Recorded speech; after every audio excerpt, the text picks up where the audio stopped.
Hello, and welcome to Late Night Creatures, episode 50. You can go ahead and start putting suggestions in the chat. I'm going to talk for a bit, so apologies about that. This is going to be our longest episode ever and probably the biggest endeavor I've ever made on YouTube. So that's going to be crazy. Regardless of all that, I'm very happy that we are here, and I cannot wait to get started. So if you are in the live chat and you have a request, please put it in. This is the episode for you, the people. So I'll be drawing whatever you want. That's how it's going to go down. And let's just go ahead and get right into it. So I got a request actually way earlier today, about an hour ago. It says, Peter, I'll watch, draw your girlfriend Mario the Centipede. So I don't know if they meant centipede and spelled it wrong or what the deal with that is. Regardless, I guess we're going to be drawing Mario the Centipede. So let's go ahead and jump into it. So man, this is going to be a long episode. Don't worry though, I am completely strapped up. I got water and I have a Coke. I got stuff to wet my whistle is what I'm saying, so my voice won't be shot by the end of this. So that's a positive. And I need to remember what Mario looks like. Mario kind of looks like this, right? This is a Mario. I believe this this is the Mario that I know and love. Mario's eyes are more circular than that, aren't they? They're little ovals, little ovuloids. There he is. Now that's my Mario. If you didn't play Mario Look at These Eyes, then are you even a real Mario fan? I don't think so. And you can fight me on that. In fact, please fight me on that. I will gladly accept your challenge. So Mario, it's Mario the Centipede, not centipede, centipede. So I guess it's important to make sure that he has all that, but we're going to just start with the Mario bits first, since they seem like the simpler of the two. And we'll go from there. And, you know, again, feel free to leave suggestions in the chat whenever you want. Don't wait for me to prompt. I mean, I'll go through and look, trust me. Am I ready for this? A bit. I hope so, at least. This is going to be a long time. 6 hours is a long time. But I'm willing to do it. I'm willing to do it for you. I am completely at you, the viewer's disposal. So yeah, again, I really, really want this to be audience-driven, so feel free to just drop suggestions whenever you want, whatever you want. If I get a lot, I know that I probably won't be able to draw all of them. That's just sort of the nature of that beast. But I'll try my best. I really, really will. Was there a caterpillar in VeggieTales? Someone says this reminds them of a VeggieTales caterpillar, and I don't remember a caterpillar in VeggieTales. Okay. So this, I had lunch a little while ago. So hopefully I'll be full enough. I actually do have a snack that I can eat, but I'm going to save it. I'm going to save it for later in the show because it's very funny. And I think it'll work out a lot better if I just save it. So again, the person who sent this in wrote centipede. Let me check the spelling real quick. Ciniped, which is cool. So I'm going to kind of make it a cinnamon centipede hybrid creature is what I'm going to do. To pay homage to their spelling of the word, but also give them sort of what they were looking for. I mean, honestly, that's the best gift I can give. Yeah, I really don't remember the caterpillar. It's whatever, though. I'm sure he wasn't important, because he's not a vegetable. And all the good characters are vegetables. Oh, was the caterpillar the whale? in the Jonah story? Is that what it was? Because if so, that's pretty funny. Good job, VeggieTales, if that's the case. Oh, jeez. Got an itch on my nose, but that's okay. Okay, let's see. You did spell it wrong. He's back, but that's okay. We are going to make it a funny creature, so it's all right. All right. So this is how Cinnamon looks, probably. I mean, it's close enough, you know? Or at least I think it's close enough. I probably could have looked up reference, but I decided not to. Okay, so his mother was a caterpillar and his father was a worm. Okay, cool. Cool. So here is our... I'm going to add just another layer here for this cinnamon. Cinnamon Toast Crunch all comes from this guy. That's the thing. This weird, awful Mario creature is the thing that makes Cinnamon Toast Crunch. It's not that stupid idiot on the... He's not on there anymore, is he? Is the little chef still on Cinnamon Toast Crunch? It's just the squares now, right? It's just the little mischievous minion. I mean, Cinnamon Toast Crunch. I mean, no, I meant minions. They are just minions. No one can really... I don't think anyone can really prove me wrong. You said it looks a little bit like a gun. You know, let's kind of roll with that and just sort of make it just big old slosh of Cinnamon Toast Crunch and milk that's coming out of him. Let's do that. I'm sure this is what the person who requested thought that this would be. I'm almost certain this is what he wanted. Or she. I think it's a he. And let's just add in the little Cinnamon Toast Crunches here. Scatter them throughout the creature. Or not the creature, but just this one specific squirt of the creature. Have this one sort of coming out here. And if this ruins your Cinnamon Toast Crunch... Ooh. If this ruins your Cinnamon Toast... It kind of looks like fire. It kind of looks like that one scene from the new Invader Zim movie where he has the flaming peanuts shooting out the top of his chair. That's what this reminds me of. Okay. So let's see. Oh. Okay, awesome. Hey, Elijah. Good to see you. I'm glad you could make it and give me this wonderful suggestion. So you said that it was my girlfriend. So I'm going to I'm going to add a little bit to it here. I'm going to add this little thing here. And that's what we will draw. You'll get what this is in a second. But for now, just sort of roll with it. There we go.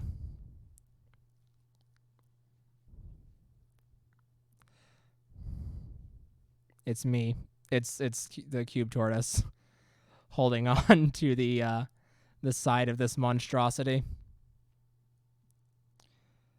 There it is.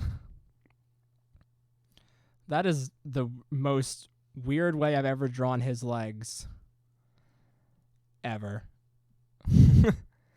Okay. So this drawing's kind of coming to a close, so if anyone else has a request or suggestion, you can go ahead and pop that in the chat, because I will get to it right when we're done with the finer details of this one. But yeah, 6 hours is how big is it? I don't know. I've always pictured the cube tortoise as kind of short. I always pictured him like 2 to 3 feet tall. And so the guy's probably about not too big. I mean, he's really long, but he's not too tall, if that's what you're worried about, which is what I would be worried about. I'd be worried if this thing could look me in the eyes, which I don't think it could. Are the crunch squares to scale? Sure. I guess so. That is a good measure of how big this thing is, I suppose, is measuring him by the Cinnamon Toast Crunch. But to be fair, that's that's like measuring everything in centimeters, which I know that Europeans do, but, they really don't. They use meters because they're bigger, and that means that they cover more ground. I'm going to add some more wrinkles to this guy, at which point I would love a suggestion of some variety. Again, this is the episode that the entire point of this episode is for you guys are in control, basically. Imagine it like you have a remote and you just can have me draw whatever you want. So really, I really mean it, because I worry that maybe people are worried, which is an odd sentence, but just go for it. Say whatever. Doesn't really matter. Here's the thing with drawings, kiddos, is drawings are fake, and so they don't matter. I mean, they matter, like, culturally and everything, all that jazz. But there's a funny one. But as far as, implications and stuff go, they're not all that important. I'm just going to leave him there. So then there's a good request, a shoe wearing a person. Now, it's a little mean because you're going to make me draw a shoe, but it also is very funny. So we're going to do it. Let's go, says Mario. Very interesting shoe. Shoes are one of my biggest... Jesus. Shoes are one of my biggest things as an artist that I struggle with. Just because they seem so simple. And they're really not. Sometimes they're super complicated, and sometimes they're so simple that you try and make them more than what they actually are, and so then they just look bad, which is probably what's going to happen here. So just be prepared. What I'm saying is be prepared for this to not look great. Because, well, I just explained why, so I don't know why I said because you know why already. We just talked about it, and if you weren't listening, then that's on you, and it kind of makes you bad. So, oopsie. Actually, it's a slipper, and those are easy. So this doesn't look that bad. Definitely not as bad as I thought it would. Oops. Definitely not as bad as I thought it would. So, we are drawing a shoe wearing a person. So I've drawn our shoe here. He's very nice. Good shoe. So we're going to now, we have to put the person on, which I actually didn't really plan for. So we're gonna detail the shoe a bit. Okay. Now, of course, the obvious joke to make here is to have the shoe wearing the person in place of shoes, which is what I'm gonna do because it makes the most sense, if you can say that. But maybe we could simplify it, or not simplify it, complicate it a bit. So here's what I'm going to do. Y'all ready for this? I'm not going to do the notes, but you know how it goes. So we're going to start with this shape, and then we're going to sort of move along, and we're going to do this. Don't worry, that's a special tool we'll use later. So don't worry about that right now. So let's get rid of this and have this going like that. That is also a tool we'll use later. Again, don't worry about it. That's going to... you guys know how much I like surprises. So that's where this is going to be. A fun surprise for everyone. Especially me. Okay. So, how I'm going to do this... no, I'm not going to explain it. Never mind. I was going to just start explaining myself, but forget that. You guys can guess. and it'll become clear eventually, because that's how it works. All right. Man, this is going to be awful. This is actually, honestly, this is maybe going to be one of the worst things I draw, or I have drawn in this show's history. Just thinking about it, the implications of it are definitely far worse than anything I've ever drawn before. So we're just going to gloss over those dark existential parts of it and just make it look silly. Don't worry. Don't worry. It's going to look silly, but we got to get past it first. What have you done indeed? It's a good question, and one that I'll answer. Don't worry. It is one that I will answer. So there we go. I think everyone's sort of starting to catch on a bit, which is just fantastic, honestly. It's very fun to watch something like that happen. It's a very collective oh no in the chat, which is exactly what I wanted. So that's very good, and I appreciate it. It's the right response. This really is pretty awful. I mean, it's awful in it's kind of awful in a silly way, because it's super silly, but then it's also awful in a, oh, this is awful way. And I think that's kind of just magical, honestly. That I think it's wonderful that in this day and age I can draw this, and it's completely legal, which maybe it shouldn't be, but it is, and so I'm going to full out use my rights. Don't you worry about that. Okay, so, oh gosh, wait, let me zoom out. Oh, this is going to be awful. This is the worst. I hate this. Let's continue. All right. So now we got to sort of bring this around and do this type of deal. Oh, that looks bad. Let's try that again. That's better. Okay. So, so if you can't tell by now, really? And second of all, yeah, this is just a shoe wearing a person, but it's like full out wearing the person. And so, see, I'm not entirely certain what to do with the legs, because I kind of wanted them to be separate, but then I think I messed up somewhere. I think I see what I did. So I should have this do that still. And I should have this sort of wrap around so that,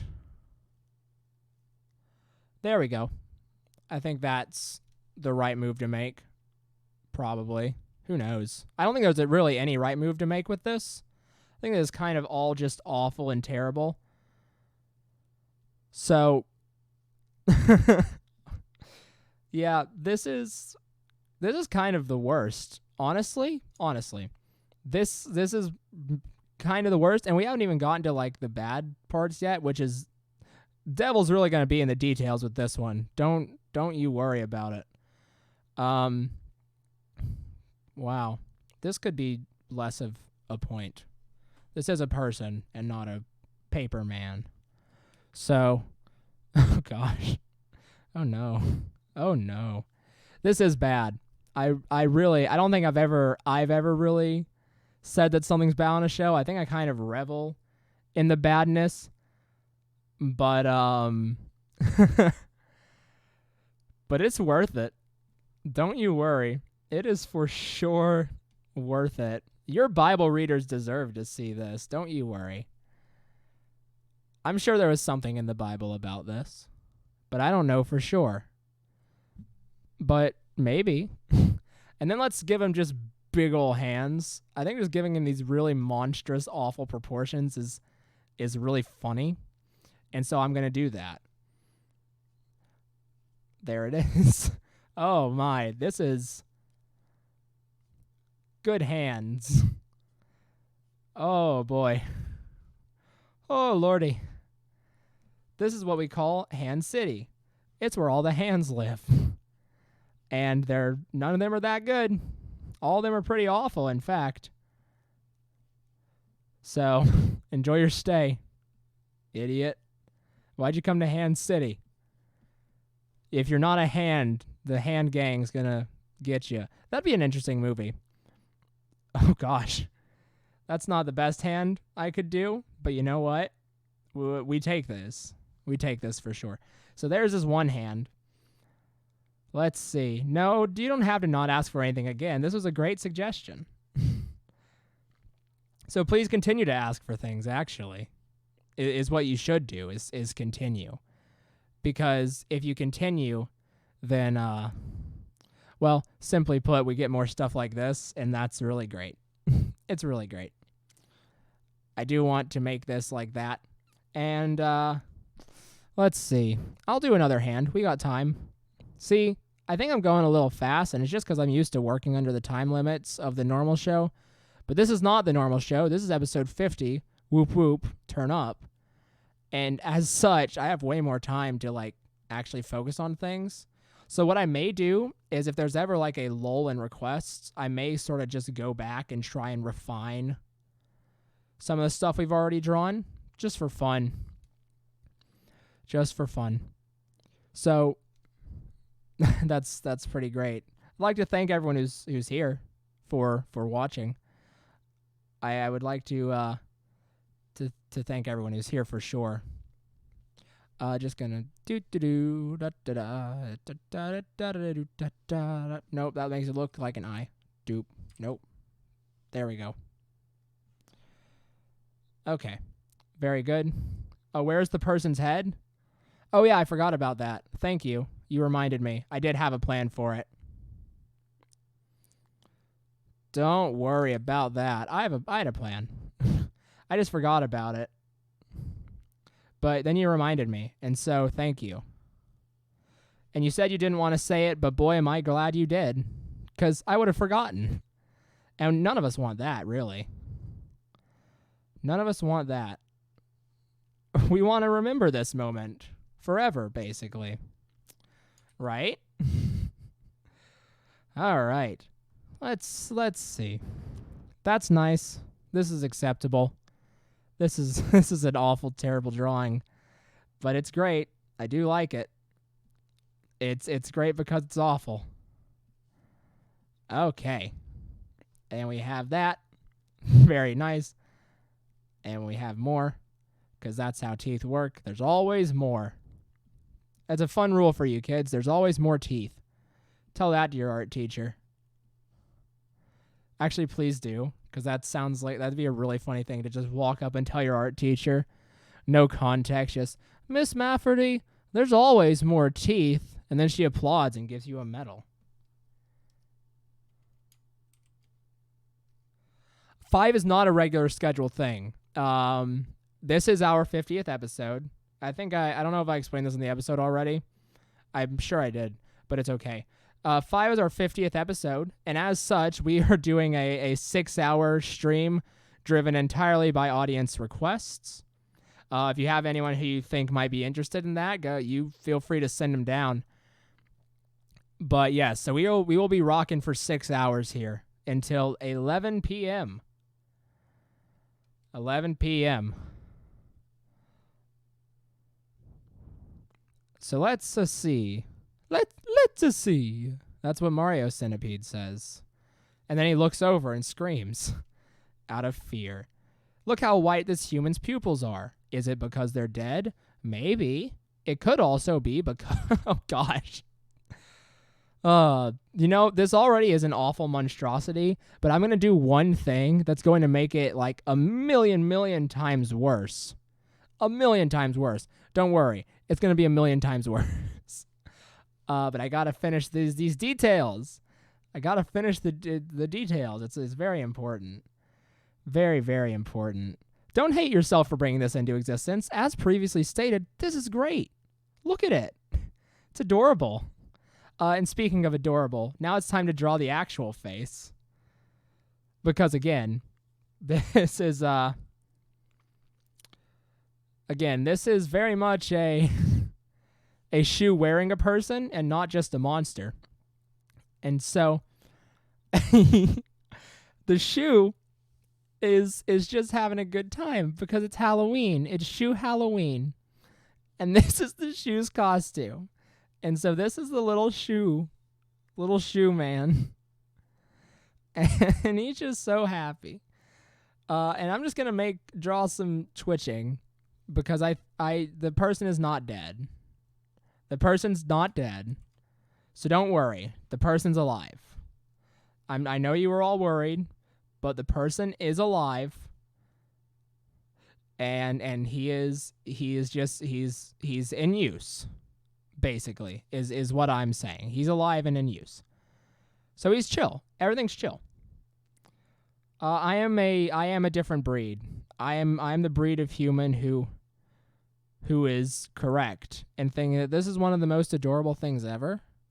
And if you're discriminating against Shoe Halloween, I mean, can you even really call yourself a fan of the Mario franchise? Because look who he's hanging out with. Mario. And so gosh. Oh I zoomed out and I got a kind of a look at the scope, and this is a awful creature. This is awful. It really is. It's really bad. I love it. It's great and awesome, but it's so bad. It's so terrible. Anything else I can do? Yes, make this thing cuter. Aw, she's just trying to have a good Halloween, and y'all are yelling at her about how her costume's gross. So who's really the villain? I didn't add the tongue. So who's really the villain here? You guys or me? Because I think it's you guys. I'm being nice here. I'm being the good guy. Truth hurts, yo. I don't know why I said yo, but all right, cool. Oh, that looks bad though. That's not cash money. And great. Perfectly balanced. Okay. I don't know what that drip looks awful, so I'm just not going to bother. I'm not going to bother with any of those. The slobber's enough. This slobber is enough slobber. Okay, so we're going to move on. We're going to move on for now. Get one good last look. It's really great. That's really great. Oh, good. Good times. Okay. Okay, so here's a request. Currently commuting on the subway, bus, train, commuter monster. We can do that. For sure. Shoelace or flip-flop? Are you talking about our current shoe? It was like a loafer before the person got put onto it. It was like a little slipper-looking thing. So a commuter monster. Okay. I like that. Let's... You know what? You know what I want to do? Okay, I will move. I'm going to move her. I'm going to move her over and then shrink her a bit. Make her a little smaller.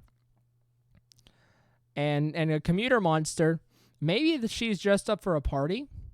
And so they're having to commute. And by they, I mean, of course, her and her dad, who are going to this party together. How did it get the person on? Guys, how do you get clothes on? It's the same thing. Come on, just use think. It's the exact same thing. Just however you put your clothes on, that's how she put the person on. I mean, not rocket science. Really. It's probably some type of physics, actually. Which I guess is a part of rocket science. It's unimportant. But it's just the same way you put clothes on. You know? You know how it is. Okay, so now we're going to draw her dad, who is going to be our commuter monster. But here's the thing, is that the train's late. And so he's going to be... I'm going to move him I'm going to draw him away from her so that I'm not limited by her massive hand. Let's see. So here comes this commuter monster. He's going to be cool and epic, as all things I've drawn today are. And that's not being conceited. I mean, that's just fact. It really is. So, this commuter monster, I'm actually going to, I like this idea a lot, actually, and so I'm going to try and do sort of just a nice, more simplistic design with this one, because I want to try and execute this idea well. So, don't expect, we got a bit of a feel of grotesque, so let's just try and get a bit of a feel of good real quick. So I'm going to just sort of start off with this incredibly general face just as a placeholder for now as I work on the rest of the body. So let's give him a nice crinkled sleeve here so he can, check on the commute. He's going to be checking his watch. Okay. He's going to be checking his watch. Dang. He's going to be checking his watch. There we go. So now we have this. And I'm not entirely certain. So he's checking his watch. I've said he's checking his watch a bunch of times, but I'm not going to stop because I don't want to. Because it helps me remember what I'm doing. So here's his watch. Here's his craggled hand. I lied.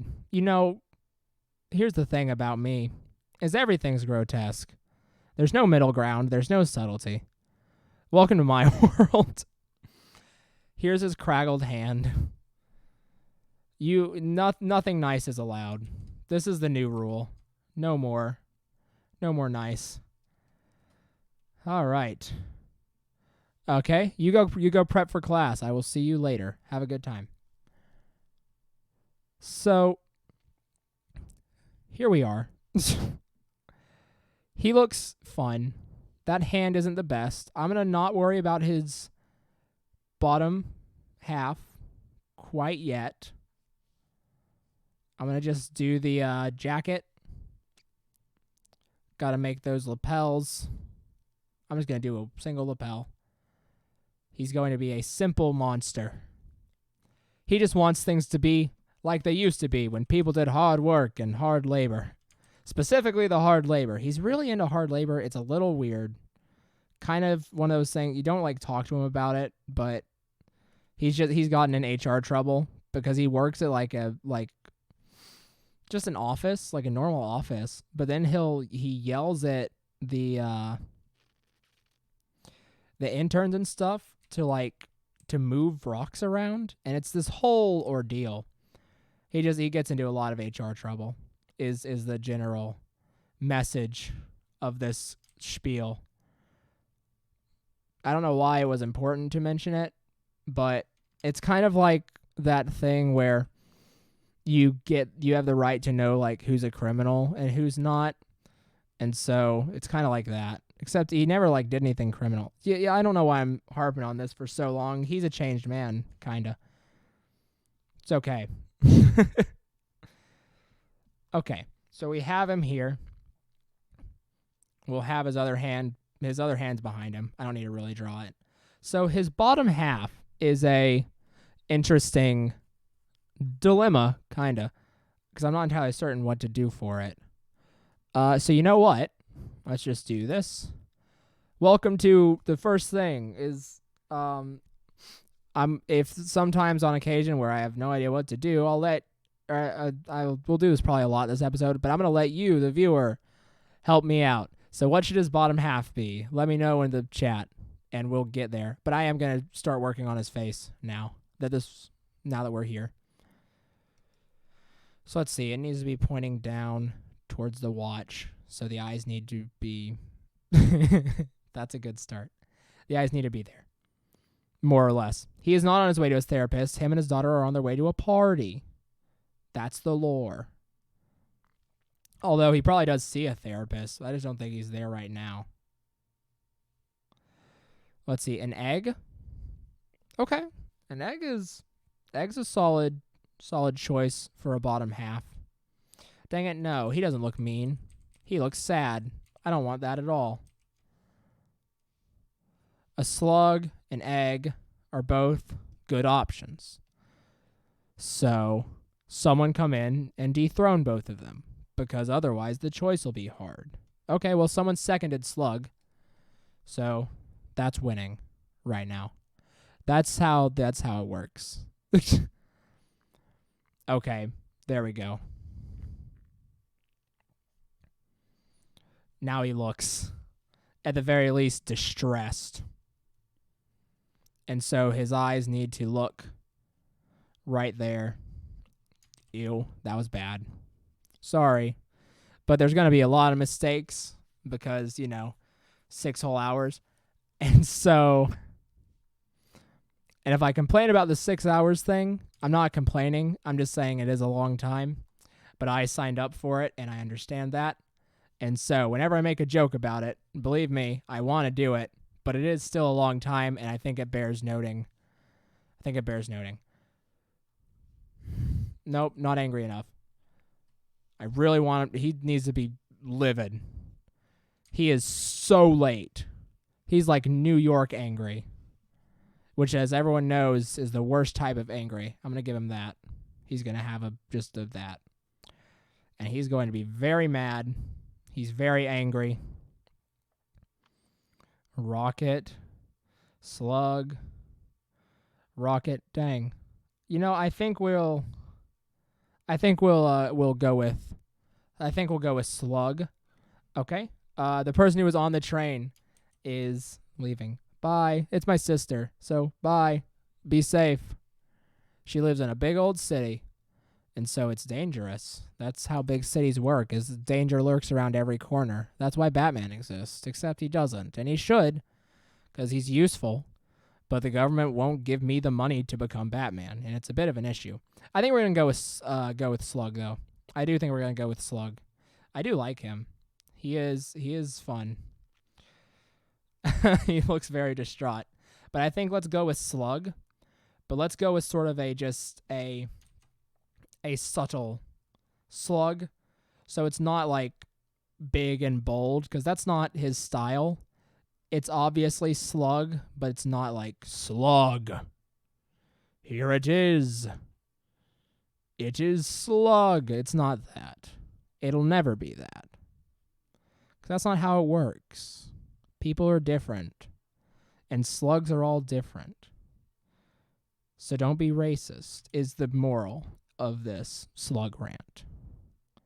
Is don't be racist. That's a good moral, right? That's a good thing to talk about when you're drawing slug monsters, is racism, right?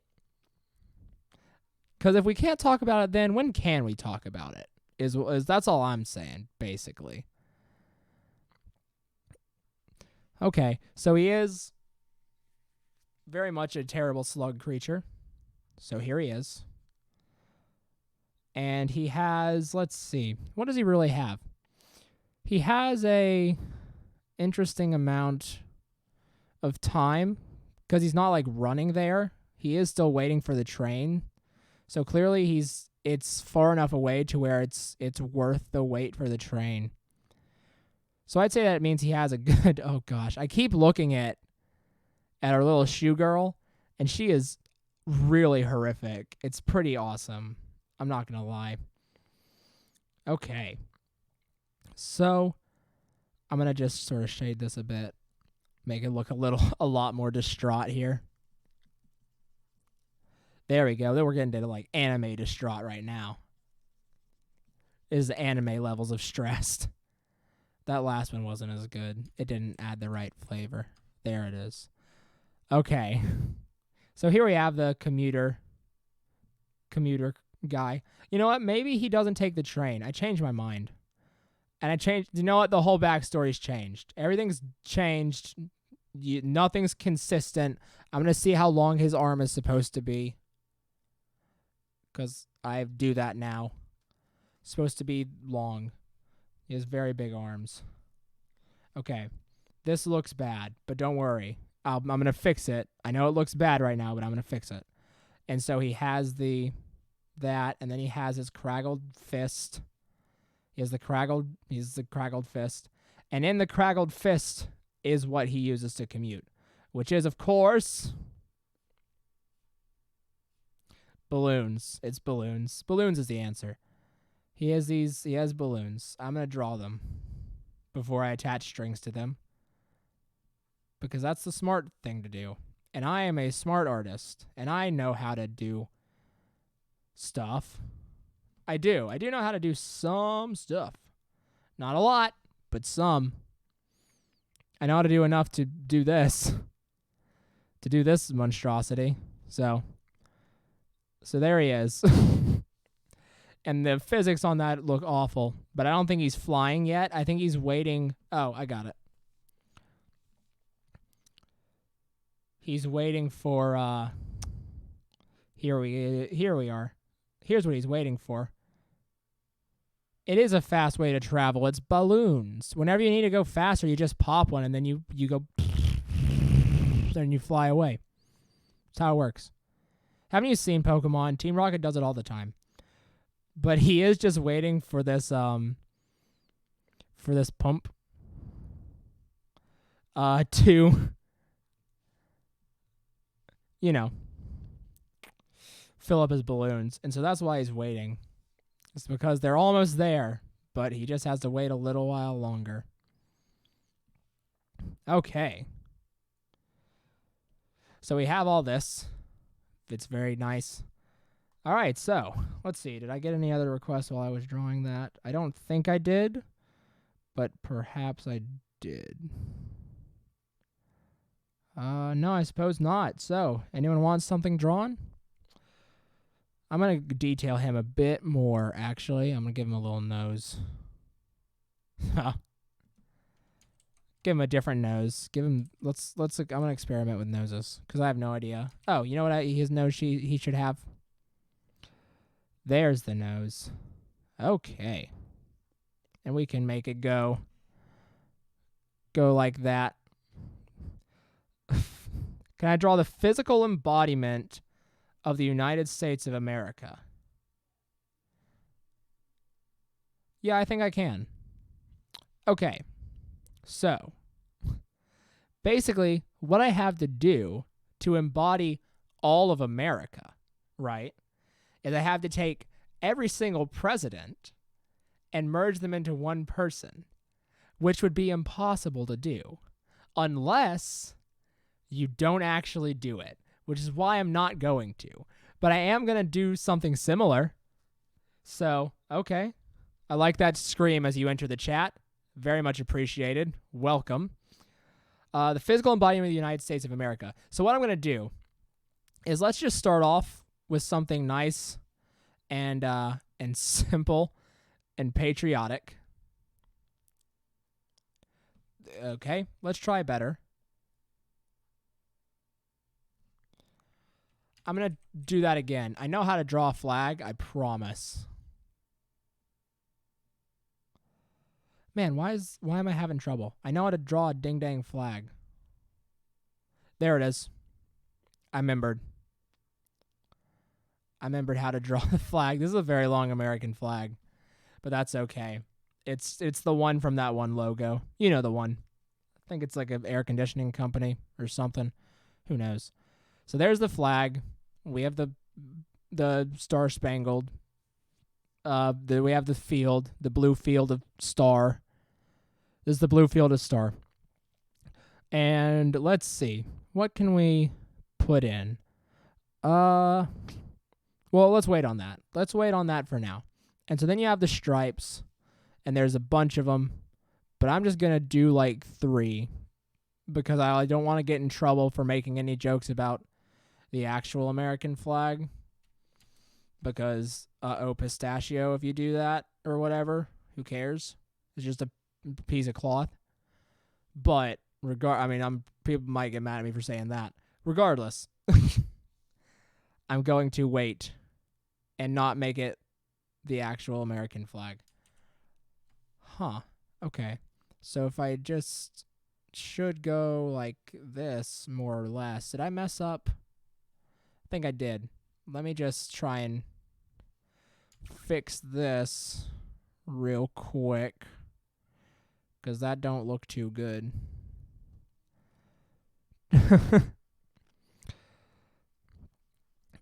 We may get to some of these requested for me to draw our old Scoutmaster, or our Scoutmaster. I'm not in Scouts anymore, but we may get there.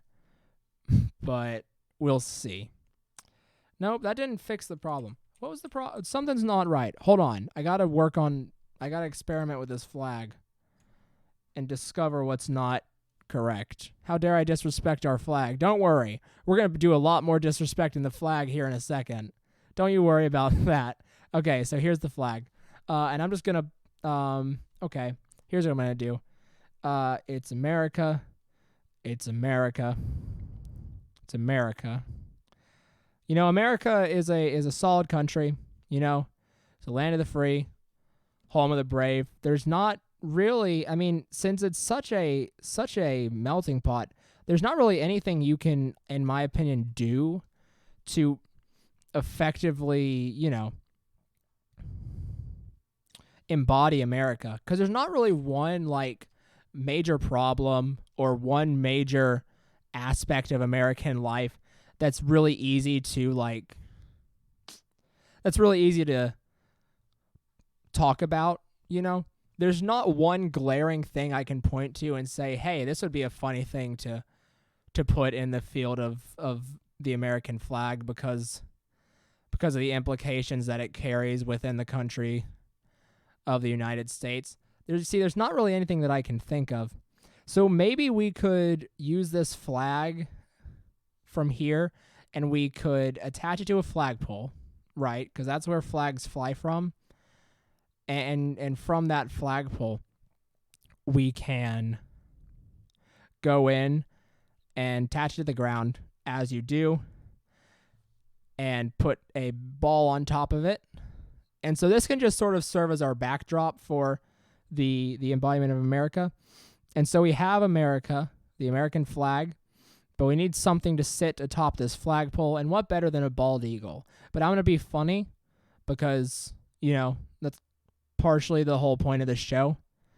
I like to describe this show as just a stupider version of the joy of painting. Where, I mean, because there's a lot of shows like this where it's just people drawing and they're all just different versions of the joy of painting. But mine's the dumb one. Mine's the stupid one. And so this is already completely far away from the actual flag stand, but that's A-okay. I'm not going to worry about it. I'm just going to continue drawing this bald eagle. He is nice. He is a nice creature, the bald eagle. A true symbol of American prosperity. That's wonderful. And he, you know, he commands respect. You got to give it to him. He commands your respect. When you see this, you can't help but really bow down. And we're going to get there in a second. But, you know, it's really magical to see such a magical creature. And then in this hand, in this foot talon claw, he's going to be holding the razor that's a little axe, but I'm going to keep it because it looks funny. He's going to be holding the little axe that he cut all of his feathers off with. Someone has left for dinner. Enjoy your meal. I appreciate you keeping up your sustenance. It's very important for a growing mind and body. So anyways, now that we've talked about nutrition, let's get back to this bird with a tiny axe. And then they have tails. I'm going to sort of just have his tail up here. I don't remember what a bald eagle or really even an eagle looks like. But now let's just take him and we can just sort of plop him on here. Just put him right there. Okay. And then go in and do some mild erasing so he stands out. Get it? Stands out because he's standing on the... Never mind. It's unimportant. Don't worry about anything that I just said. Oh, man. I have been sitting on my foot that entire time, and now I feel short. So let me adjust real quick. Oh, all right. So we have this bald eagle that I think you can only see his foot right now. So we have this bald eagle. He is cool. He has a little axe. I love... That was a mistake. It was a mistake because I forgot how to draw a straight razor. But I do like that he just has a little axe. I think it's very cool. So we have this physical embodiment of America in this flag and the bald eagle. And you know, man, the magical thing about this is that when you see such a miraculous sight, there's one thing that you really just can't help but do. You really just... I gotta make him look more serene. Nope. There it is. You really can't help but just sort of sit down, almost bow down, really, and just kneel before the flag. Kneel before the flag and kneel before this eagle, because the pure majesty of them really moves you, and it drives you to the ground. It really shows you, you know, it really shows you how really majestic America is when it can drive men to its knees, or drive men to their knees, and women too. But in this case, it's a man. You can tell by his mustache and beard.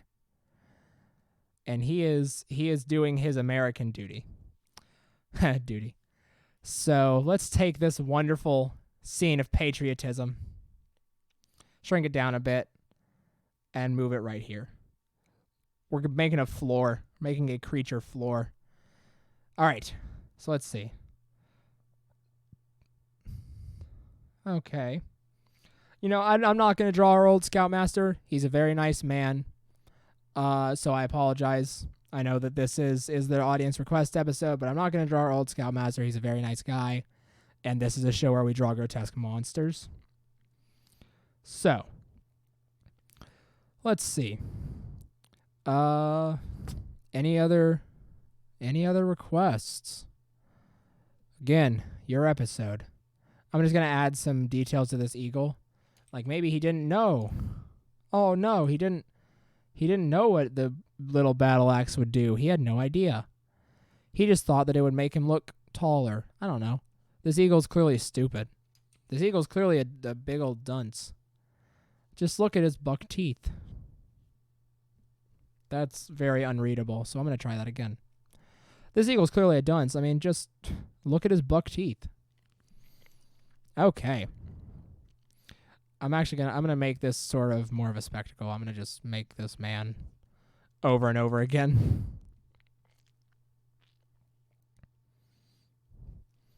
Because it's funny. La la la. Here's the guy. You know what? We're just gonna do two. We're just gonna make two men because I don't want to deal with copying and pasting this little drawing of a man kneeling 600 times. Okay, now do the Soviet Union.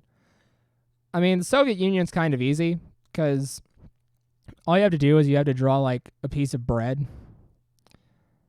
So you just draw a piece of bread, right? Draw a piece of bread. Make it a nice, healthy loaf. Not even a loaf, a slice. Draw this slice of bread. And then just put a fly on it.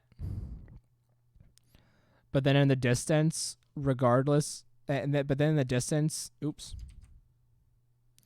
just have like a whole crowd of people all running for that one piece of bread. And that's kind of just the Soviet Union in a nutshell. Everyone just wants gross, dirty, awful bread. And that's kind of just how it works. That's how a lot of countries are nowadays. Everyone wants gross, dirty, awful bread, and no one wants anything good. It's the reason that Logan Paul has as many subscribers as he does, is because he's gross, awful bread, and that's what everyone wants. So yeah, and then you just have people kicking up a dust storm in the background to get up to this this one looks awful. This little one, but we're going to leave it. Yeah, and so you just have them they're just like bread, and then they get there, but then they aren't allowed to have it. And that's basically the history of the Soviet Union. But I'm going to take this little vignette, and I'm just going to put it like all the way in the corner because it's nothing. It's very much nothing. I'm sorry, I didn't really know what to do for the Soviet Union because I wanted to make a Russian bear joke, but it seemed too easy. Maybe we'll come back to that. Now, your most grotesque jellicle cat is a request that I just got. For those of you who do not know what a jellicle cat is, let me explain. So a normal cat looks like this. Well, not exactly like this, but, you know, close enough. Meow meow, name's Mittens, all that jazz. This is a normal cat, right? They're nice, they're sweet, they go meow. That's a normal cat, right? But then the thing is that then you have a jellicle cat, and jellicle cats are exactly like normal cats, except they have human proportions. And so you have a cat that looks like this. You have a cat that's like, "Oh, I am a cat. Meow." And so this is a jellicle cat. They're the cats from the hit musical Cats, which is a wonderful musical. It's a very good musical, but they're just people cats. And so here's this is not the drawing, by the way. This is just a representation of the drawing. And they dance. And that's what a jellicle cat is. And so draw a grotesque jellicle cat. Okay, gladly. Gladly. Well, let's take a trick. Let's take a trip down memory lane real quick. So here is Mario, my girlfriend Mario the Centipede. It is a centipede Mario that poops Cinnamon Toast Crunch. It's pretty great. This is a shoe wearing a person. She's on Halloween night. She's doing a great job. This is the commuter monster, and this is America. Basically. I mean, you know, there's a lot of intricacies, but who really cares? Not much. No one really. Oh, then there's the Soviet Union down here. It's pretty great. I'm going to add another fly. I think, okay, you know what? For this Soviet Union drawing, every time that I finish a drawing, I'll add another fly onto that bread. That's going to be a lot. But let's start drawing this jellicle cat. So you know what? You know what I just realized? I can be doing, like, much better drawings. And so I'm going to. So I'm actually going to do some construction. And so I'm going to just basically draw some shapes is what I'm going to do. And we'll have this. See, the villain in Cats, and yes, there is a villain. If you watched it and didn't understand that there was a villain, try again. His name is Macavity. And he's cool. Macavity's cool, but because he can fly. And that's what the plot says, is that Macavity can fly. And so, I mean, it's so weird. It's just such a random thing. I'm sorry. I gotta talk about it for a sec. It's such a random weird thing.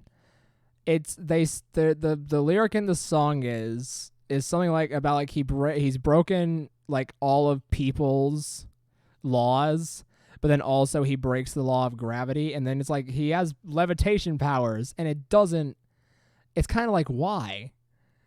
The musical's already weird enough. It's great, it's wonderful, but it's really weird. It's weird enough, but then you just sort of throw the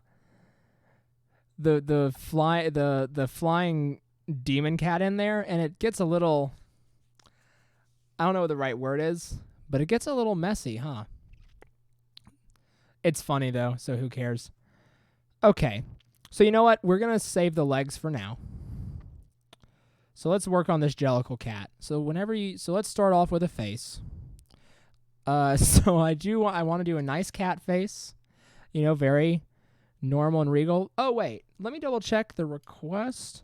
Oh, it said grotesque. Oh. Let's start over. So grotesque, huh? You sure that's the adjective you wanted to go with? Because, uh-oh. Okay. So we're going to just start off with this mouth. And if you don't like this mouth, well, get ready for the rest of this drawing. So here's the thing with cats, is it's people in cat costumes. And so what you have, by the way, all of these little giraffes that I'm doing are torture. But what I'm going to do instead is I'm going to draw a Jellicle cat. But instead of it being a costume for a show, I'm going to draw a Jellicle cat as if the person really liked cats. And so they got plastic surgery to look like one of the characters from Cats. That's what I'm going to do. So look, get ready. Let's do it. It'll be great. I promise. So let's start off with a human head, which is pretty awesome. So to start off, actually, let's do a face out approach, because let's get this face in. That'll help out with what shape the head should be. So the first part of the procedure was to intentionally cleft the person's lip. So they did that, and it wasn't fun because they clefted his lip on purpose. And so then now he looks like this now. And we have those gums showing there. And we can throw some in there too. And let's draw some nice humanoid teeth right here. Very good. Okay. So now that we have our concept, we can really start running with it, which is fun. I'm going to skip over those teeth in between the canines and the other tooth, kinda. It's grotesque, so I'm kind of just not going to care about what teeth are supposed to be like. Because it doesn't really matter, right? It's a cat. It's a Jellicle cat. This person made themselves look like a Jellicle cat. You aren't going to expect them to really have the best dental hygiene. And so we're just going to roll into it here. Oh, now that's what I call music 34. Okay. So from here, we definitely have a few options. So option 1 is I just leave this mouth and you can imagine the rest, which is not what I'm going to do. But I'd love if you did that for me just while we're waiting. And while I'm drawing out this mouth more. Okay. So the nose, right? The cleft definitely has to go all the way into the nose. But I think the nose kind of just got like smushed, It kind of just got flattened. The person always breathes through their mouth now because the nose got flattened so that it could look more like the nose of a cat. They have those little pretty flat, like button-like noses. And so there's the nose. That's all we're getting. I don't know if you wanted more. I doubt you want much more of this drawing. But, it was requested, so blame the person who requested it is the only thing I can say. And now we can add in the eyes. So, eyes are fun. Let's draw some eyes. Oh, gosh. My word, this is fun, huh? This is an awful drawing so far. Not awful as in bad. Oh, and they definitely wear, like, contacts to give themselves that. Oh, God. Ooh, boy. Okay, this is going great. All right, let's just see. And then we'll sort of have him so we can have that contour that they have. His cheekbones are definitely brought out. And then Whiskers. That's right, Whiskers. There. There it is. Very nice. Make sure those are sort of poking out because they were definitely just stabbed in there. There it is. Okay. This is looking great so far. And there's still so much to work with. So next thing we have is the ears, which I'm just going to I'm not going to describe the actions for the ears. You'll know what's going on. Don't worry about that. And so, you know what? Let's leave this like that for now. What is this? This is a Jellicle cat. It's from the hit movie coming out in 2019, Cats.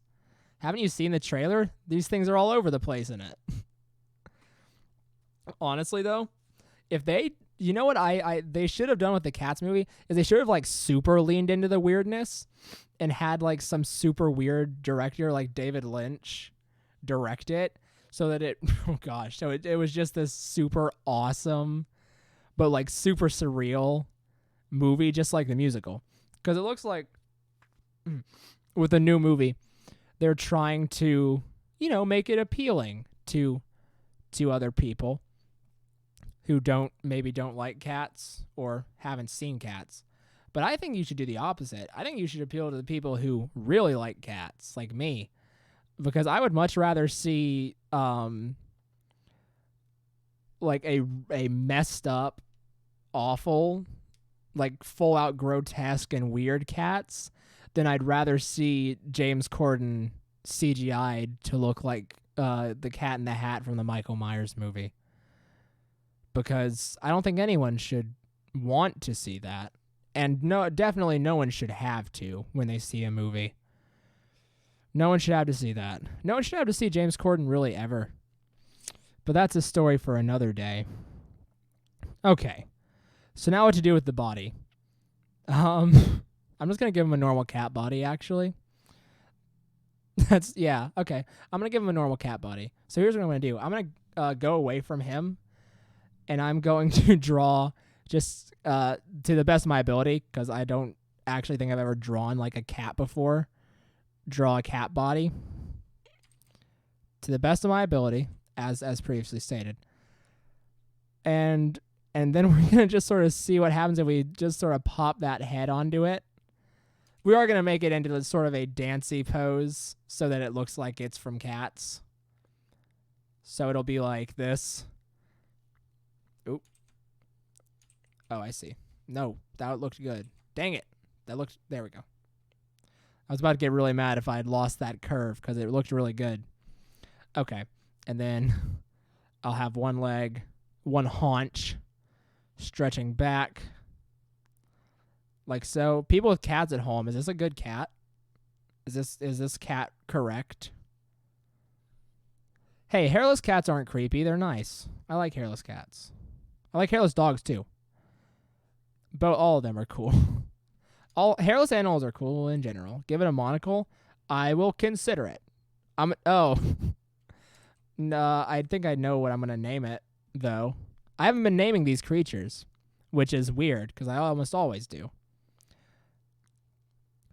And then he's kind of in a similar pose to the commuter monster. It's almost like it's a pose that I like to do. Huh. Weird. So, but he's not going to be. He's going to be in like a cat pose. So there we go. This does look like a cat. I know I asked for the opinions of people who own cats, but this looks like a cat. This looks like a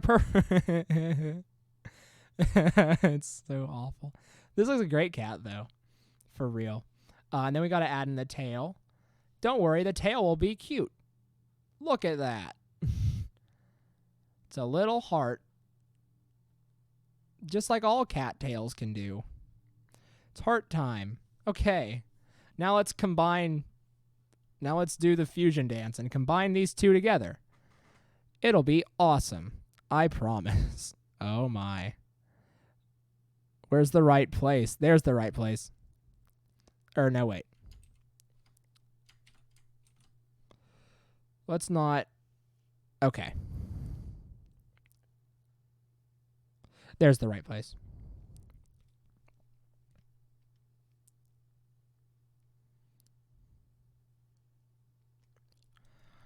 Oh my word. Now that's a cat. Let's add some more details to this cat, man, creature. Make him look even better. By the way, they just like added bones or whatever into his head so that he has those, but like those are like hollow. And so like if something was to zoom behind him, it would go like that. If that makes sense. I think that's makes sense, enough sense at least. Okay. Now would you look at this? Isn't this just the cutest kitty you've ever seen? And look, if your cat's offended by this, that's okay. I mean, they should be. This is almost like a racist caricature, but just for cats. So, you know. And where to put him? Where should he be prancing? You know what? Let's have some fun. So I want him to be here. Okay. And then we're going to move. Uh-oh. Cancel. So I want this. Then we're going to move. And then he's going to jump there. Okay. All right. And then we're going to get this. And oh, yeah, there is. Oh. And we're going to move that to where it's add a dog. Okay, I'm going to go let me go back and look through requests real quick. And then he's going to jump. And so he jumps and then he goes. So he jumps from there. Then he goes like this. And so he springs up over here. And that's what we'll do. And so now what I'm going to do is I'm going to take this one. Nope. This one. I'm going to take this one. I'm going to drop that to 50. And then I'm going to go here and take you and drop. Okay. Don't know why that happened. So I'm going to take you and do something. Well, dang it. Oh, I know what to do. Give me a sec. I got it. I swears. It'll make sense why it's multiplying in a second. I promise. I just gotta do it. I gotta do some tricks. I gotta do some fun tricks. But then it'll make sense. So go here. And then I want to put that to that. And then I want to do this. There we go. So now I want to go back to that. Put it back to normal. Put it back to normal. And oops. And see? There he goes. It's McCavity. He's flying. And there we are. See, it's motion. It's false animation. It's a lie, but it's great. Okay, so here comes another fly on the Soviet bread. Oh, this one's a big boy. Okay. So let me look back through, see what requests we got. Okay.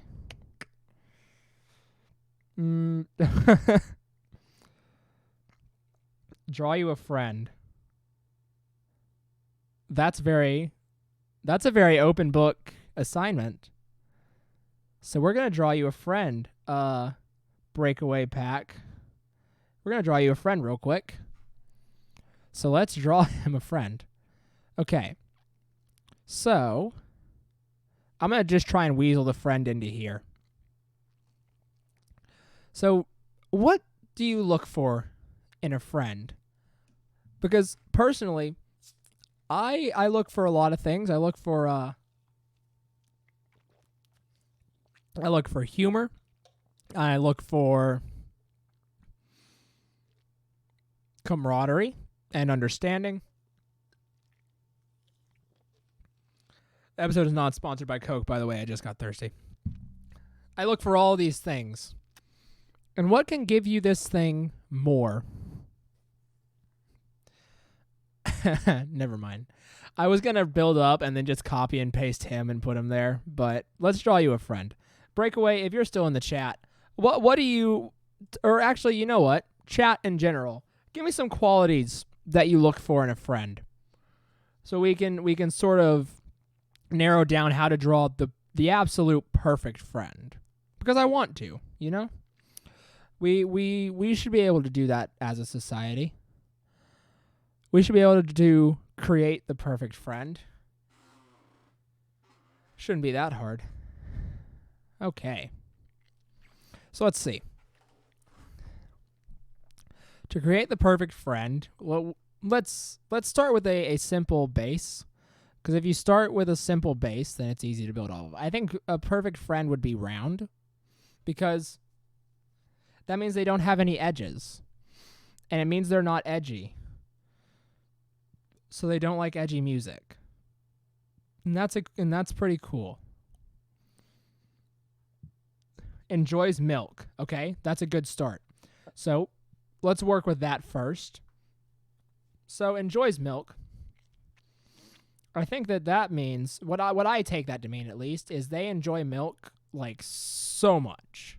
It's their favorite thing. Morning, noon, night. Just gotta have me that sweet cow milk. Okay. So milk is cool and awesome. So here he is with his milk.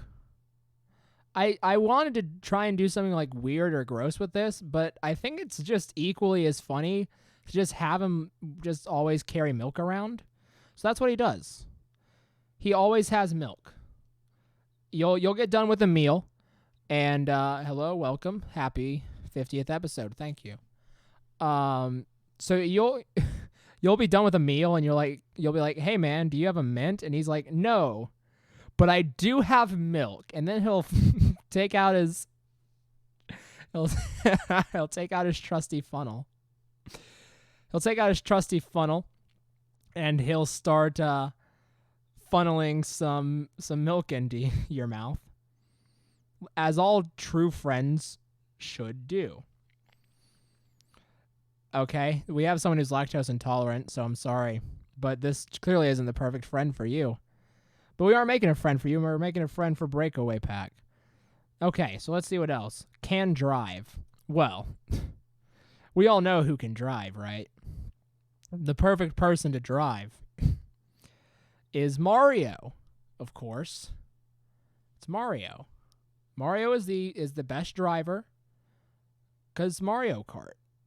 And so he's gonna wear a Mario hat.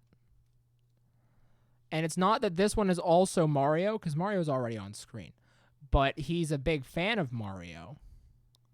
And by proxy, a big fan of Mario Kart. And so that's how you know that he is a top-notch driver. Is because he plays Mario Kart all the time. Of course, in between taking drinks of milk. Milk before Mario, he always says. And I always say. You know, if you don't say milk before Mario every time you take a sip of milk, are you even a real Mario fan? Have you even played any of the games? Because I don't think so. Okay. So let's see. So I think the Mario hat is a good touch. Likes to eat. Well, that made my job a lot easier. We should just make it just, if they like to eat, well then, of course... Their whole face is a mouth. That's how that works. Duh. So, we're going to give them some big chompers. They're going to be very nice chompers, too. There they are. Give them big old tongue. finish up that arm. Oh, jeez. That's all right. No, that's all right. Okay, so we're in the saddle here. So the M, so that means that'll go like that, and that'll go like that. And that's how that works. Cool. So he loves to eat. He's all mouth, no heart, but all mouth. So I hope you're happy with what you wished for on that, because he's not compassionate at all. Okay. So we got all of them. Enjoys milk, can drive, likes to eat. So great. I am going to give him I. The other one's on the other side, but I mean, naturally you can't see it. So there he is. Okay. So there is a perfect friend. This is the one only, I'm going to give him a goat eye. This is the only true way to have a friend, is to have this guy. Oh gosh, this cat's the best. This cat's magic. So just, Okay. So let's go back and look around. Any other things that I may have missed? Jellicle mouse. Okay. So a Jellicle mouse is the same as a Jellicle cat, I assume, but a mouse. So I'm just going to try and draw a small man real quick. Perfect. And he is also running. But we aren't going to draw all of his movements because I don't want to. And so, unless you really want me to, I'm not going to do the same opacity trick that I did with the cat. The mouse, I think, is fine on his own. Got a big eye. He looking back. He's sweating because he's scared. I don't know why he's scared, but he is scared. So there's that Jellicle mouse. Okay. And also someone wants me to just draw a dog. Add in a dog as well. And you know what? You know who I think needs a dog? The little girl.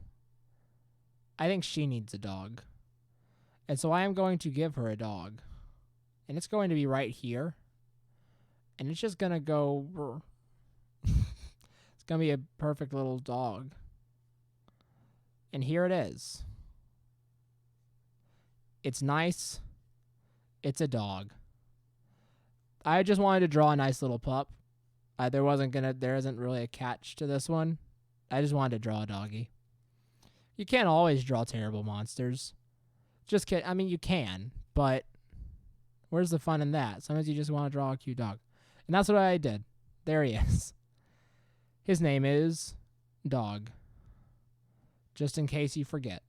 And he's the best boy around. Okay, draw the master fly of the Soviet Union flies. Okay, so we're going to go... You know what? I think I should label this. So we're going to pop back over here real quick. How's it? Oh. That's how it is. We're going to do that real quick, just so we remember. The tale about a lot of different themes that I'm not going to get into, but it's a solid book. It truly is. Okay. So the Lord of the Flies, the Fly Master, Captain Fly. See, because he has the big fly head. There. Then I think he has these sort of just nice floppy antenna. And he's a little meek. He's kind of a shorter king. But he's much bigger than the other flies, and that's why he was elected the king. It's kind of that deal. Wowzers. Look at him go. He's also just nice. It's kind of fun. It's kind of fun to draw nice stuff. Oh, he's angry. That was an accident, but no, he mad. He very mad. Why is he mad? Well, because That's close proximity. And that's bad. It's very clear that he was just chilling out. But you didn't have to go and do that. I think it's valid. He's very upset. But I guess everyone wants to get near the king. I actually need to add in, I think, 2 more flies because of the last couple things that we drew. And I want him... He kind of looks more like a beetle or a ladybug, but that's okay. I don't think it matters all that much. And there he is. Look at him go. Ding dang. Gonna make him nice and hairy. Like a fly. You know, they're very hairy. Well, they're not so much hairy as they just have a lot of sensors on their legs and hands and bodies and faces and butts and all that stuff. Because that's how flies work. Flies operate in a very weird... He's so small. I mean, Commuter Monster, whatever his name was. I need to start naming things. But Commuter Monster could, like, just squish him. He's very small. But that's okay. Because he serves one man. A good man. Perhaps his favorite man. There's going to be an awful drawing, but I think you can tell who it's supposed to be.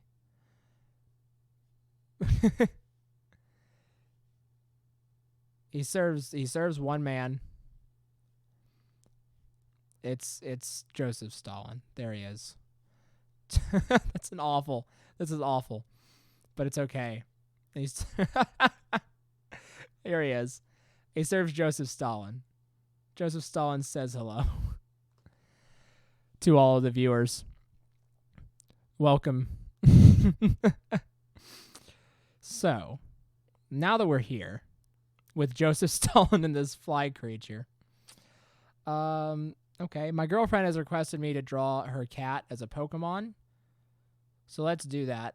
So I think her cat is definitely like a dark type, probably like dark and something else. I don't know what exactly.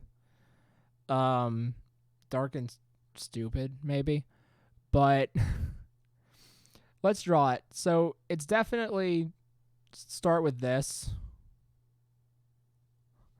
I think this is a very good start. He always looks a little weary of his current state. Even when he's just like having a good old time, he always looks very weary. And so this is what he looks like. And then he goes like this all the time. He makes this face a lot. And then it's sort of this is sort of what he looks like really most of the time. But he never looks like that when she sees him. It's always when I look at him he looks like this. And then here's his mouth. And so here is the cat. But it's a Pokemon. And so as a Pokemon, he's magic. You know what's fun about Pokemon is that there's just magic creatures running around all the time. And only like a select few people seem to care about actually knowing more about the magical creatures. Like, only the professors really care about learning more about Pokemon.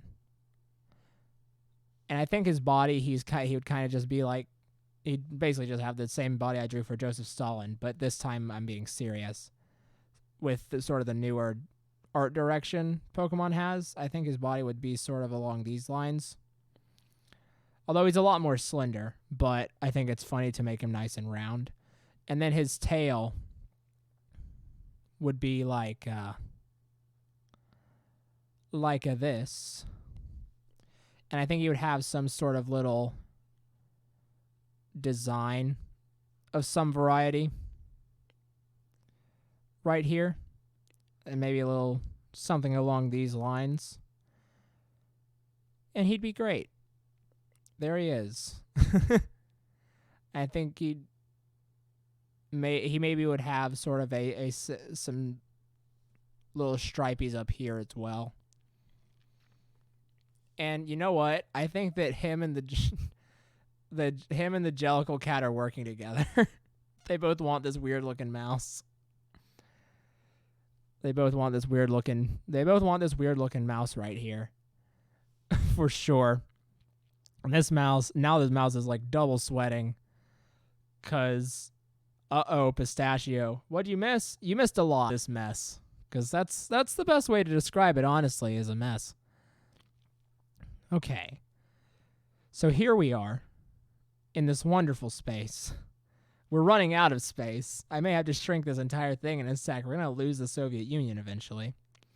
But you know what? I would like to make a specific request, if I may.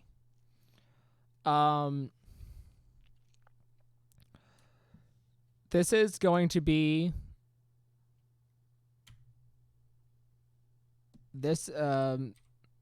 well, before we do that. Zombie teddy bear? Yes, I agree. That is a good suggestion. So let's do it. So we're going to start off... Let's just start off with a normal teddy bear and then zombify it from there. Let's do a teddy bear out approach. And so... someone's asking... Hold on, let me drive over to the Soviet Union real quick. There it is. Welcome. This is the Soviet Union. It's a very small corner of the page. So we got this bear. It's going to have just nice little normal face. It's going to be nice and cute. And like that. That's not how bears look, is it? I can just do this. No, bears have like a... What do bears look like? I think I was right. I think that's a bear. When you put the nose on it, then it's a cat. But that's a bear.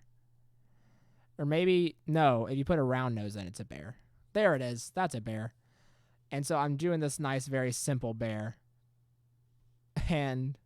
Stop making me... No one's made me draw blob bodies, actually. Teddy bear demands it. But I've drawn like 3 bodies like this in the past like few minutes. And I don't know why. So, okay. That's a lot of Russian. But I appreciate the Russian.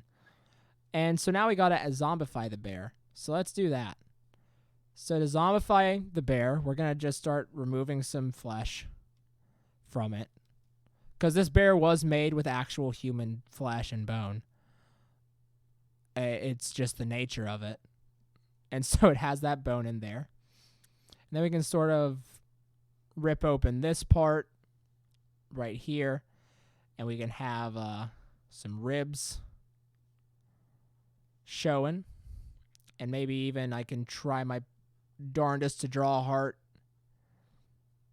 You know what? Could have been worse. That's all I'm going to say about it. Could have been a worse heart. Okay. And so there's that. And I think this arm is probably just gone, right? At this point, maybe... Oh, okay. I have an idea for that arm, but we'll come back to it. Okay. And so then we'll... Let's see. We will do the same thing we did to that arm up top, but to this leg. Someone said, "Aw, cute bear," and I know there's a delay on the stream, so I'm sorry that it's getting ruined. And we're gonna leave that leg alone. Now for the eyes. First things first.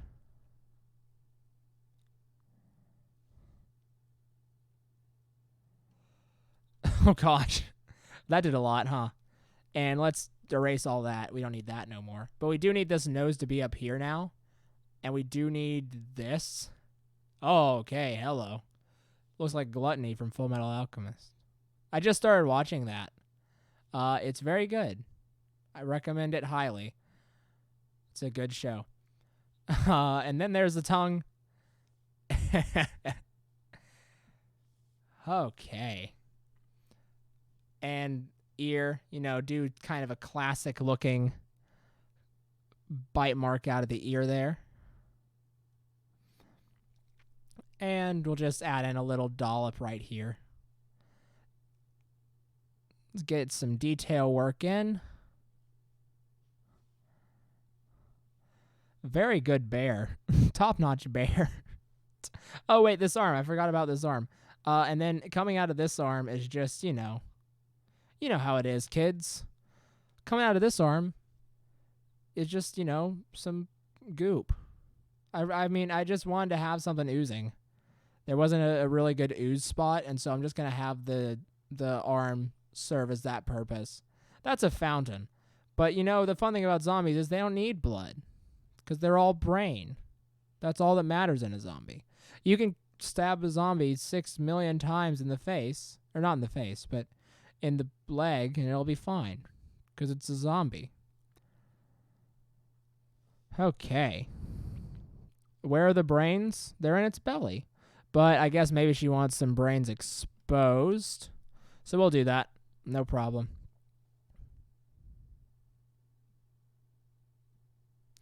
Gosh, I'm really bad at drawing brain, actually. It's one of those things that I need to get better at because my style, it would work well. But I'm just not too good at it. But there's some stuff that's brain adjacent. That looks fine. Could be worse. I want to add in some very subtle. Oh, there we go. Some very subtle pupils. Can really do wonders. This is pretty great. It really looks like more of an angry man. This looks like a mouth and that looks like a nose. That's not the case, but I don't disapprove. Where to put this bear? I think this... Oops. I got the Jellicle Cat's foot by mistake. I think this bear belongs down in America. Definitely belongs down in the America zone. Just right here.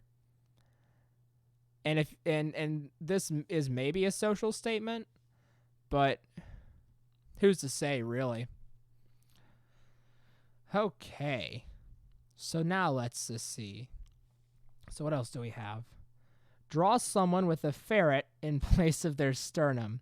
Okay, so this is an inside joke, but I asked two of my friends, the Ryan, who is the one who asked this in the chat. I asked him, and another one of my friends, Jay, if what they would do in the event that their sternum was replaced with a ferret, and they didn't really know what to say. But where the obvious answer is remove it and get your sternum back. But regardless, he wants a visual representation, and so I'm gonna. Someone put Big Chungus, and we'll get to that later. But I'm gonna draw this ferret thing first. And you know what I'm gonna do? I'm going to break out the spooky pen. This is the spooky pen. It's great, and it's spooky. Because I wanted to actually do something interesting with this one. Or try to, at least. Never really know how this is going to go. So let's draw a face real quick.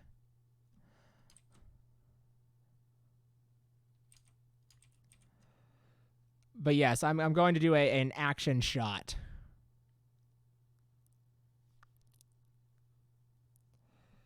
That'll be nice, hopefully.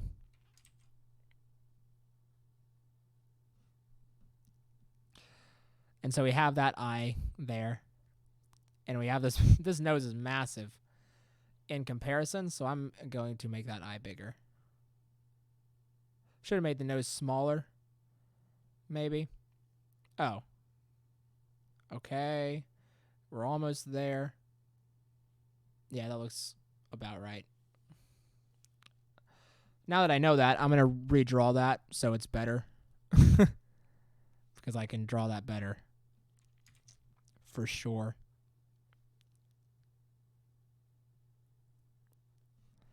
There we go.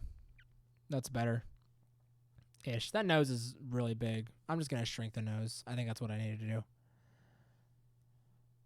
Because that nose is real big. That nose is ginormous. It's a big nose. It's a big chungus. That's right. I said it. I know the meme's dead, but it's still really funny. Okay. So now we can have this happening. I want sort of just some teeth to show. As the man screams, is going to be quite the visual if it works.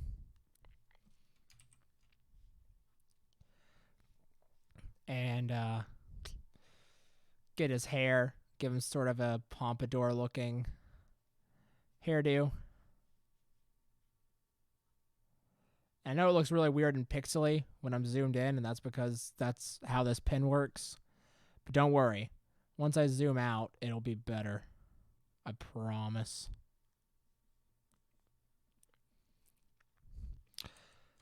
But yes, I wanted to have sort of this greaser-looking haircut. And okay, so now we have this. I want to take it, and I want to turn it to where it's like this. Then I want the neck to be sort of poking out like a neck.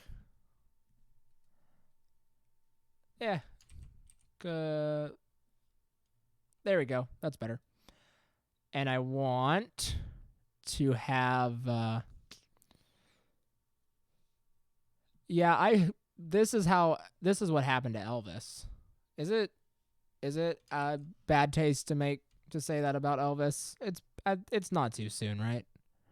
We're at the point where it's all right now. As someone else said it, not me. I just wanted to double check.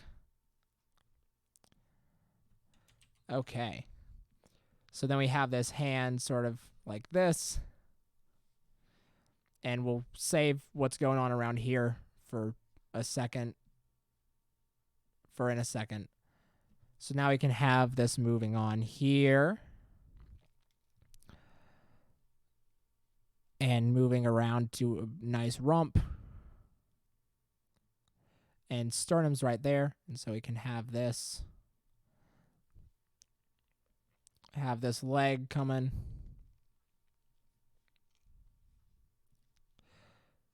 This is going to be, I hope, very awful. Because I want it to be. Man, look at that leg. Legs for days. Holy crap. I want this to be awful and terrible. So I hope it is. Is that a bad thing to want? I don't think so. Not in this context, at least. And so now we can just sort of have this going. I actually think this will be the second time I've drawn a ferret on Late Night Creatures. I think I drew one in the Undead episode, which is like episode 9. So it's been a while since we've had some good ferret action. Although you won't be able to see much of this ferret. Because, it is inside of a man.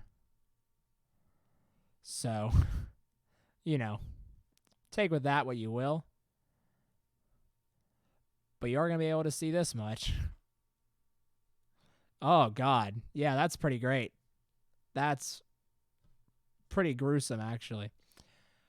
And I do want to throw in just some legs here. Man, that's metal. Metal AF. Okay. Dang. Oh, God. That's pretty cool. So, Ryan, my question stands. What would you do if this happened to you? In fact, chat. Oops. Chat, what would you do if this happened to you? Would you be a big man about it? Oh, there we go. Cool. So let's put you, right here. Front and center. I'm saving that up top space for something. Don't worry too much about what as of now. Actually, well, let me look through, see if there's any suggestions. Ketchup. That's a good suggestion. Let's go in and draw some ketchup. I'm going to go back to my normal pen now. Time to draw some ketchup. Would you like bottle or packet? Because I'm going to do... I'm going to do a packet. Here's the packet. It's fun to just sometimes draw nonsense stuff because you don't have to put too much effort in. Really. If you really think about it. And then it says catsup. There it is. And this catsup is mad. He's mad. Well, he's more just sort of tired and sad. I think sad is... Oh, uh-oh. What happened to this? Oh, no. Oh, no, what happened to him? What went wrong? Catch up? What went wrong, Ketchup? Jesus. Befriending the ferret is a good idea. But what went wrong? What could have caused this? I didn't draw that right. Let's try again. What possibly could have caused this? What could have caused this to happen? No one freak out.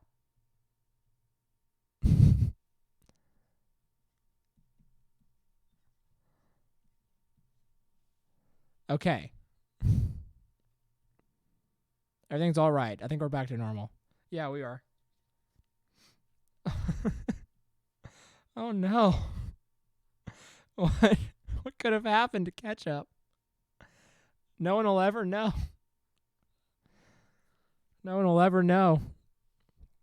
It does look a bit like a towel. Don't worry, I'm going to fix that in a second. By just doing this. Making it the little packet looking crease. The packet looking crease is my favorite part of the ketchup to eat. Okay.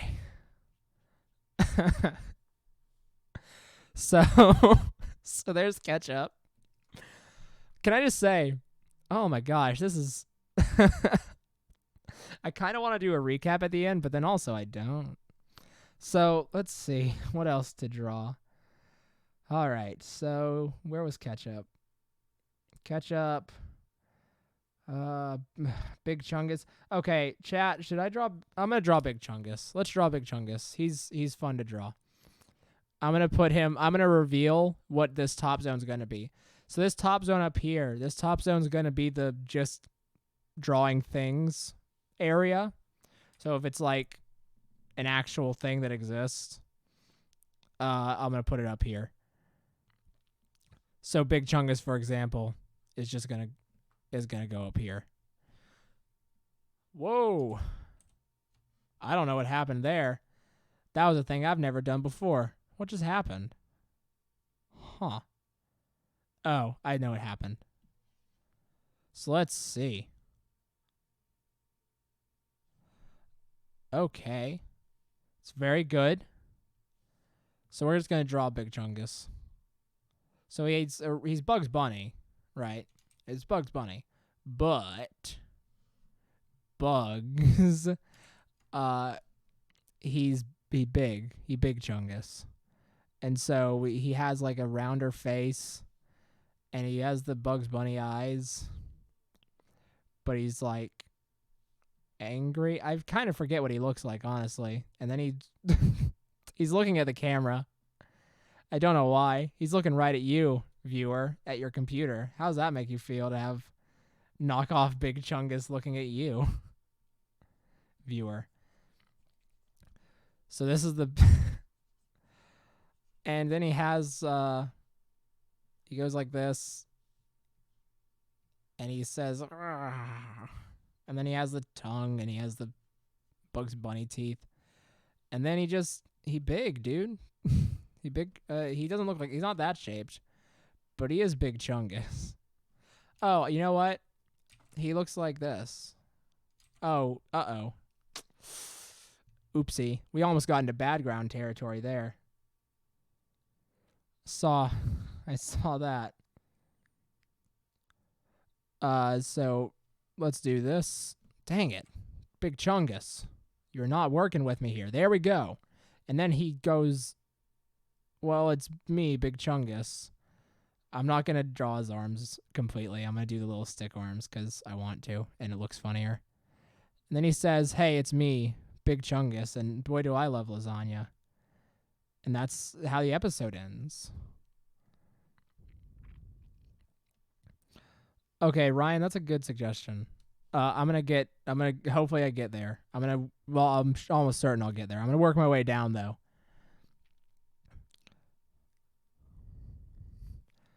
It's a piece of I know it's like a piece of candy corn. I get it. I know. But the issue is that if I do that right shape, it's going to look bad. It's going to look like something that it's not. And I don't want to do that because YouTube will get mad at me. What does Bugs Bunny's stupid face look like? Oh, yeah, he has this. And he has so many things have this. Why do so many animals have that? But then it goes like that. He goes like a clown. I didn't have fun drawing Big Chungus. But there he there he is. I'm gonna tuck him. You know where Big Chungus gets to go? I changed my mind. He doesn't get to be up here. He goes somewhere else. Let's go down here. That's right. He gets to go fight for the bread too. Stay there.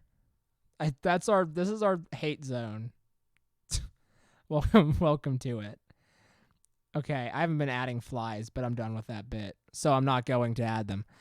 I just realized that I may be a little low on the mic. So I'm going to get back up. Okay. So, Big Chungus. The reindeer Batmouse, of course. You spelled reindeer wrong.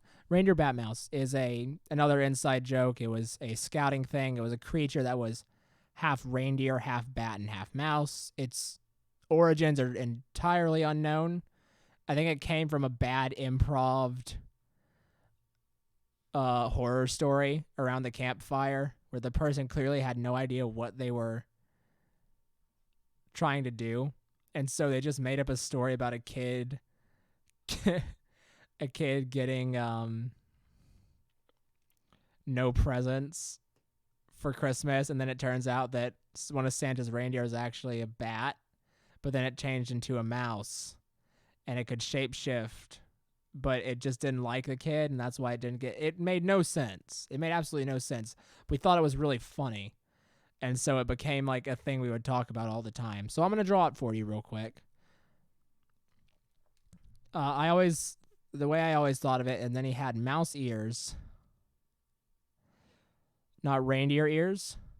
He had big old mouse ears. And then he went down, and he was mostly reindeer. At least whenever I would draw him, he was mostly reindeer. I don't know if anyone else really ever drew him, but when I drew him, he was mostly reindeer. And he had the big rump like a reindeer. And he had the back like a reindeer. He had but he had a tail like a mouse. So it looked like that. He had this nice mouse tail. And then he had bat wings, which I will draw in a second. And that's how the reindeer could fly or something, is because they were half bat. It made no sense. I don't even remember most of the conversation that started it. Like it was almost like it was a fever dream that we all took part in, which is a weird feeling to have. We have no idea exactly why we found it as funny as it did, or why it really cropped up, or anything like that. We just did our best to try and make sense of it. It didn't always go well, though. Really didn't. But you know.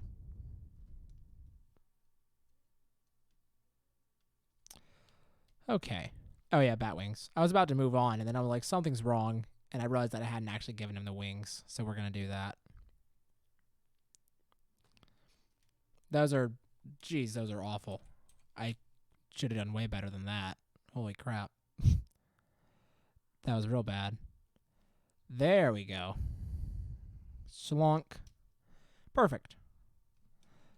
All right. So here he is. He's nice. He's epic. He's very cool.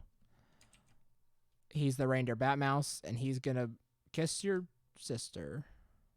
Specifically yours, viewer. I'm talking to one of you, but it's up to you to find out which one.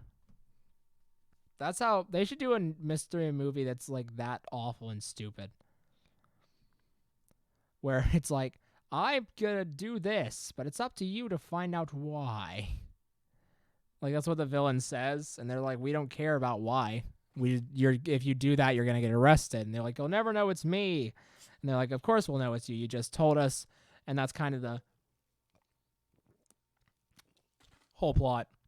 There's really nowhere much else to go from there, is there? Really.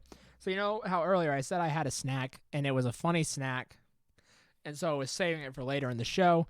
Once we get 3 hours, when we hit the halfway point, I'm gonna dip into that snack, and that's what we're gonna do. Okay. I'm gonna put him soaring above everyone here. I changed my mind about this top part of the screen being for already established IPs. That's stupid, and I'm not gonna do it. Let's see here. An octopus. I'm really good at drawing these, actually. And now I'm going to mess it up. But I don't like them. I hate octopi. They're awful. They're terrible creatures. They're going to kill all of us one day. It's almost a fact. They are literally one of the most impressive creatures in nature because they can almost do whatever they want. Octopi have almost no limits. I mean, basically anything that you think that they can do, almost without a doubt. They have the ability. They have this really cool ability that's terrifying, where they can actually edit their RNA to make new proteins for what they need at the time, which is ridiculous. Anyways, what was I drawing? An octopus. See, whenever I go on an octopus rant, it's usually because I'm not talking about an octopus. And so it was definitely a weird new experience to start there. Tentacles are easy though. I mean, they really are. Cuz it's basically just you just draw that and then there. One. And welcome to this new episode of Dora the Explorer. Dos. I'm going to just count in Latin. Okay. Trace. Okay. So we got trace.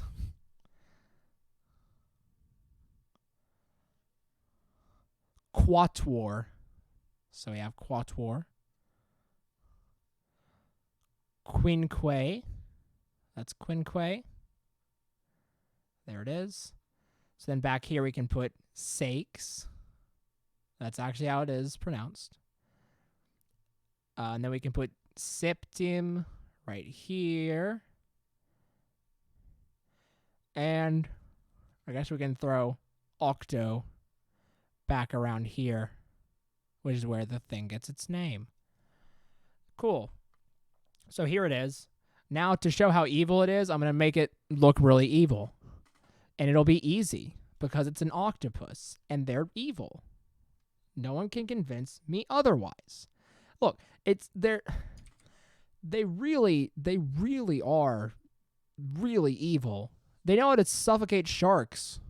Do you know that? Do you know that if an octopus is attacked by a shark, it has the knowledge to take its tentacle and run it through the shark's gills so that the shark can't breathe and the shark will let it go to get out of that situation? Because they will, and they can. And that's terrifying. It's terrifying. It really is. They can also ally with other fish to do stuff. They can compress. They can camouflage. They are almost the perfect life form. I was watching an episode of Ancient Aliens, which is a stupid show and it's bad, but it's really funny.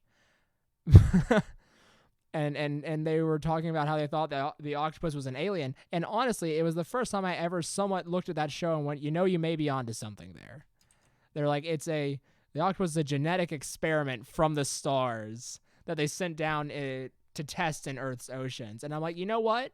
Honestly, that I would be least surprised of all of the stuff that you say in this god awful show. I'd be the least surprised if that was true. That's the one thing that I can maybe accept from that show. Anyways, here he is. Their mouths are razor sharp beaks underneath them. Yeah, they have beaks like birds, but I'm going to just do this to make him nicer. Or no, he's mean. So I'm going to do this. I'm going to do this. Dang it. I'm going to do this.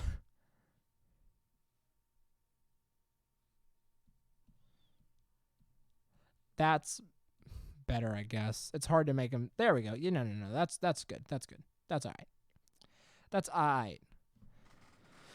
Oh, man. How long have we been going? 2 hours. A third of the way through. This is really this is quite the marathon of a lot of things. It's a marathon of talking. It's a marathon of drawing. And that's it. It's a marathon of thinking and keeping your sanity. Okay, so what else? Let's see. Octopus. Okay, so this is from Ryan. Draw a third cat, but this one is Aku from Samurai Jack, shape-shifted into a cat. Now, if you don't know, Aku is I think he's an evil spirit that can shape-shift, and he likes to mess with Samurai Jack because he sucks. And he goes, "Foolish samurai," and that's all that he says. And then he disappears, and they never actually fight. And he goes like this, I think. And I'm doing everything from memory, but I'm pretty sure Aku looks like he has like this type of deal, right?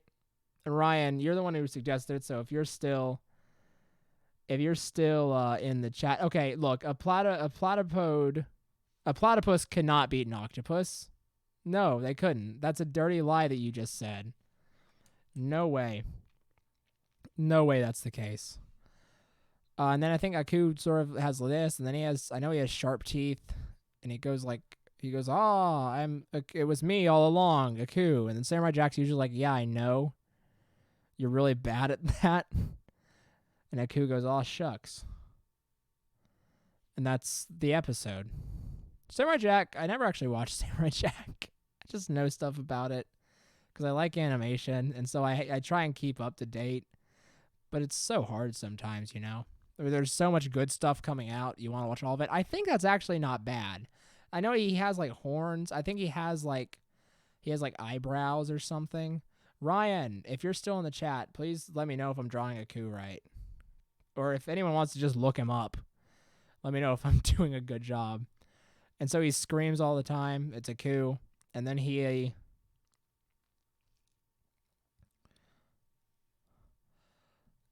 sorry, I got off track again. Here's why a platypus would not beat an octopus in a fight is because the platypus would not be able to get its hind legs around to attack the octopus, because the first time that the platypus did it, the octopus would figure out what it was trying to do. And then the octopus would know, okay, don't let it do that, and it would just wrap it up by its back legs so that it couldn't do that anymore. And then the platypus is kind of done. And then he has to have a cat body, and so I'm going to just leave his head like that for now. And then we'll move in and just give him sort of a potato cat looking body. There we are. Perfect. There it is. Okay. So I'm going to turn him so that he's also going after this mouse. This is pretty great. This mouse is dead, right? I mean, this is like Dunzo time for the mouse, right? No possible way. This mouse, poor guy, is at this point is definitely like, he's done. He's finished. Okay. Very good. Wowzers. This is getting... We still have a good amount of empty space, actually. We have a lot of space to work with. Let's see. Okay. Draw a deformed Dora. Don't mind if I do. Gladly. Gladly. I'm going to real quick, actually, before I do that, I'm going to take my phone off of the charger so that I can read the chat without worrying about it falling over, is the purpose of doing this right now. Also, because when it's a stream this long, you might have to just do some adjust time. It's just an inevitable thing. Okay. So, let's see. Okay. Deformed Dora. That's what we're doing. I was trying to remember. I'll put her under the reindeer bat mouse. So Dora, the funny thing about Dora is that her haircut's really stupid. I used to like Dora a lot when I was a baby. She was my favorite program. But here's what I'm gonna do: is I'm gonna make her into like a Japanese demon. I guess that's kind of the vibe, like kind of like Samara from The Ring. That type of deal with Dora. To, I guess, do the corrupted version. That's the girl's name from The Ring, right? Samara. I don't actually remember. I haven't seen The Ring either. I know a lot about stuff, but I haven't seen most of it. But it's really good for acting like I've seen it, if I ever need to do that. And so Dora, she has a little neck. She has a very small neck. She has her body, which is a pretty standard body. You know how it is. And then she got pants. And then she got little legs. And that's Dora for you, baby. And exactly why? Because it just kind of worked. And we're going to, like, really just... Wow, look at her. Look, it's Dora. She's an explorer. She's great. Look at her go. She has this one little tuft of hair, right? Here's her hands poking out. Oh, the rest of the hair. That's what... There's something weird about this drawing, and I couldn't pin down what, and it was that the hair didn't go all the way around. This doesn't make sense either. I think she's just sort of walking menacingly forward. And so this would be like this. Instead of the way that I had it. I had it in a dumb way. There. Dora the Explorer. We're going to put her right over here. Nope, can't overlap her with the Jellicle Cat. If you overlap the Jellicle Cat, you die. That's basically how it works. Let's see.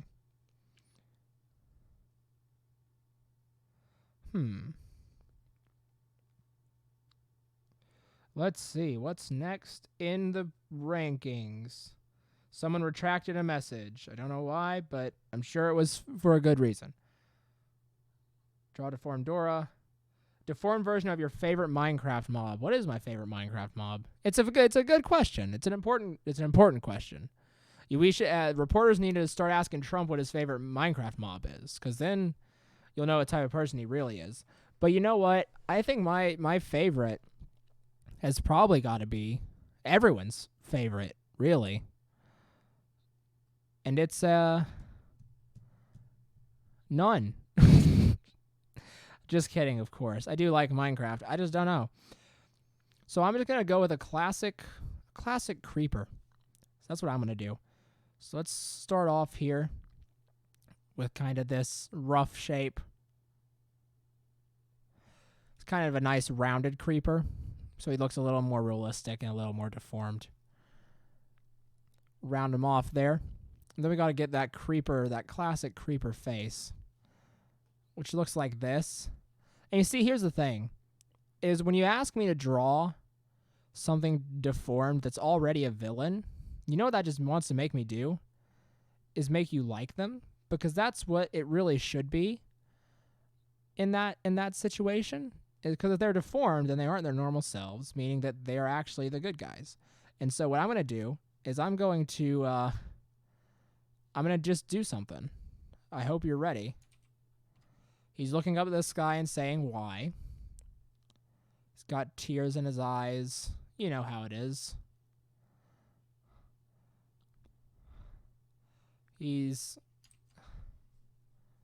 Oops. There we are. He's very sad right now. It's unclear why. But we'll learn soon enough. I know what it is. I mean, I'm not stalling for time with this one. I know why he's sad. But look, I'm going to get to the pee-pee poo-poo man, but you got to give me a second, all right? You just got to give me a second. I'm getting through the suggestions as they go. Promise. But I'm going to get to the pee-pee poo-poo man. I see that you want me to draw it. We're going to get there. I promise. Okay. So now we have the creeper. You know what would make a creeper really deformed? Is if you give him arms. That's how you really do it. He's saying why. But why is he saying why, you may wonder? Well, I'm sure he wonders why too.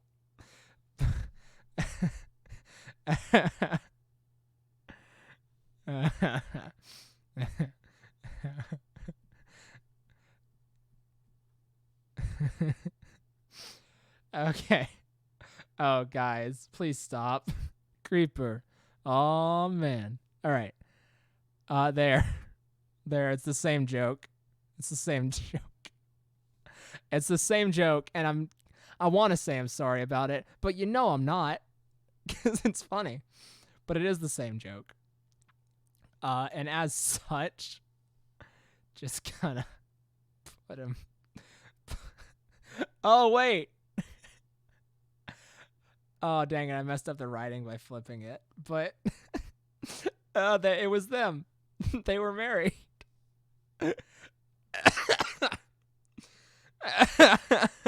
It was them. They're the ones who split. It's them all along. They were right under your noses and you didn't even see it. Divorce. All right, cool. If you've ever dealt with divorce, I apologize, but I mean, you can't get offended by this, really, can you? Creeper. Oh, man. Okay, so...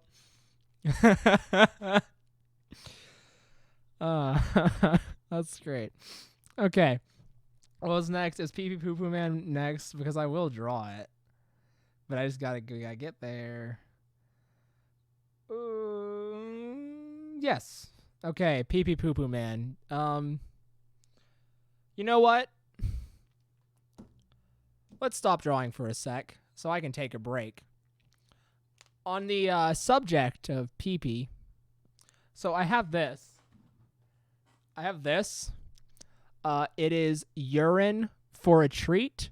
It is a soured liquid candy sample, and it's candy urine. And I got it earlier last week, or a couple weeks ago. I got it a couple weeks ago, and I have not tried it yet. And so I thought it would be fun to try it on stream for oh, you have to go? Pee Pee Poo Poo Man person has to go.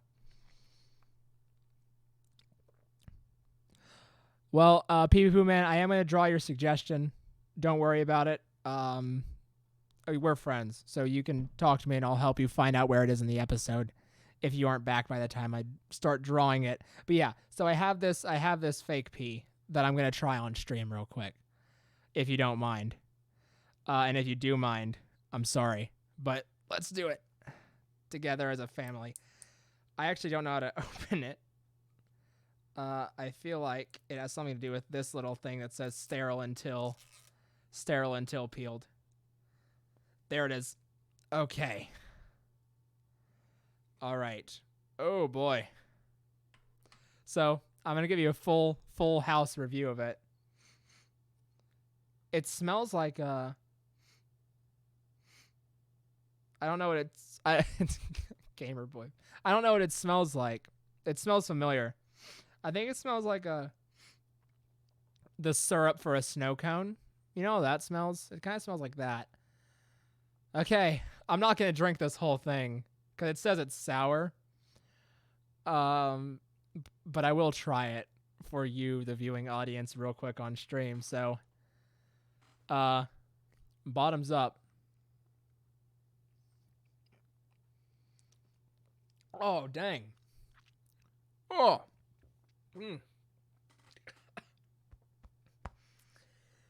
Oh, God. Oh, when they said sour, they weren't kidding. That is sour as heck. Jesus. Okay. I'm going in for a second tasting.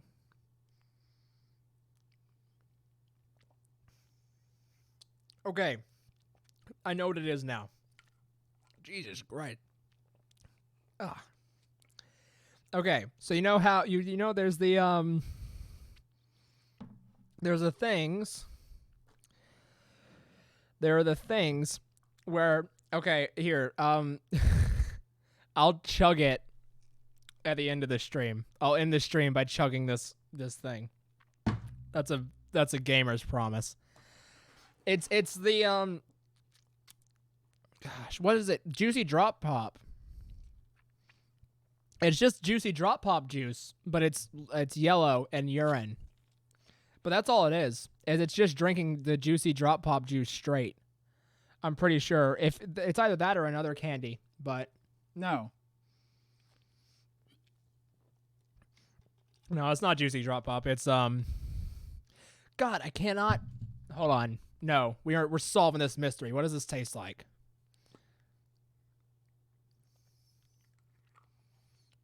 Dang it. It's the texture. It's like kind of gelatinous. I have no idea. It tastes like a candy that I had when I was a little boy. But I haven't had that candy since. And so I have no idea what it actually tastes like. Gosh. I want to say juicy drop pop, but it doesn't feel right. So if you know if there's any like liquid candy that is popular, that was popular, then I don't know. No, it's not Warheads. It's not a Warhead, because the thing that I'm thinking of is definitely like gelatinous and liquidy, like the fake urine is, but it's I can't remember for the life of me what it is. So whatever. Maybe after jeez, that's a lot. But I made a gamer's promise. So maybe after I chug all of that, I will be able to let you know what it is. Jeez, that's some got on my on my thumb and it burns, and I don't know why. That probably means it's not good to be putting in my body, but guess we'll see. Anyways, Pee Pee Poo Poo Man is what we're drawing, and that's why I did that. So let's draw. I don't know what you want me to do for this, because I can't really do much because it's YouTube, but I'm gonna do my best, I guess. You know what? I do have an idea actually now. I do have an idea of what the Pee Pee Poo Poo Man can be. Don't worry though. He's not what you think. As the name implies, he's not what the name would imply. If that makes any sense, which it may not. Do do do do do do do da da da da da da da da da do do. I'm doing that because he's a sneaky character, the Pee Pee Poo Poo Man. Have you seen that? It's the one meme where it's that awful, terrible horror movie, the Bye Bye Man, but it's Pee Pee Poo Poo Man. That's what this is. Okay. So, looking at this, dang, that stuff is actually really vile. That is vile, for sure. I mean, I guess it should be, right? It's supposed to be urine, but I did not expect it to be that bad. It wasn't even good. It doesn't taste good. It just tastes awful. It just tastes bad. All right, well, thank you for joining me. Someone's leaving. Okay. And so, Pee Pee Poo Poo Man, we're going to have him be here. He's going to have one of his hands in his pocket. It's like Deep Throat, the dude who helped the Watergate scandal. Or not helped the scandal, but helped reveal the scandal, because he was the director of the FBI. He's that type of character, except also not. He's the type of guy who sells you a watch in the middle of Chinatown. You know? And by that I mean, you ready? Let's get gross. By that I mean, he of course just has a big old coat. And this big old coat is full to the brim with stuff. And I'm going to wait on the stuff because I have to draw his body. And so, let's wait for a second and be patient. There we go. Never mind, almost there. We're almost there. We're so close. I can, well, I guess I can taste it. We're so close. Okay. So he's here. for sure. And we can do the little indent for his thumb. There we go. And then inside of his coat, as you do, he has shelves. Oops. Okay. Sorry. My computer stopped working for a sec. Which I have to be careful of. It'd be, you know, one of the worst things I think that could happen would be for this stream to just shut off because my computer's decided to stop working. It shouldn't happen. It really shouldn't. But it's always in the back of my mind, like, oh gosh, what if it does? What do I do? What do I do then? So, but if you haven't gathered already, he's selling pee-pee and poo-poo. Man, that's his whole. That's his thing. That's it. That's all he does. I mean, this is his livelihood. Honestly, it's kind of sad. So you sometimes feel bad for him and you buy it. Or is that just me? Maybe just me. But there he is. Oh, he's kind of, as gross as he is, he's definitely one of the nicer looking things around here. He's selling it to Dora. That's why she's like that, is because, I'm not going to get into the details, but he has something to do with the reason she looks like that in this cinematic universe. The Late Night Creatures cinematic universe would be awful. So, let's see here. Pee Pee Poo Poo Man, we did you. What before that? There was something else. I don't know. Let's see. Except killed by Soviet Union. Pee Pee Poo Poo Man, okay. Oh, can we get Jerry the Mouse? Okay, yeah. Someone, Ryan, I think it was. No, it was, Brent. Brent, who has been on the show before, asked to get Jerry the Mouse in to help out with the Jellicle Mouse's situation here. The Q-Tortoise cinematic universe would be, I don't know what it would be. It would be strange, to say the least. It really would. But oh, all right. See ya. Hope you had a good time. The person who suggested Pee Pee Poo Poo Man is bouncing. Okay. So I'm just going to try and draw Jerry the Mouse. No, I'm going to draw one specific Jerry the Mouse. It's the Jerry the Mouse after he eats that big old cheese.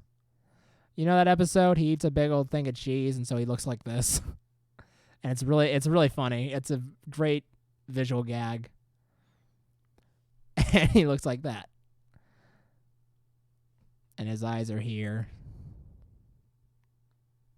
And he's giving a big old smile, despite him very obviously not being helpful to the predicament. And I think that's another reason why the dude is so stressed, is because Jerry is not being useful. And in fact, maybe we can add some more emotion to him. Maybe not only is he stressed, but now he's angry.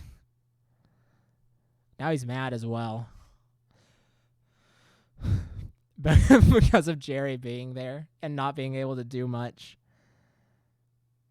Okay, and then we have, after that, I believe there was nothing else after that. We have the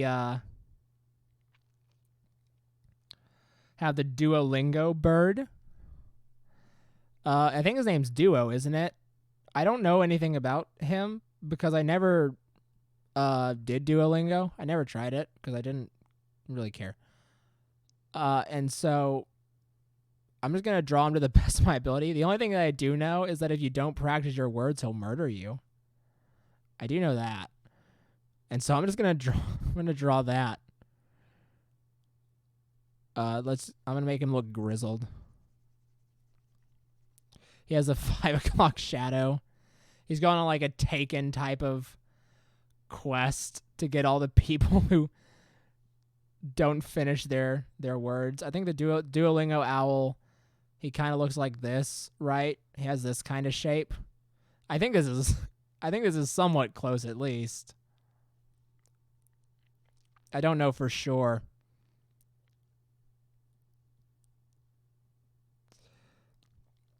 And so he has this guy by the shirt.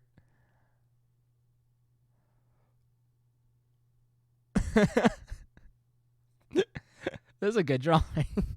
There he is. He's very small. It's a child. It's a child who downloaded Duolingo because he's like, I want to learn Russian, Dad. And he's like, download this app, son. It'll be great. And now this is happening. And I bet that dad feels real good about himself now.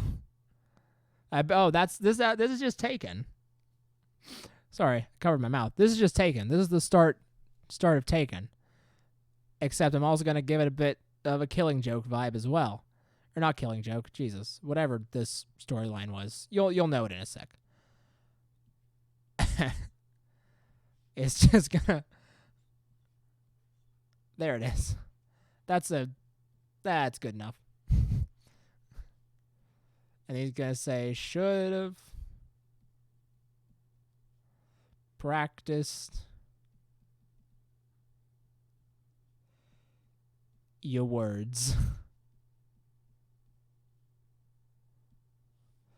And there we are. You should have practiced your words. Because you didn't, Duo's now gonna beat you with a crowbar. And that's Duolingo's specialty. So there we go. It's very interesting that they allow the owl to do this, but I don't think they can really stop him at this point. I think he's achieved a new level of consciousness. And I have no idea. You know what I have no idea about? I have no idea what I'm going to use as the Death in the Family. Right. I have no idea what I'm going to use for the thumbnail. What do you what I'm pulling for right now is just for the thumbnail to just be one of the divorce papers.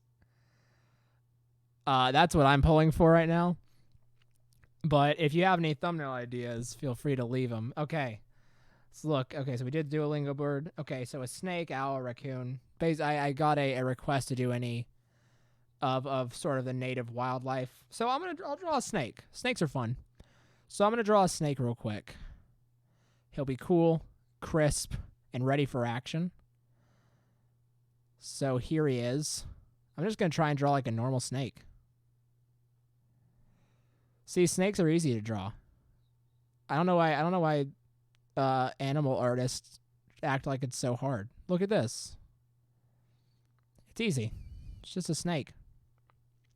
It's not rocket science. It's just snake science. And it's not even science. It's art.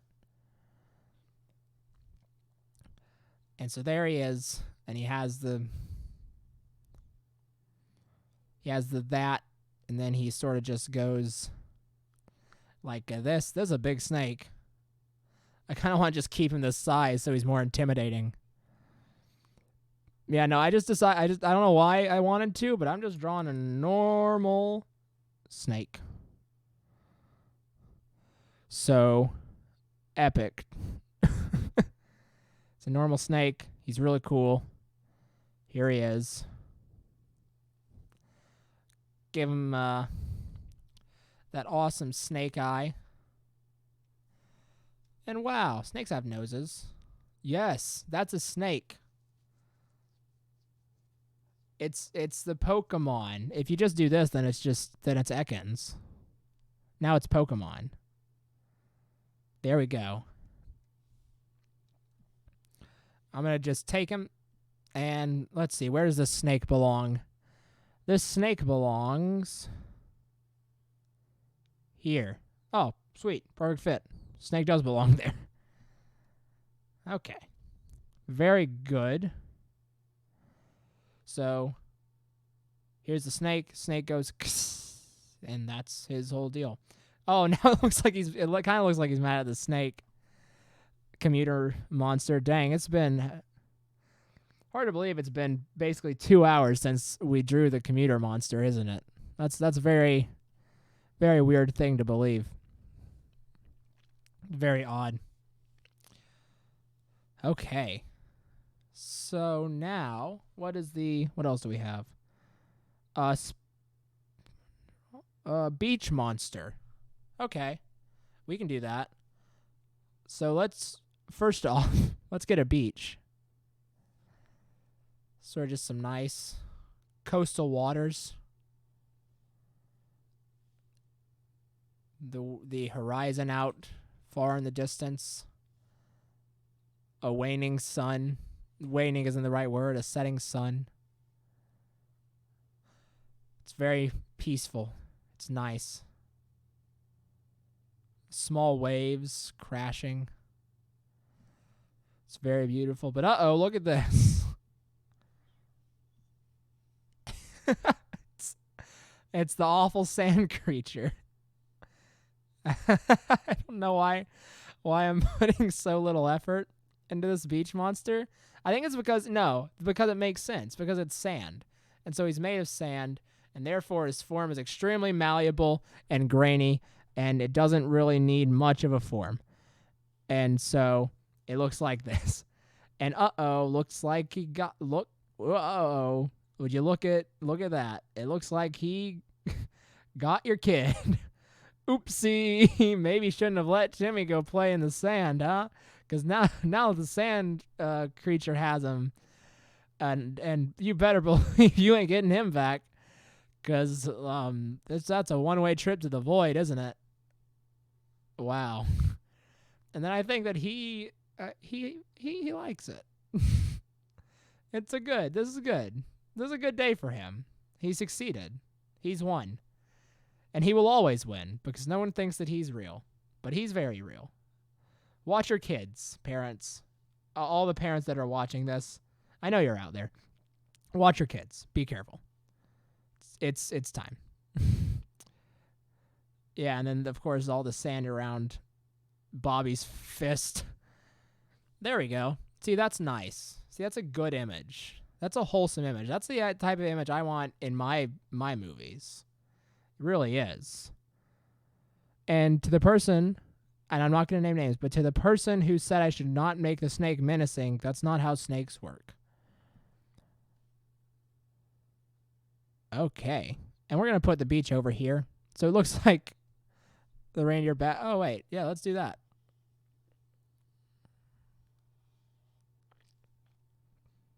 Shrink him.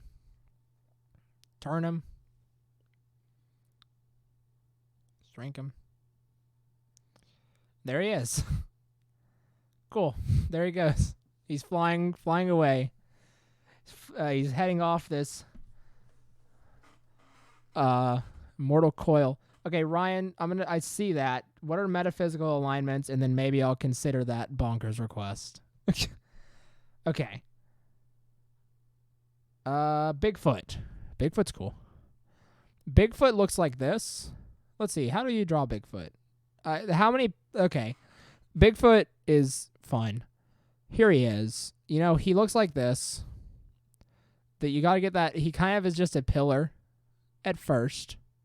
We'll add the arms in later. They're unimportant. And then he has eyes. And then he has a face. Oh, okay. So like the RPG alignments. Gotcha. I've never heard them called that before. So he does have a face. He has a big old nosage. He's got eyes. Got brow. He's basically a monkey. See? I'm gonna make Bigfoot nice. I'm gonna make him a nice drawing. He's going, He's enjoying his day. His friends finally convinced him to go to the salon and get a wax, but he didn't want to fully commit quite yet, and so just, cut him some slack, everybody. But regardless, I think he looks pretty fine, but that's just me. And I mean, they couldn't get it all, of course. He is Bigfoot. And there we go. See, this is what Bigfoot was made to look like. I'm just saying. All of the renderings that all the Bigfoot people do are incorrect. And this one's right. That's all I'm saying. I'm not making any bold claims on this live show, but I am saying that everyone who's ever drawn Bigfoot has gotten it wrong. And that's why we can't find him, because we're looking for the wrong things. You know, I have a theory about Bigfoot. One of my friends really hates this theory, but here's my theory about Bigfoot, and I'm going to tell you it while I'm drawing Bigfoot. My theory about Bigfoot is that Bigfoot works kind of like an octopus and can change the pigment of his skin. And as a result, over time, his hair will eventually change that pigment as well. And so that's why there are pictures of Bigfoot, because all the pictures of him are young juvenile ones who don't know how to hide and haven't had the time for their camouflage to set in yet. And so that's why they're so hard to find, because, I mean, of course they're good at hiding, but then also they have camouflage. And so we can't find him. That arm's really short, but I kind of like it. So I'm going to leave it. And then he of course, because it is Bigfoot, he of course has a nice bag of Jack Link's beef jerky. This episode's not sponsored. Although, if in the event, in the incredibly random event that Jack Link's beef jerky wanted to sponsor me, I would give them a resounding sure. Jack Link's. There he is. It's Bigfoot. Where's he walking to? Uh-oh, he's walking down the beach. I hope he notices the Sandman. This is, oh boy, poor Bigfoot. He just wants to enjoy his Jack Link's beef jerky, but all those idiots in the commercials keep messing with him. Bigfoot really gets messed with in those commercials. It kind of sucks. Like, people get mad at animals and stuff when they, like, maim people, but more times than not, the people full out deserve it. Let's see. So Swamp Thing. So I don't know if this is like a swamp thing, just a general term, so like a thing that would be in a swamp, or if it's talking about the DC nature conscious superhero Swamp Thing. I don't know which one it is, but I'm going to guess that it's the DC superhero, and I'm just going to try and draw a good Swamp Thing. So here, I know that he looks like this. He has that sort of mustache-looking thing, and then he has a very strong chin, Swamp Thing does. And then his face, his nose is like that. He doesn't have a nose, and his eyes go like this. And so then Swamp Thing is actually kind of, at least in my opinion, a little easy to draw. He can definitely, he's definitely pretty simple. There's more complex things, is what I was going to say. There's definitely more complex things to draw than Swamp Thing. And he just sort of has a mouth. And he has like some garbage or something on his head. I don't actually really remember. He has something on his head that I don't know about for sure. And there it is. Swamp Thing. I think that's close enough. Could be closer. Where does this head belong? Where does this head that I made belong? That wasn't a sentence. Where does this head that I drew belong? I think it belongs down here. So let's put it down here. It belongs right next to the Soviet Union. Not because it's bad, because if it was, it would be in the Soviet Union with Big Chungus. But it does belong near it. Okay. So let's see. A hairy man. I kind of did Bigfoot already. But I will just draw Cousin It from the Addams Family, because it's basically the same premise. Just you draw a pillar of hair, right? And then depending on the movie, I guess, you put on, you give him a top hat, and then bam, Cousin It. That's all he is. He's just a mop. I mean, you could give more details. You don't really need to, but you could just, at the most, you could just give, like, that. That's all you really need. And that's acceptable. It's Cousin It. And he's got these little eyes and a little smile. And that's what he looks like. And he's going to go hang out with Bigfoot as well. They're friends. I mean, Bigfoot and Cousin It are almost definitely friends. They almost definitely know each other. Like, in the Addams family. Oh, whoops. I did that again. Like, in the Addams family canon, they almost definitely know each other. Because Bigfoot definitely exists in that. Okay. So Ryan, my dear friend, has given me a probably somewhat lengthy challenge, but he would like me to draw a creature with 9 heads with each of the alignments of your standard fantasy RPG. So those being, lawful good, good, chaotic good, lawful neutral, and so on and so forth. He wants me to do all that. And so, you know what? Because I'm all right with the challenge, I will gladly do that for you, Ryan. So let's go ahead. I'm going to but to simplify my workload a bit, I'm going to make them all little potato people so that I can just represent the alignments as simply as possible. So first of all, we have the first head, which will be lawful good. And so I'll give the lawful good one, I'll give it a little halo. And it'll be very much like happy. And it'll be charismatic and very nice. And there it is. Okay. So that's one down. Then we have just normal good, who I think I will make just a normal smiley face right here. I think that's all right.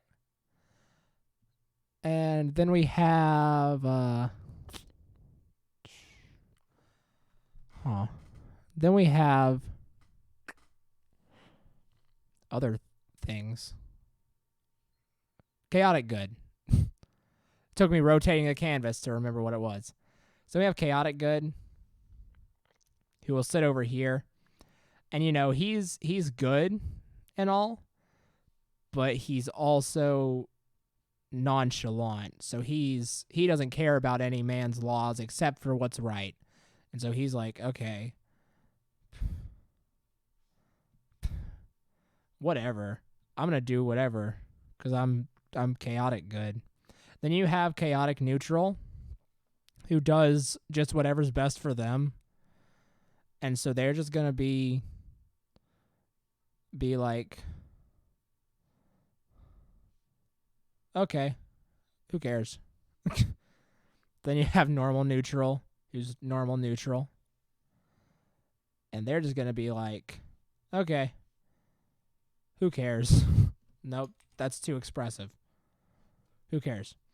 And then you have lawful neutral, who is always neutral no matter what. At least I believe that's what it means. The neutrals never made sense to me, and they're all basically the same.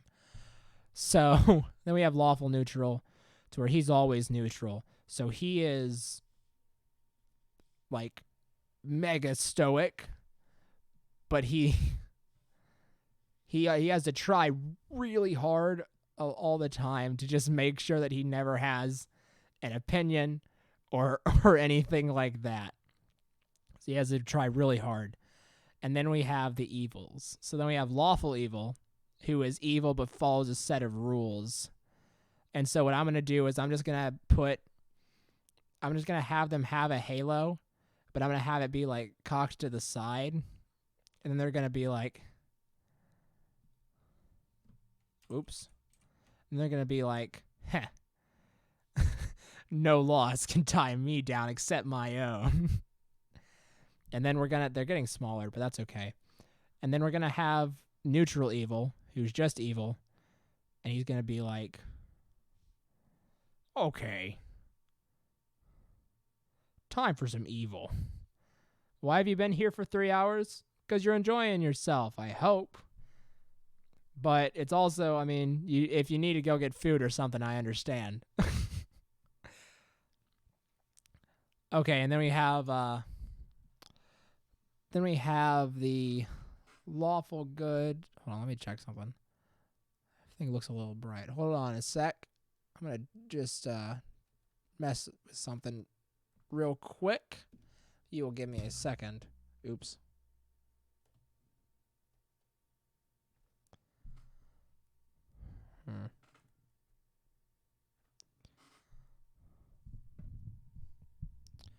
Okay, sorry, I was just messing with the light on my camera.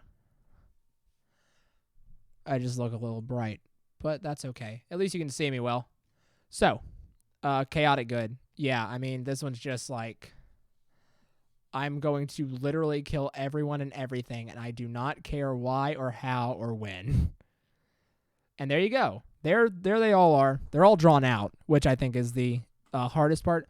But now there's the issue. How do I make them all the same creature? Well, I'm glad you asked. It's very simple, really. I'm just going to take this one, put it there. Just going to put it right there. Okay. Then I'm going to take... So, yeah, and I'm just going to put that one there. And then I'm going to take this one right here. Take him. Just sort of pop him up there. It's very simple. It's a very simple process, really.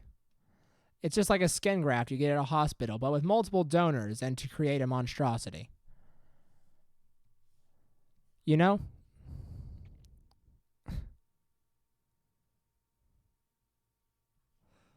Oh, yeah, that is a good idea. I'll give chaotic horns.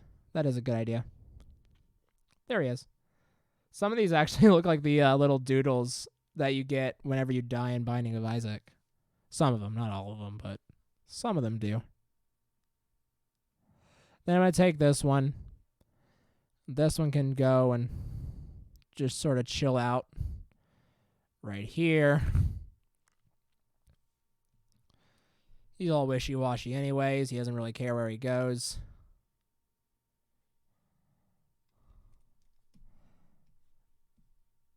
I do still think it's important for... Oh, gosh. This is becoming very different than what I intended. I do still think it's important for neutral to kind of take this middle spot here. So he's just going to be attached forehead to chin to neutral good right here. Oops. Well, he lost an eye. So I'm going to... Let's just sort of add that into part of the process. But I went with it a bit.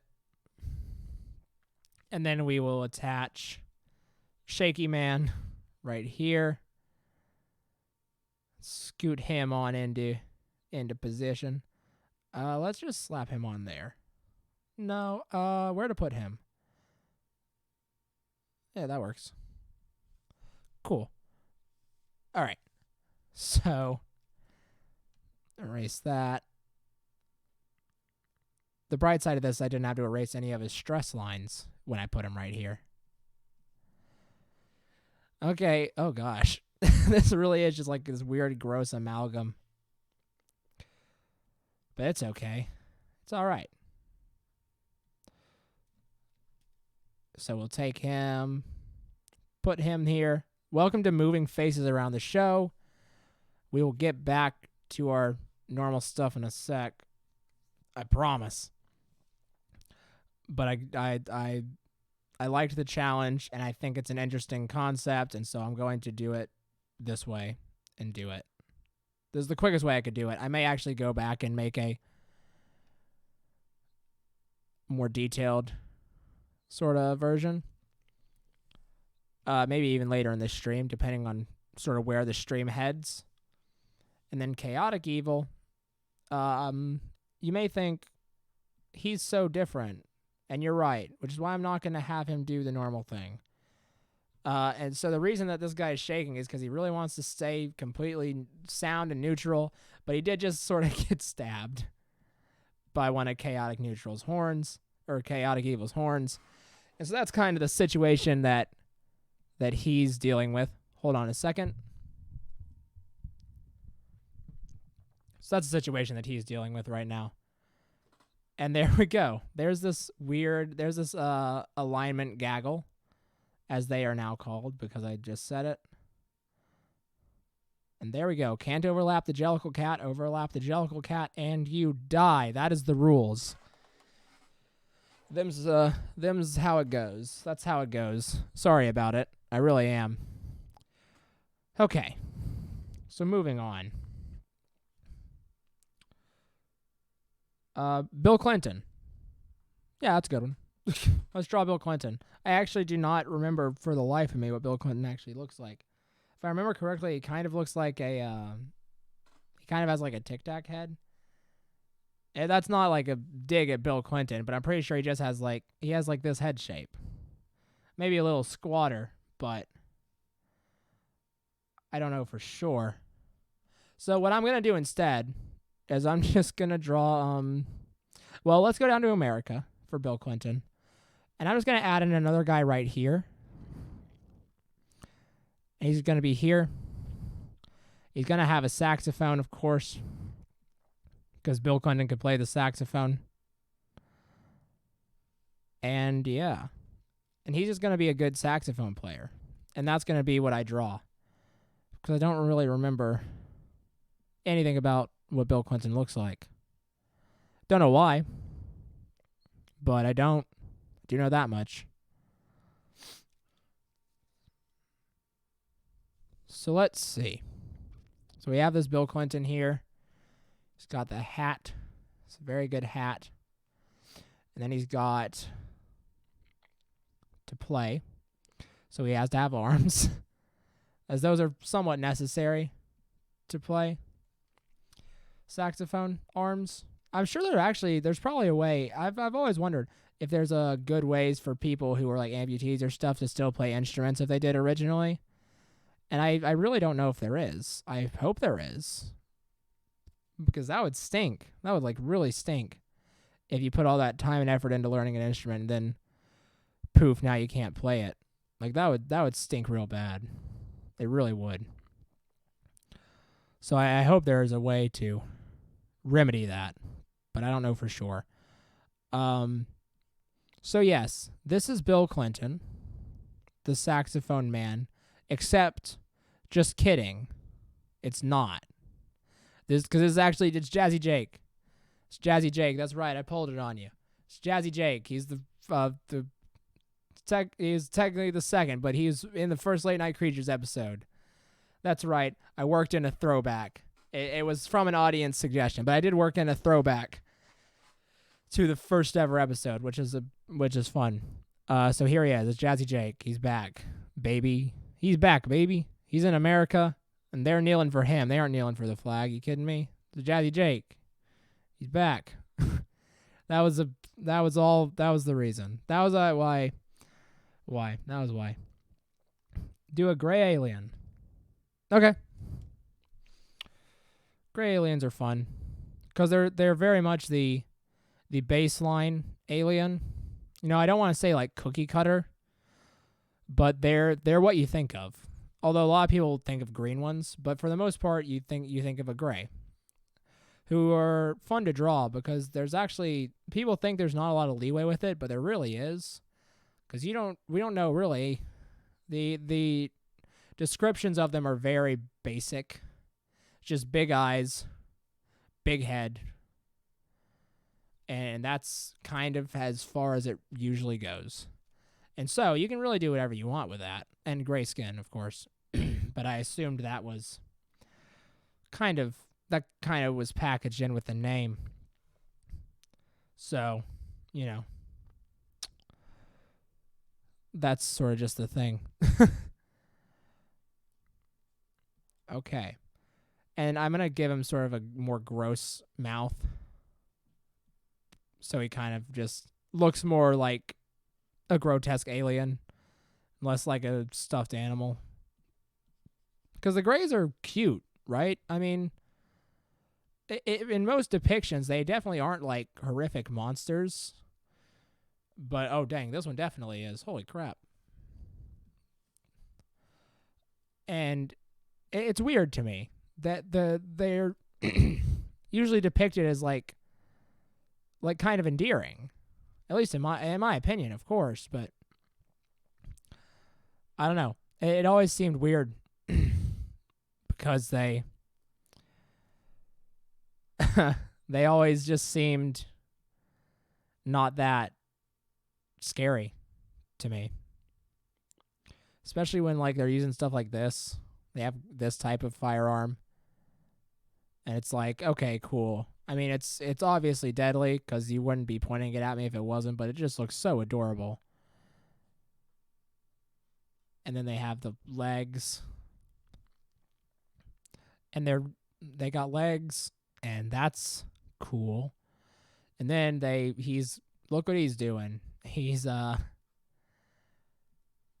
giving you a thumbs up. I don't know why I decided to give them just one big finger, but I guess I did. He's giving you a thumbs up because you're doing a good job. He's proud of you. He wants he wants you to succeed. So, you know.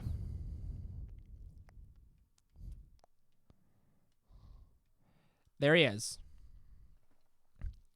He's cool. This is a good little boy. I'd take him to dinner. So where does he belong in this awful menagerie?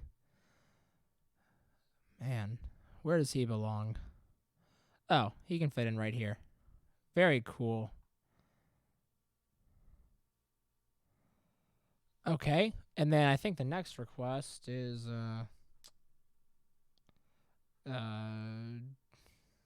giant spider. I'm going to actually get a drink. I'm going to tell you I'm getting a drink this time instead of just doing it because my throat is bad.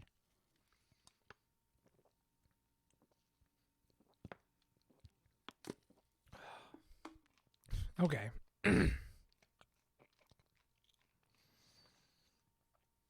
All right. Think we're better now. I don't know if you could tell, but yeah, my voice things started to give out a bit. It sounded different to my ears. Look at this friend. Remember him? That was a while ago. Okay, so giant spider. Righto. So spiders have 8 legs. Another 8-legged creature for me to draw. 8 legs is a lot of legs. It's a lot of legs. I'm gonna do a legs in approach to this spider. It's an artist technique, basically, and it's great. It's a cool technique. Speaking of spiders, did you see that Marvel doesn't have Spider-Man anymore? It's pretty cool. I'm pretty excited about it. It made me very happy. It really did. So I'm excited to see what happens next because of that. Who knows? It's kind of all up in the air at this point, really. So let's see. So this is a spider. Kinda. I mean, it could be better. I don't draw spiders that often. I'm going to do this. Give it this type of deal. And now it's time for this head. And I have an idea, and it's just to make this head look really dumb. Just to make just one of these. Just a type of head, you know? They're pretty great. I did one in a drawing recently that is like a warning to parents. And there's this spider. He is giant. He is very giant. In fact, he's probably the most giant, and he's going to take up... Oh, where's a big old space for him? I think he can take up all this up here. There he is. He's a good boy. He really is. Okay, it is 8 o'clock, so don't go away. I'm going to just stand up for a very hot second and stretch so that I don't get scoliosis from sitting here for so long. So I'm going to be back in like 1 sec.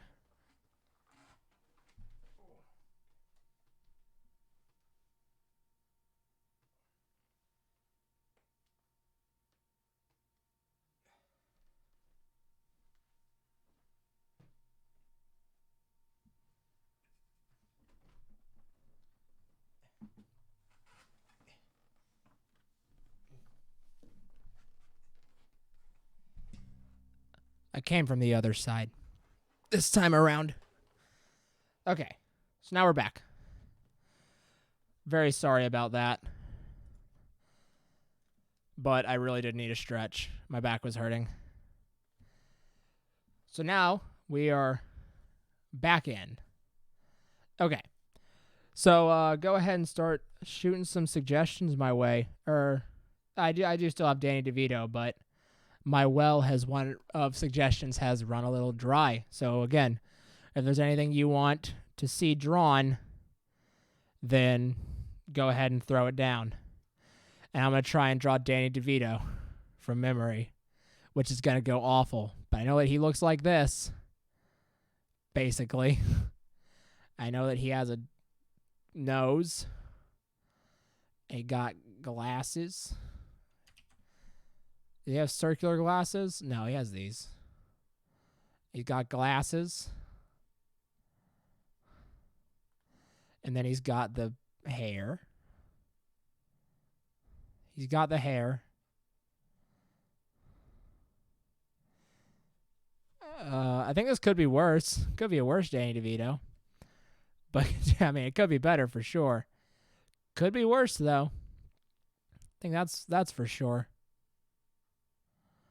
I don't think there's anything special about his teeth, so I'm just going to give him normal teeth. He's the trash man.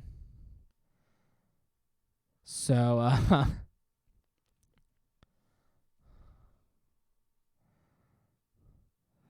so let's just see. And then Danny DeVito's body is kind of just like squat. He's a short man.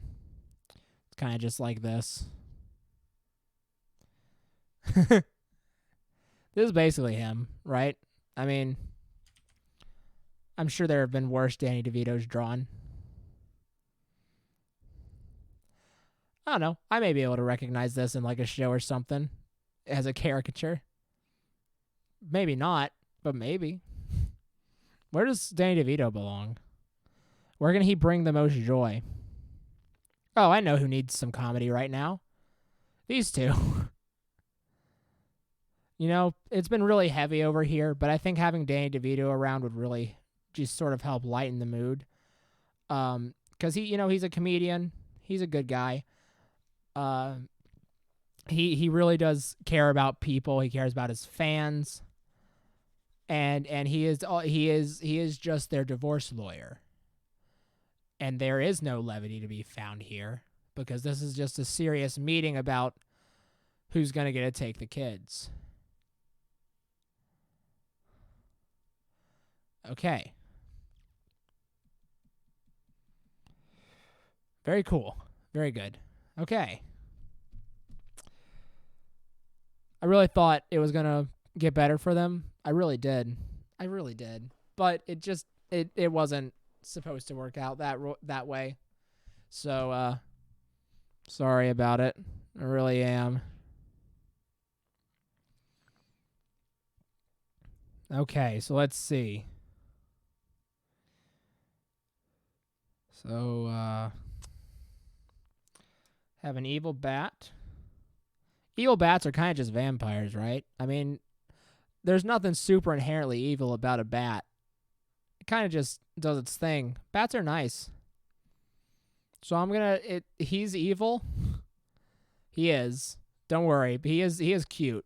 But that's part of the evil. Is that he's cute.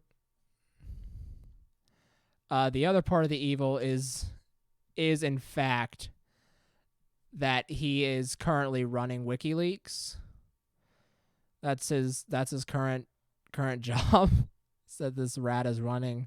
Not rat. I guess rats are kind of the rats of the sky. But he is currently running WikiLeaks. And he is very smug about it.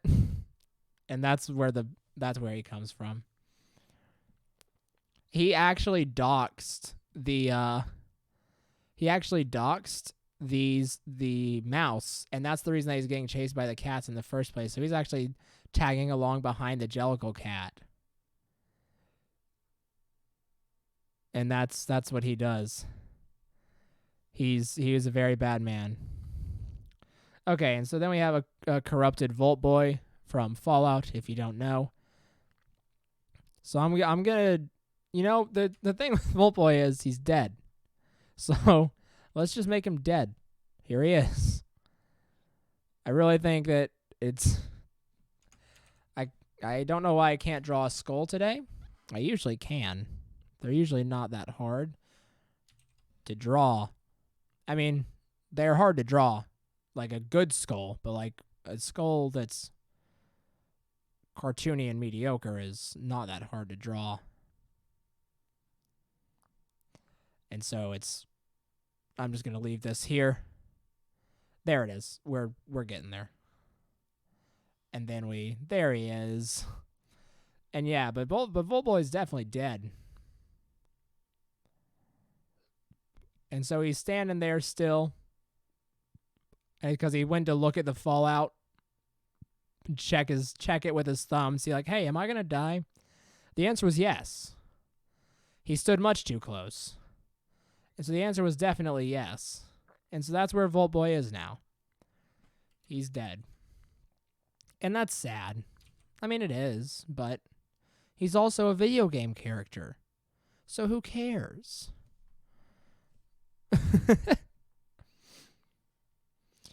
Man. I guess people do care a lot about video game characters. I mean, people do get very attached to... People get very attached to a lot of fake things. And it's understandable. Like, it's fine to feel emotions about fake things, but it's very unwise to get attached. Because, most forms of fictional media are, or nowadays at least, aren't forever. The only thing that's forever nowadays really is books. But even then, if your book goes out of print and your copy gets burned, you can kind of be out of luck. But like if you get attached to a TV show or elements of a video game or et cetera, those can go away. Shows can get canceled, games can get changed. All that stuff is very temporary. And so it's not very wise to get attached. I don't know, regardless of all that, I don't know why I really got on that subject. And then Alexander Clambell, he's great. He's from the first SpongeBob movie, the better of the two, from what I've heard. And he invented the telephone, and he's a clam. So I'm going to actually achieve to do a better design of Alexander Clambell than the SpongeBob movie did, because it was just a actual clam. But I'm going to make mine a little more interesting than that. Just a bit more. I mean, not much, Not much else you can really do with that punchline. It's kind of already set in stone. But you can make him look like this. Can make him look like this for sure. Give him a bit of a clam under thing here. Then so on and do that. And then go up and around. Like so. Then he can, have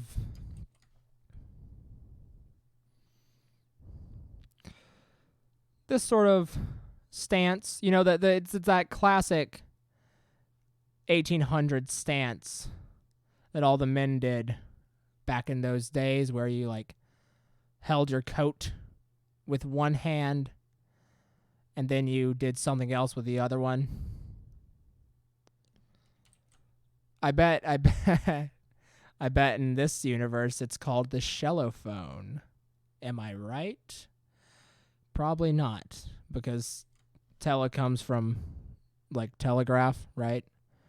And so I assume that technology still works the same, and so it would probably still be called the same thing.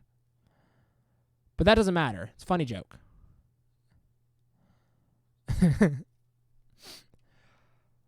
I'm just trying to get the stance really right, and I don't know why, because it's Alexander Clambell.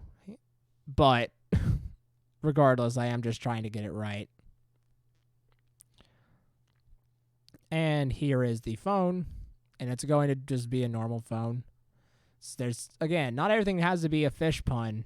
Some stuff just works the same, kind of no matter what's going on. I mean, it's definitely waterproof, but aside from that, he's going to have just normal legs. He's a pretty standard dude. He just has a clam head. Can you imagine if more people were just like that? It's like they are completely normal in every way. However, they do have like an extra eye or something like that. I wish there were more just fun things about humans. By the way, guys, I'm thinking about it. I don't really want to chug this. I'm going back on that Gamer's Promise because you're allowed to do that because that's how it works. Because game developers promise stuff all the time and then it never happens, you know? So it's a ha-ha funny joke, but that's a lot of this vile, awful substance, so I am not going to chug it. I will take a swig of it when we finish in celebration, but I'm not going to. I'm not going to chug it. It's too much. It really is. It really is too much. Okay, what is next? Okay, Demented Cat Dog. I love Cat Dog. I have a Cat Dog blush right over there, off screen. I love Cat Dog. I think like the first episode of the show is about them. Most of the show is about them trying to separate from each other. So I'm gonna just sort of go with that angle, real quick, if you don't mind. I've had to draw. How many cats have I drawn today? Wait, no, I gotta check this actually. How many cats have I drawn today? It's just 3? Just the 3? No, I mean, not. Yeah, I mean, yeah, just the 3. Okay. Still, though, it's weird. That seems like too many, especially when one of them looks like this. Definitely seems like too many cats.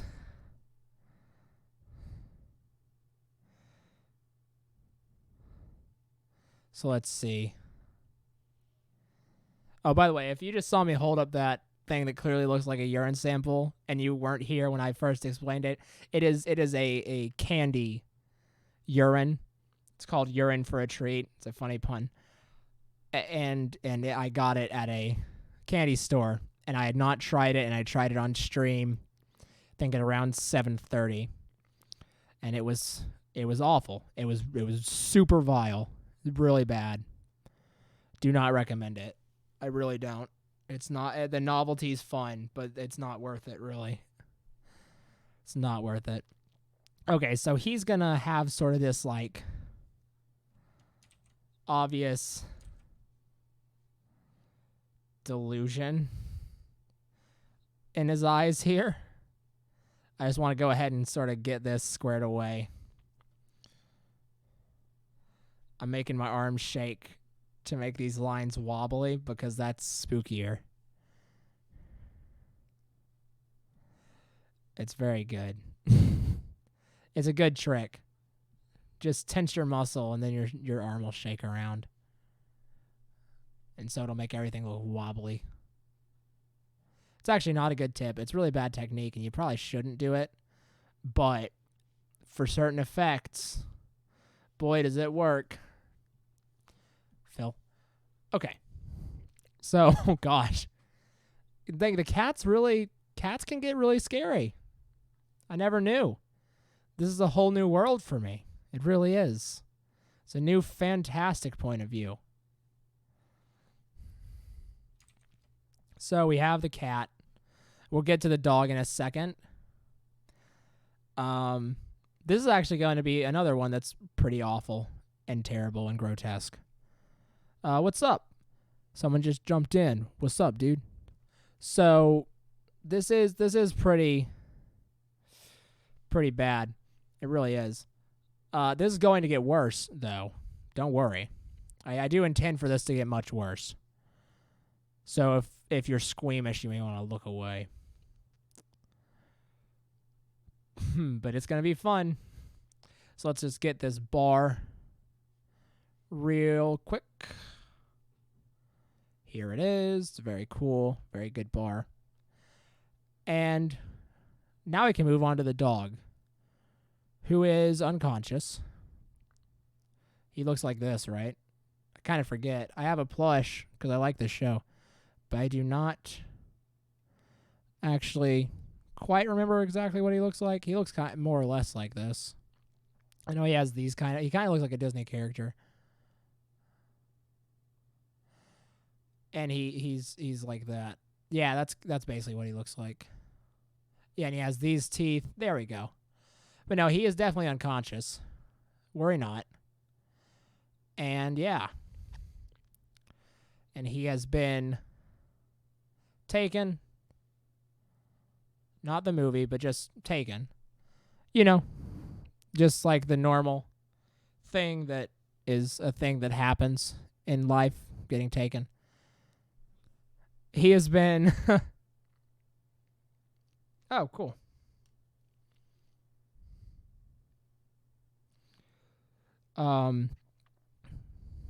Sorry, I was talking to someone in the chat when I said, "Oh, cool." It's another scout friend who relayed a message of hi from my old theater teacher. So it's just a very nice thing. But anyways, he's been taken. He has been strapped down. That is not a collar, by the way. I just realized that he's a dog, so that may look like a collar. It is not. It definitely is not. And then, right. So this is definitely going to get. We're almost to the point here. I actually need to do something that I just realized is I need to take this.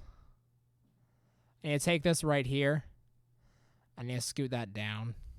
Okay. And then I need to erase that. And I need to do this. Because otherwise this doesn't work. Okay, that was bad. That's better. There we go. Oh no. All right. Okay. Again, this is your last warning. You can look away if you want.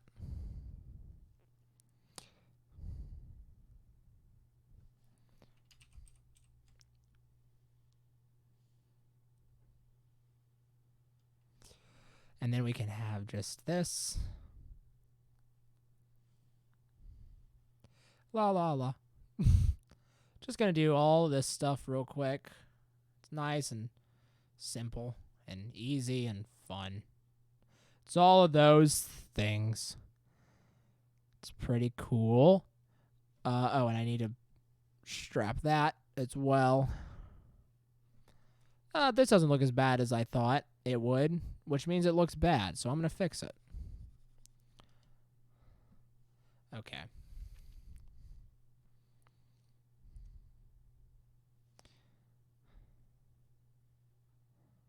There we go. That's better. And then,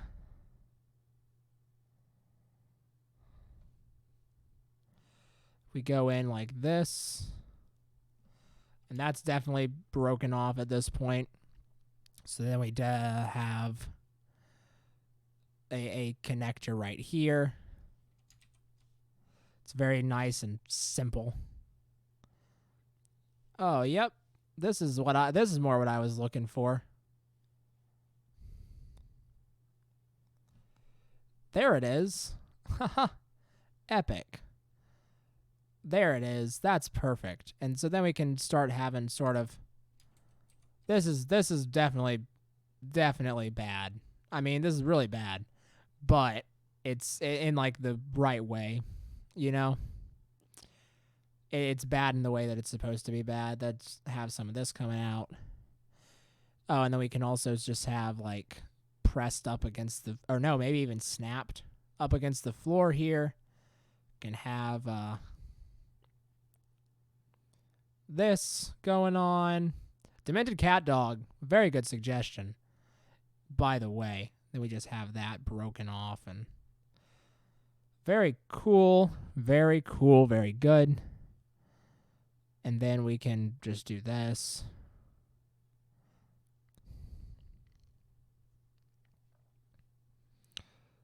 This is great. No, this is really cool. Oh God, this is really bad. I mean, it's great. It's definitely good, but it is very, very awful. You know, you say it looks like pizza, and you're right, it does. But really think about that thought that it looks like pizza, and think about the implications of what this is, and then just tell me what sort of conclusion you come to there. Okay, Alexander Clampel, I want you somewhere else. I don't want you right here. I see where you belong. You don't belong there. It'll cover up your phone. Oh, you do belong up here, though. You belong up there a little smaller. And then this, I don't think really this belongs anywhere. I really don't. But if it had to go somewhere, I think it could go right here. That looks about right. I like how there are a few little like vignettes going on around this whole thing. You know, some of the drawings connect, some of them don't, some of them are nonsense. It doesn't really matter all that much. But dang. Huh. Well, okay. I need to, let's see. See if there's any more requests. We did have okay, evil empty shampoo bottle. Okay, cool. An empty evil shampoo bottle. So first of all, let's get the shampoo bottle and then we can make it evil. You always got to start from somewhere, So here's the shampoo bottle. And then how is it evil? What did it do? What did the shampoo bottle do that's evil? Oh, I know. I know what it did.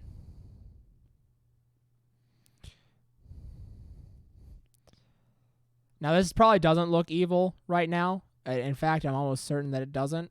But trust me on this one. Trust me. You gotta trust me on this one. This is very evil.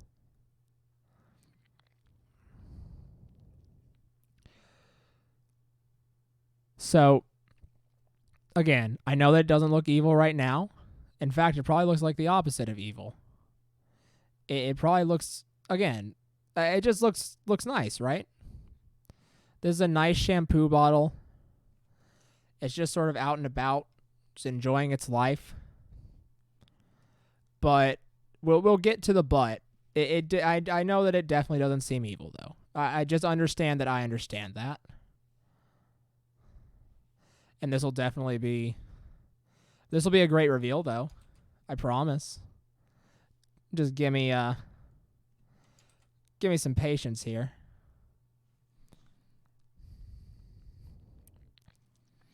Okay. So here it is. The shampoo bottle. It's very nice, right? But here's the thing, though, is that this shampoo bottle,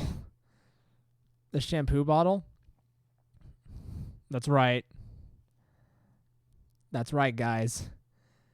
This shampoo bottle is what did it. This is the reason. This is why. Shampoo bottle's why. This is why it's evil. Is because we don't know what it did exactly, but it definitely contributed in some way because, I mean, they're both thinking about it. And so it definitely had something to do with it. Don't know what exactly, but it definitely was involved. And that's a shame, really. It really is. It really, really is.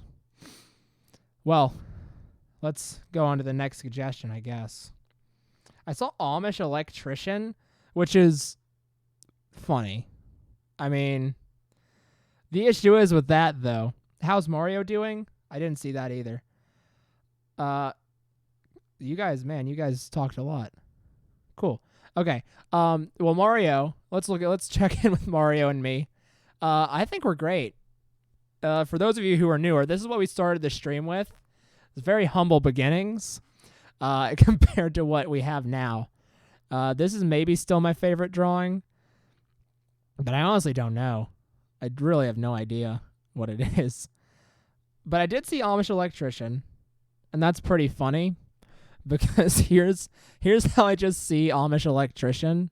This is really the only thing that I think really works, because it's what it is if you just take this guy and he's here, he's a nice guy. He's good. He's Amish. He's nice. For the most part, they're nice, at least. I'm sure there are ones that aren't, but I think most of them are pretty nice.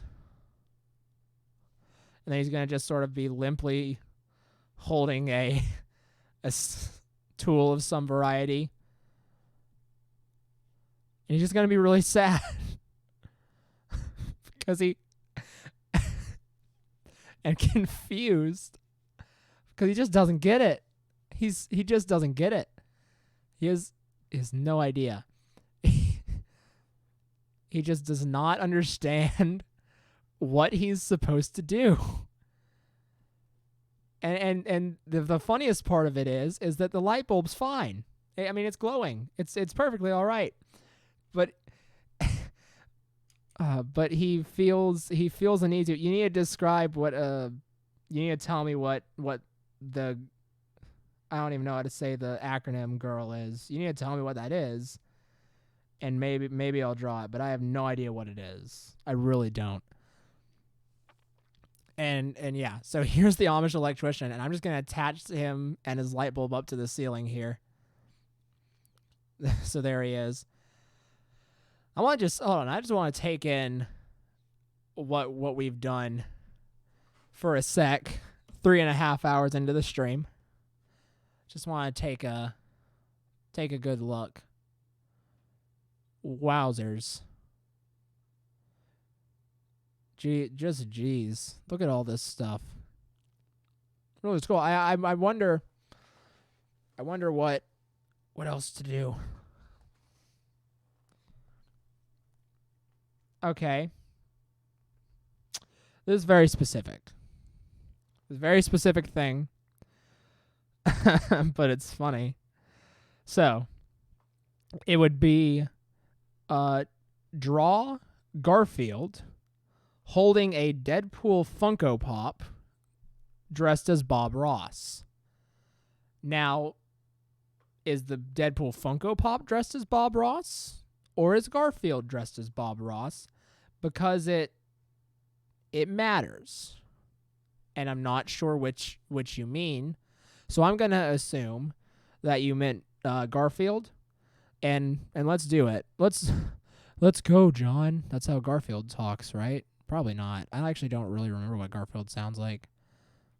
But I do know what I actually don't think I even remember what he looks like, honestly. He has I think this is pretty right. I think I got that all right, but when it comes to the mouth, I really don't know. Is this close at least? I think this is somewhat close, right? And then he has the ears, and his ears are pretty rounded, and then they have this sort of thing. Then it's his head, and then it's the other ear. And he has like this or whatever. But he has to be dressed as Bob Ross. That's right. So I gotta do this. Gotta make him look like Bob Ross. So here he is. Oh, they both are. They both are. Okay. I already drew a creeper. Someone suggested creeper. I already drew one. Creeper is currently dealing with a very bad divorce due to a shampoo bottle. Let's go back to Garfield Bob Ross. Bob Ross had a beard. I forgot about that. So we actually should probably we really just need to. I didn't have to worry about the mouth because he has a beard. And so, and then I could just go in and do this. Oh, cool. That was easy. Okay. And so now Garfield's body is just round. I mean, I know his tail is kind of like that. It's got the stripes or whatever. I don't draw Garfield ever because why would I? And then he has he's holding something. He's holding the Funko Pop, which is also Bob dressed as Bob Ross, but it's also Deadpool. I don't know how you want me to get all that detail in there, but I'm going to do my best for you. You best believe it. And I mean, that's about the best I can really do. I could maybe do a little more, but I kind of, I mean, no, that's the best I can do. I think that looks all right. So okay, I need some clarification because it happened last time I was talking about a Minecraft creeper. Is the opening of that Minecraft parody like becoming relevant again? Is that why that's a thing? Because I've missed that meme trend. Sort of fallen out of all that recently, honestly. And I'm a little sad about it, but also, I mean, it's whatever. So, I don't know why I drew his hand like that. He's got to be holding a paintbrush. Of course. He's Bob Ross Garfield. He's got to have a paintbrush. And his other leg is there. This is honestly not that bad. In my opinion, at least. Could be worse. Okay. So.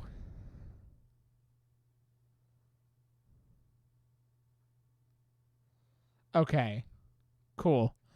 Thanks for the info about VSCO girl. Awesome. So here's the thing is I really do appreciate it. Again, I'm out of touch. What should he be painting though?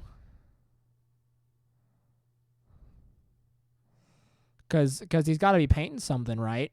So what should he be painting? Because I'm not going to say what I think he should be painting. That's up to you guys. Make a decision in the chat about what Garfield Bob Ross with Deadpool Bob Ross should be painting right now.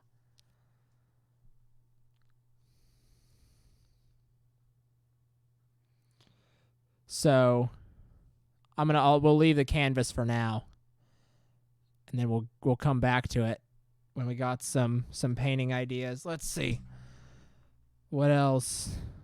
So basically, you guys are asking me to draw just like a pretty standard high school girl, right? That's what, or internet girl.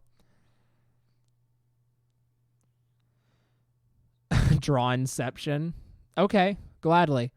But I do need some more. Oh, a Mario 2 Bierstein. Okay. It's so Mario 2. I'm just going to write Mario. Mario 2. Okay. So Inception. I want to draw Inception, but here's a question. Which side should I incept? The left side or the right side? And while we're talking about that, I'm going to just sort of take a tour. There's Cousin It and Bigfoot and Reindeer Batmouse back here. Then you have the beach monster. You have Dora, the Poo Poo Pee Pee Man. Pee Pee Poo Poo Man, doesn't matter. You have our old friend, gosh, I almost forgot about you. You're not the most horrific thing here anymore. Pretty sure that's Cat Dog at this point. It's probably cat. It's either Cat Dog or the Jellicle Cat, and they're right next to each other, so it doesn't really matter all that much.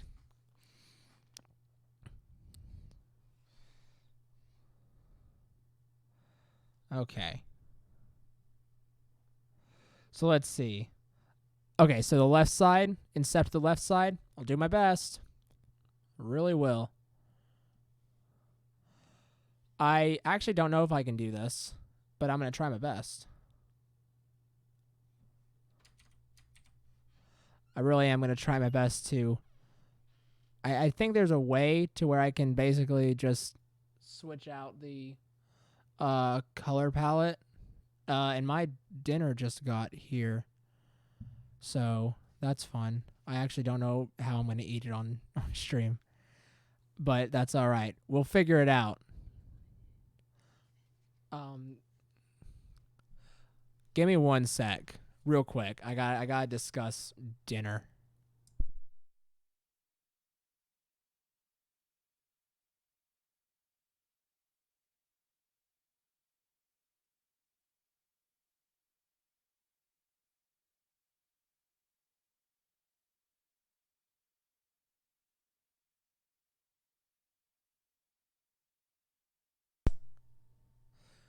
Sorry, we had not discussed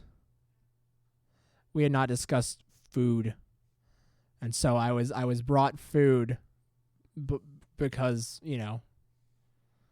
nice, and it's a good thing and important to eat. But we had not discussed what I was gonna do. I'm just gonna eat after this. I guess there isn't a way. I guess there is in Photoshop, but I guess there's not a way to do it here. So that stinks.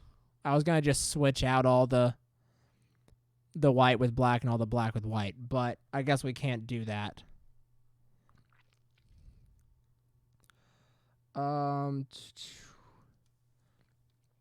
Let's see. Yeah, regardless. Sorry about that. That drop off for a sec. Can you guys, just to double check? Can you guys hear me? All right. I'm not sure if it should all be coming through, but I would like a double clarification. And also, where is my toe man? Are you talking about from Scary Stories to Tell in the Dark? Because I'll definitely draw that creep. That movie was good. That was a good movie. But yeah, she's cool because she just basically looks like this. And then and her mouth is all gums and teeth like this. And she wants to know where her toe is because, And yeah, that's basically it. She looks like this, and then she's got the face, and then her body is very slender. Not slender like the man, but slender like the adjective. And then and she got the big old feets. She got the big old feets. But what? Oh, one of them's missing. Who could have thunk? All right. Okay, awesome. I'm glad that draw the thumb man from Spy Kids? Gladly. Don't have to ask me twice. I don't know. I'm going to delete her because I didn't like her. So that's the first thing I've just full out deleted. Most of them I just throw down in the Soviet Union. But so we got the let's remind ourselves of what all's down here because it's pretty great. We got the single slice of bread and all the flies, the master of the flies, and then Joseph Stalin, population running to get the bread, and then we have Big Chungus. So it's pretty cool. It's a good place. But yeah, Thumbman from Spy Kid. Hello, new person who has just popped in. Good to see you. So Thumbman from Spy Kids. Don't mind if I do, and keep the suggestions coming, guys, because this is super fun. But yeah, the Thumbman from Spy Kids. They were just thumbs on all their limbs. It's pretty cool. It was a fun design. And then they had this. And they were like, yo, what's up? It's me, da thumb. And that was that was all they did. They said, "Yo, what's up? It's me, da thumb." And that was basically all it was. And he is very muscular because he works out his thumbs a lot because they're just his body. This is not that great of a drawing, but don't worry, I'm going to save it in a sec because I'm going to do what the Spy Kids movie never had the guts to do, and that's put the fingerprint in, sure, but then make the face in the fingerprint so that there he is. It's the big old thumb man from the Spy Kid. You know, is that one kid from is the ginger kid from Spy Kids okay? Because I don't think I've seen him ever since Spy Kids. Think of it, I don't think I've seen anyone since Spy Kids except like Danny Trejo, which is odd, you know, because I'm pretty sure it was like a critical success, wasn't it? It was a successful movie, I believe, but I don't know for sure. Okay, so we here's all of our monstrosities up till this point. What do you want me to draw? Draw a dad. A dad? Which dad?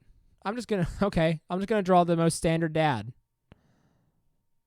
This is just gonna be a portrait, just face up.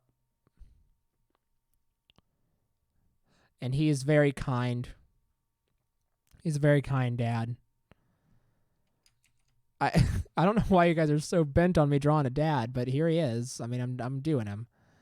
I'm drawing him. Let's not get twisted here. All right. And then so he will have just very nice. He'll be very nice to you. This is your stepdad. His name is Jompy. This is Jompy. He's your stepdad. He's pretty cool. But he does this weird thing at night where he unscrews his whole head. It's very odd. He unscrews his whole head, right? And there's this big old corkscrew that attaches his head to the rest of his body. And then his body actually, it just turns out that inside of his neck hole, that's too big. Inside of his neck hole the whole time was just this big old worm creature. And it turns out that this is what happens if you don't get rid of your tapeworms. So what I'm saying is get regular tapeworm checks, kids, because you never really know. Knowledge is power. And use your knowledge to help others. And that's the overall moral of Late Night Creatures. We finally figured it out. It's tapeworms. Tapeworms is the moral. And I mean, that's basically it from now on. You know, here's Jazzy Jake again. I like him a lot. He's great. Man, there's this one. It's very weird. Oh, okay. So your dad's oh, okay. I get it, guys. They were trying to set me up for a joke where I say, "Okay, I'll draw a dad," and then I don't draw anything because the dad left is the joke that they wanted me to make. The people who were requesting the dad. But I didn't make that joke. I made a tapeworm joke instead, which some would argue is worse, but I would argue is about the same amount of comedy. So, you know, whatevs. Okay, I keep being drawn to cat dog, and I don't know why. Because they aren't even, like, in the middle. Nothing's really in the middle. But that's because Jellicle Cat kind of blazed his path through there, didn't he? I forgot about Duo over here with his crowbar. See, here's the thing is I've been doing this, and I've drawn a good amount of stuff. I'm not going to count, because that would take too long. But I've drawn a good amount of stuff, and so I've actually got to the point where I keep forgetting that I drew something. Okay, let's see. Draw the thing under my bed. Gladly. Here, I'll do a joke for this one. So here's your bed. right? And see, this is a new movie directed by M. Night Shyamalan.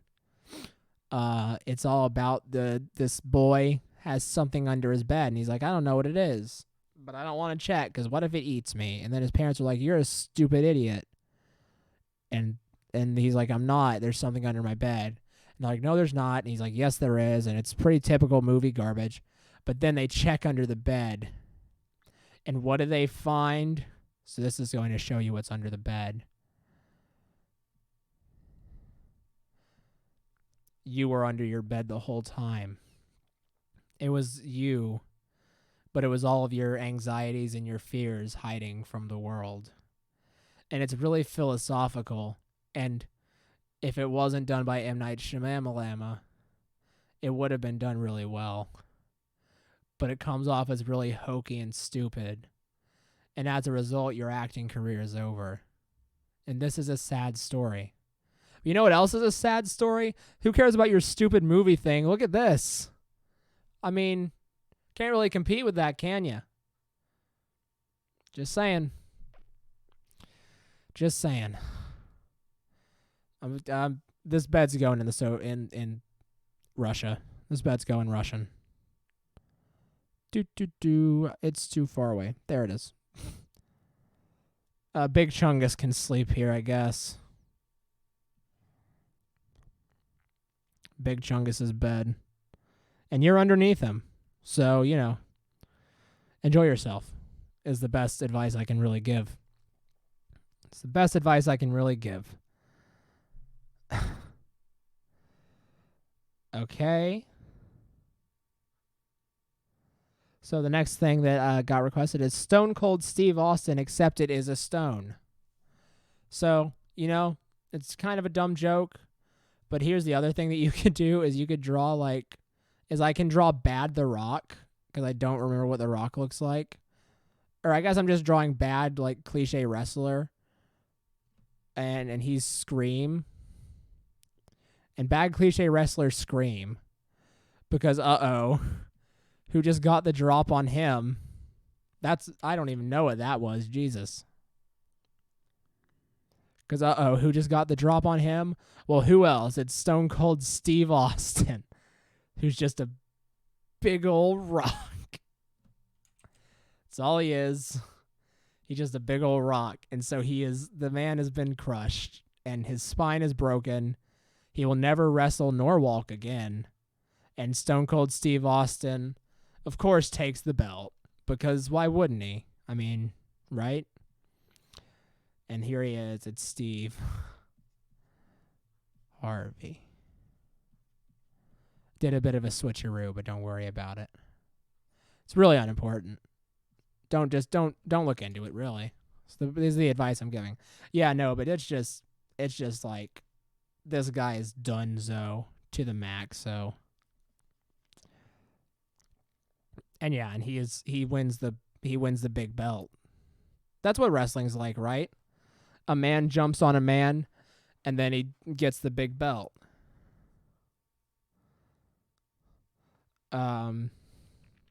That's wrestling. So let's just see where to put this scene. Bob Ross Garfield.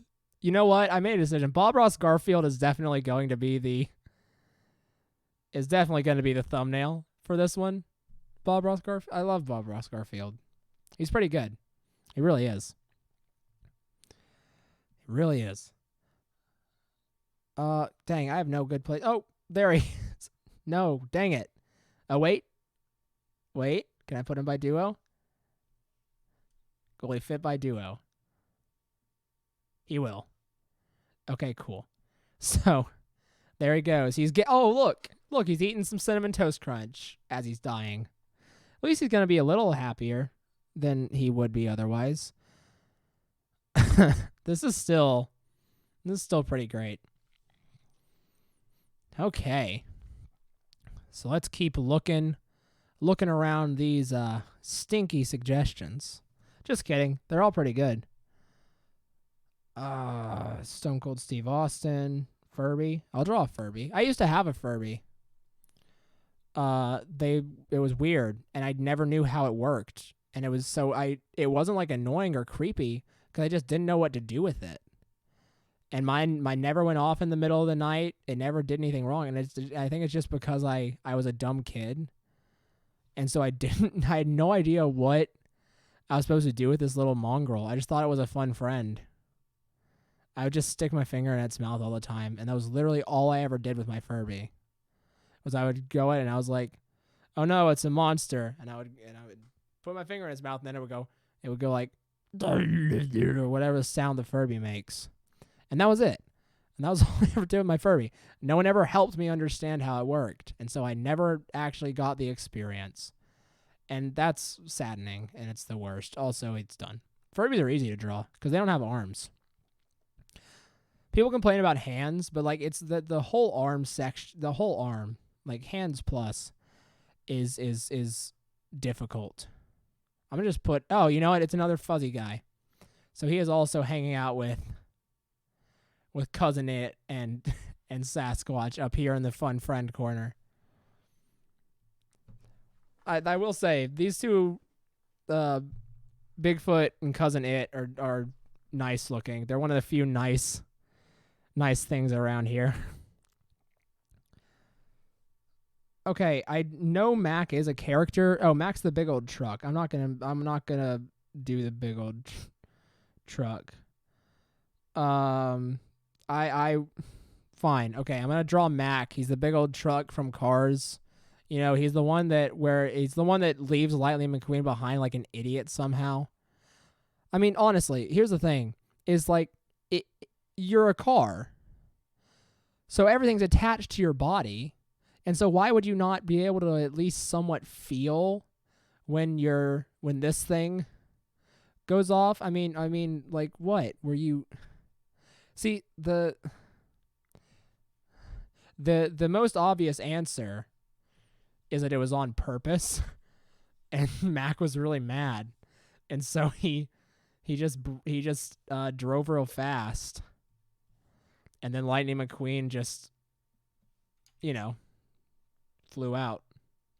I don't know what I'm drawing. There it is. That's kind of a car shape. Better than those last two that I did.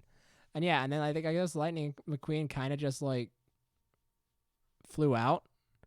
But yeah, it was the only explanation that makes sense is that it was murder, and I really wish they had explored that theme more, if I'm being honest.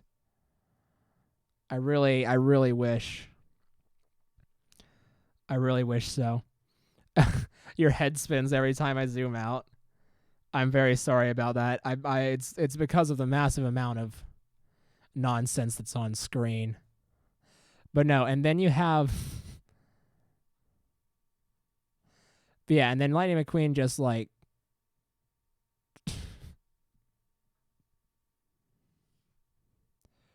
just flies out of the car rapid speed. And then what are you going to do about it? There's nothing you can do. He's dead. He's gone. I'm just going to leave him. I'm going to put Mac and Lightning in the Soviet Union too. They aren't going to fit. I have to make them real small for them to fit. So I'm going to just put them. They're going to drive on top of it. They're there. Okay. So let's see. All right. Do a butterfly. Venus flytrap. We can do a Venus flytrap real quick. Those are fun. Could make it Audrey. It's Audrey 2, right? That's the Little Shop of Horrors one. It's the one that looks like, kind of looks like this, right? It's like, oh, give me some food, idiot. That's the famous quote from Little Shop of Horrors. Oh, just, come on, give me some food. Look, I get it. You don't want to kill the people, but hey, check it. I'm pretty epic, right? Isn't that worth something? You dumb scientist idiot. Come on, just give me some heckin' food. That's all I want. And that's Little Shop of Horrors. That's all it's about. That's it, really. I used to get that and Rocky Horror Picture Show confused. Now I know they're incredibly, incredibly different. But I think it's just because they both had horror in the name. And so I was like, oh, yeah, they're the same thing. Who cares? Why does my Soviet Union sign look so good? Oh, because I'm a communist. Let's see. But yeah, Audrey 2. That's her name, right? I'm going to give her an I. But just the one, though. Just right here. It's going to be like, hey, she can go chill out. She is one orange cat's potted plant. So she's asking Garfield to go murder people. And you know what? Honestly, if I think a plant was like, go murder people, Garfield would say no. And she would say, I'm hungry. And he would say, I don't care. And then she would say, imagine if you couldn't have lasagna. And then he would go kill like 6 people. I mean, I think that's how that would go down. Garfield is known to murder. It's in his nature. I mean, it's in most animals' nature. Murder is. But, so let's see. Let's see. Head spin. Venus flytrap.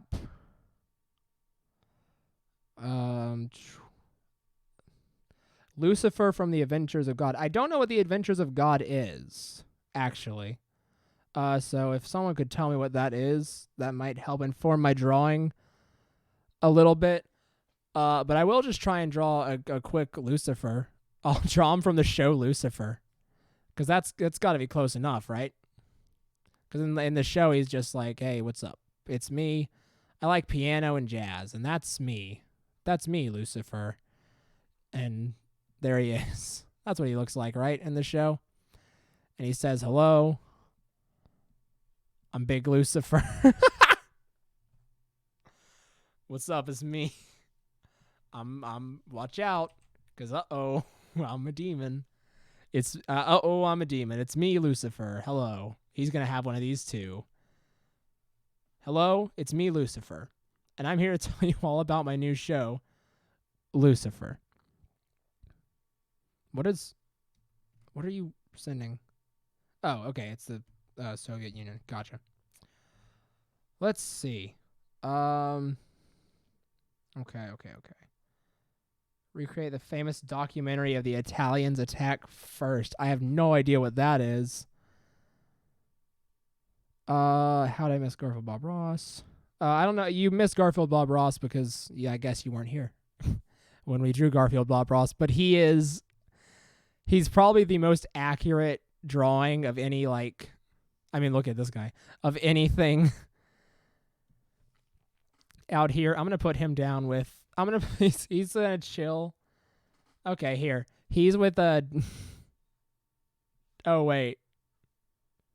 You know what? Here's what happened. Is they both cheated on each other, and then one of them cheated with the shampoo lady, and then one cheated with Lucifer. And that's how it all went down. And then they discovered it at like the same time, but they discovered it because each of them was also cheating on them. There was this whole fiasco. So let's see. What do we have?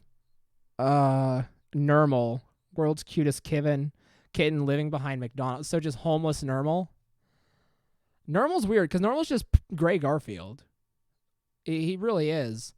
But if he's homeless and living behind McDonald's, I'm going to draw him all gross and slovenly. I mean, not all homeless people are gross and slovenly, but Nermal definitely would be. Because he's a wuss. And he goes, and here he is. He's the world's cutest cat. I mean, that's for sure true. But he also is kind of stinky. And that's what I'm saying. That's all I'm going to say about Nermal. So let's see. And it's funny because Bob Ross Garfield was like, "Oh yeah, I'll draw you. I'll paint you. I'll pay you to have me paint you." But then he just wrote out Mario 2, and he was just trolling Nermal. And that's Mario Garfield's ultimate revenge. And so now Bob Ross Garfield's a little more sinister, isn't he? Just kidding. He's still chill about it. Because Bob Ross is always chill. Caesar and Brutus as salad. Oh, because like Caesar salad, but is a Brutus salad a thing? I I'm gonna put a twist on that, if you don't mind. I'm gonna put a twist on that. I was gonna draw Big Brutus, who, by the way, this is how I always imagined Brutus looked. He looks like that. And then he's just like shredded. He is just shredded beyond all belief. He is a massive man, Brutus. And you know what? It's hard to take sometimes, but boy howdy does he make it work.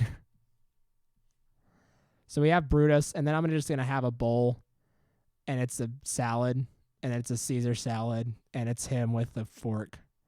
And it's funny because I'm not going to draw a hand for this one. I'm just going to put it in there. You know, sometimes it just feels right. Got to go with the flow. Everything else can be under the table. And there we go. And then we can just have a tablecloth to cover everything. It's nice. It's simple. Elegant. And there is Brutus. Getting a lot of stuff now. Oh, dang. Okay. What are you guys talking about? Let's see. Donald Trump. Well, I guess I did technically draw some type of Bill Clinton earlier. Donald Trump's definitely also going to go in the Americas section. But, okay. I'll draw him real quick. Don't worry. He's going to be quick and easy. Because he's a simple caricature to draw just because he's so distinct and just very, you know, he's just very distinct. That's really the best word for it, honestly. He has very distinct characteristics. He has very distinct everything, really. And there we go. And I'll just, you know, for good measure, just put this down here. And awesome. See, told you, he's easy to draw. You just gotta know what you're doing.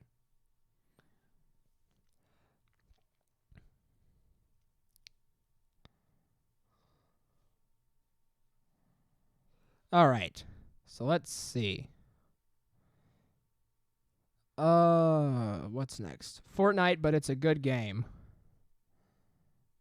Again, I already drew this one. But I guess I could just add just a little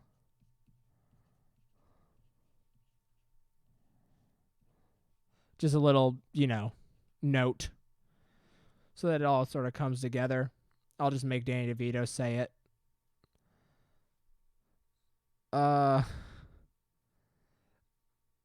Let's see. Fortnite is a good game. Guy in real life. Draw hammer.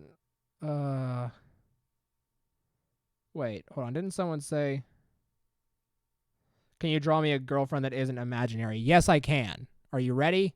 Here she is. All right, so yeah. So here she is.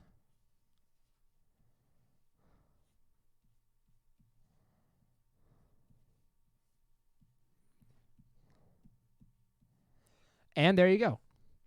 So what's next? Next thing on the list is, I don't know, Chef Boyardee on a can, but it is a can of human meat, and on the front is Chef Boyardee chewing on flesh. Okay, I'll do my best. So what you're saying is you want a can of Chef Boyardee, but it's very obviously like human material in there. So there's like an eyeball and a bunch of other stuff. It's just like the alligator from the Garbage Pail Kids Movies Lunch. And then Chef Boyardee, this big old hat that I don't think any chef wears in real life. And then in the background we'll just have like a head and legs and a torso in the corner and then like an arm and all that stuff. And then there'll all be puddle underneath it. And there we go. Oopsie. There we go. Okay. And then who should we give the Chef Boyardee to? Who would like it? Who would enjoy it? Oh, I know who would enjoy it. The beach monster, of course. He does eat human. So we can just set it over here on the beach. Yeah. There we go. That's for later. Okay. You finish that first meal first. Is Brutus on a date? I guess. Let's look. Yeah, maybe Brutus is on a date. Who knows?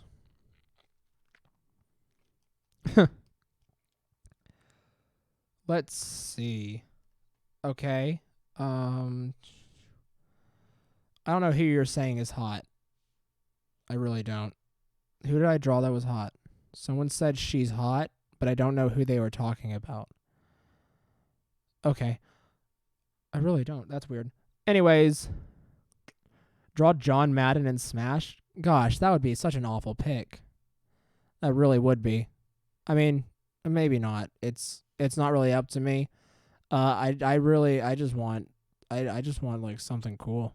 I really want just like a creeper. I really want a Minecraft character in Smash. I don't think it's gonna happen because we already got the girlfriend, right. Because we already got a Microsoft representative because of Banjo. But okay, I don't know. John Madden's the football dude, right? So if he was in Smash, it would just be like it would just so if John Madden was in Smash, it would just be like a football player, right? It would just be a football man. That's how football looks, right? Yeah, sure. It'd just be a football man, and he'd be like, hey, it's me. It's John Madden. I kind of look like RoboCop, but trust me, I'm John Madden. And he'd be like this, and then he'd walk in, because he's a football player. He'd walk in, and then it'd just be Ridley, who is literally a pterodactyl. And that's kind of where my issue is with this, is that I don't think he's the best pick because of stuff like this. You know? So, but there he is. There he is in Smash. He's kind of sweating bullets a little bit because, hey, it's Ridley. Ridley has wings. Cool. Glad we got that cleared up. Okay. And then draw your worst nightmare. Draw my worst nightmare. Huh. Okay. I will draw my worst nightmare. Yeah. Let's go. Time for my worst nightmare. La la la. Do do do. Da da da da da da da da da da da da da da da da doodly dee da da da doodly da. I'm gonna do a lot of scatting this episode. That could look better. I'm gonna do a lot of scatting this episode because, you know, why not? Here, this is one of my greatest nightmares, is my house burning down, and then I lose either a loved one or basically everything that I had I've ever worked on or collected or owned, because, you know, that'd be pretty bad. I guess the second one is like a creature who doesn't have a face and has the ability to move really, really fast, but he simultaneously really, really wants to just kill you. So that's pretty scary. I don't know. Anything that lacks normal human, any semblance of a normal human feature is pretty freaky. So like that's why so many of my monsters like don't have noses or don't have something or the other, is because that's something that's personally freaky to me. So yeah, I extremely exaggerated humanoid features or just humanoid features being non-existent. Okay, so you asked me to draw demented SpongeBob blowing scary bubbles. Well, here's the thing about that is I'm out of room. That's not the thing, but it is worth noting that I am running out of room. So we're going to just start. Drawings are definitely going to start getting smaller, and we still have, oh, dang, 2 hours left. Huh. Okay. That went by a little faster than I thought it would. I mean, last time I really thought about it, it was just 8. So, cool. So here's SpongeBob. But you see, the thing with it is that I don't have to make up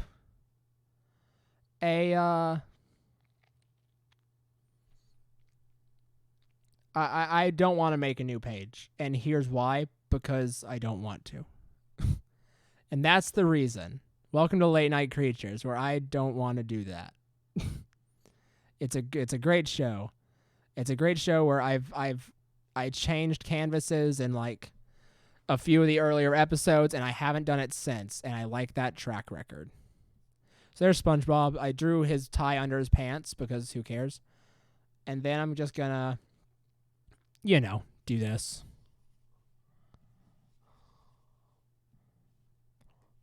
And here he is. He's blowing the bubs. He has his little wand. But you see, the thing is, I've been trying to say this. With SpongeBob, I don't need to make up what the bubble looks like because there's already a bubble. It's just the dirty bubble. It's a SpongeBob character. I don't know if he's been in any of the recent episodes, but he's good. He's one of Merryman and Barnacle Boy's villains. He basically just looks like this. He's really easy and he's cool. He's partially the reason that the Gary Come Home song exists. It's because of the dirty bubble. Partially. I mean, he was taking the dirty bubble pinball challenge, and so he neglected to feed Gary, which is, I mean, pretty dang awful for a children's show to show animal abuse on that level. But, And then, the other cursed thing about the SpongeBob is he does not have any holes. So a friend of mine just texted me. I guess he doesn't have a YouTube account. And he wants me to draw the character Willard Hewitt from the movie Footloose, but in Smash Brothers. So I'm just going to add him in over here. And he's going to be running away because, again, it's a pterodactyl, and he's just a kid. And so, I mean, really, the thing is that so many of the people you could add into Smash, they would just look at Ridley and then run away. They really would. But yeah, no whole SpongeBob. There he is. So let's see.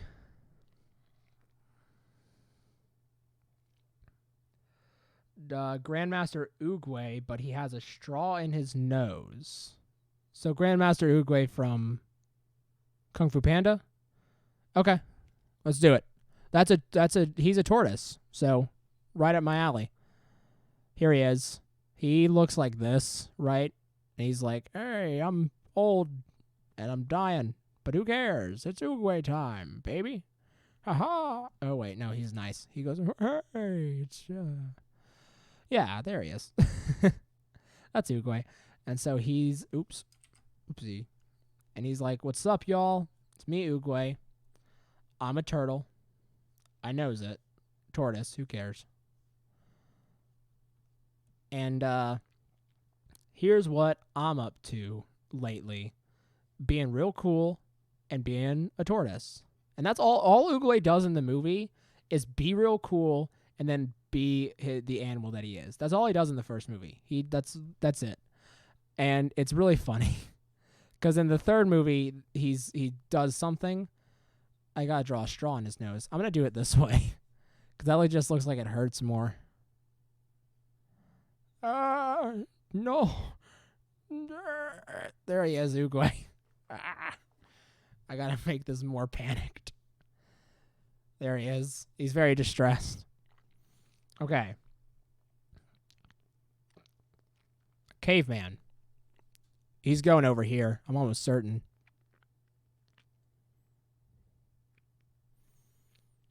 So he has this big jaw. And then they got cavemen are basically just a bunch of squares.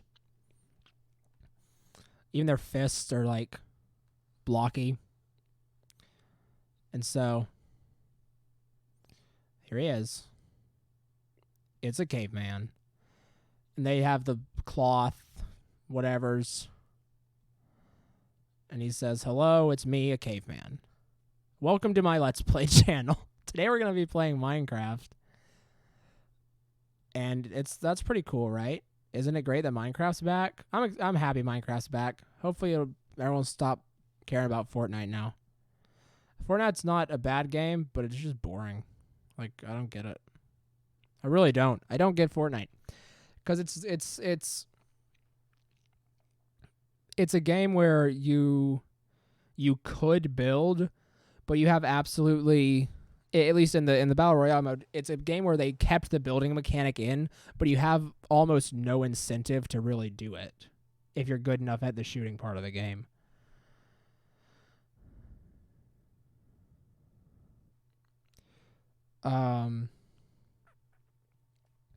So draw Jimmy Neutron in the style of one of those early 2000s gangster SpongeBob. I'm not going to do that because those are awful. Those are all awful.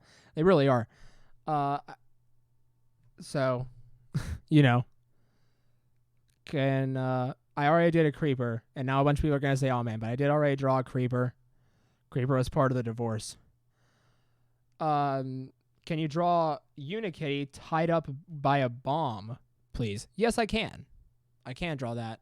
Oh, I got to find a space for it, but I can't. So you said tied up by a bomb, which I assume means, whoa, hello, what happened to you? Whoa, whoa, whoa, whoa, whoa. Oh, that's what happened to you. Why are you green? What the heck? I don't know what happened. Oh, is that my vision? I guess, oh, that's weird. Huh. Is that? Oh, that's weird.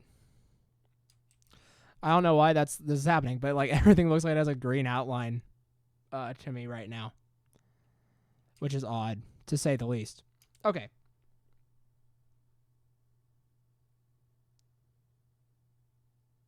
Yeah, this episode is all request. Yeah, I'm gonna draw Unikitty tied up. You said by a bomb. You may have been to a bomb. I don't know for sure. So I'm just gonna do both to make sure. She looks very scared, which is probably appropriate. I mean, she is tied up to a bomb, by a bomb as well. So I mean, that's not the best place. It's not the best position to be in.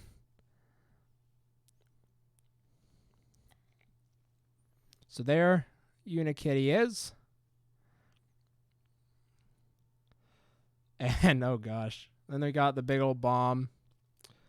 It's Mr. Pigeon. Those books were really good. Or the Pigeon Drive the Bus book. I did very much enjoy that one a lot when I was a little kid, Mr. Pigeon. So I appreciate you making those books for me.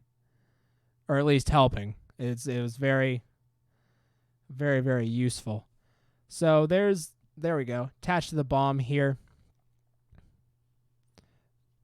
And then it also was by a bomb. And so here is this sort of evil mustachioed bomb that I suppose did the crime.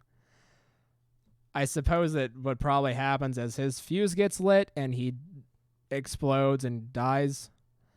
But, you know, right now he has the upper hand. So, who really cares? All right, let's see.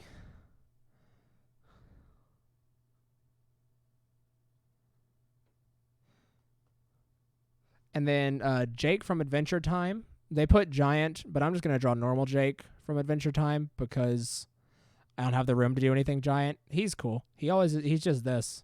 Jake from Adventure Time is easy. And then you draw his eyes. Oops. Then you draw his eyes like this. And he says, "Hello, Finn." It is oh gosh, that one's way too big. Way too big. I'm going to make it go the other way for fun. He says, "Hey, hey, Finn, it's me. It's me, your dog, Jake. I'm 28 in dog years. I can stretch all over the ding dang place, Finn. Check it out. Look, Finn. Look. Look, Finn. Look, I became the Soviet crest, Finn. Check it out. Look at that, Finn. Pretty cool, right?" And then he has these little feats. And there they are. Feats is the correct term, by the way. That's an awful Jake from Adventure Time. But you know what's fun about Jake from Adventure Time? Is he can stretch and is incredibly malleable. So technically you can never draw him wrong. By the way, earlier when I was freaking out, my vision had messed up a bit, I guess. Probably from staring at the screen for so long. And so whenever I would draw, there was like a green outline. And I thought somehow I had put some weird setting on my pen. So let's see. Giant Jake, skateboard and one of those janitor brooms. Okay, cool. So here's the skateboard. And it's pretty standard. You know, skateboards are easy. And then shredding on it is this awesome broom. This broom is rad as heck.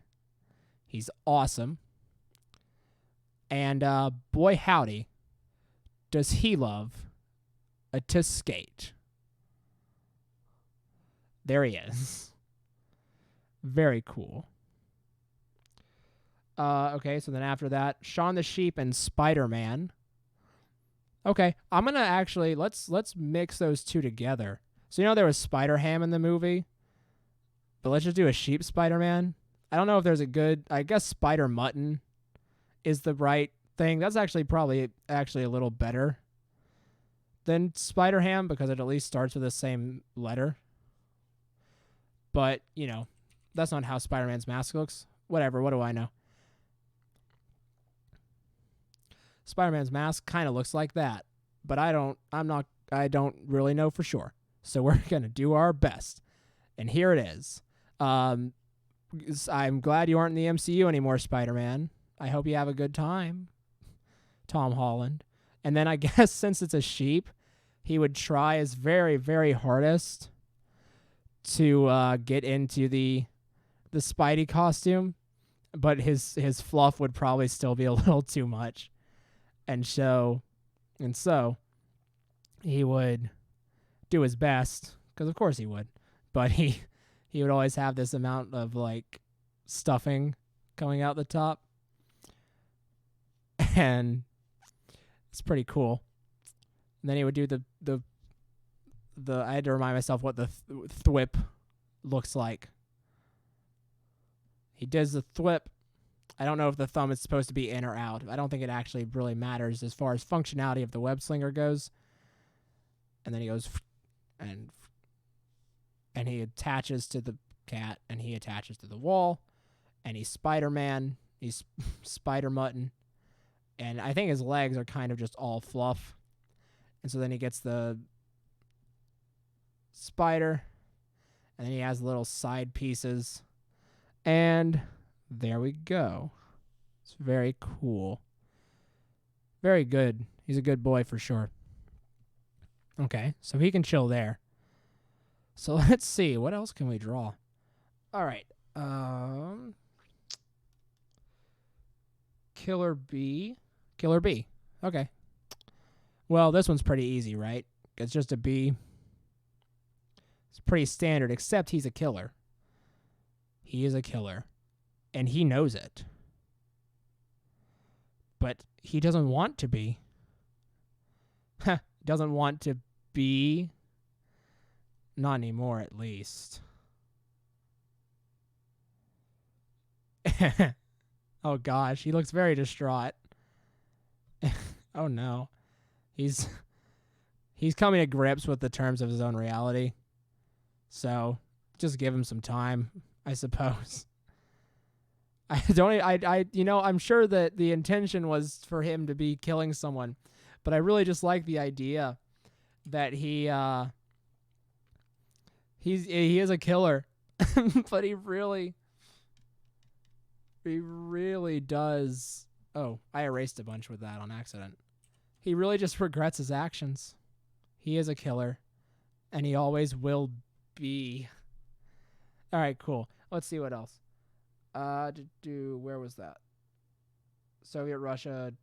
Boy don't own dog. Dog owns boy. Very funny, Brent. And then I don't know who Magilla Gorilla is. I'm not gonna lie to you. If that's another comic book character, I'm sorry. I'm not familiar with that one. All right. Well, thanks for stopping by, Totes My Goats. I will see you around.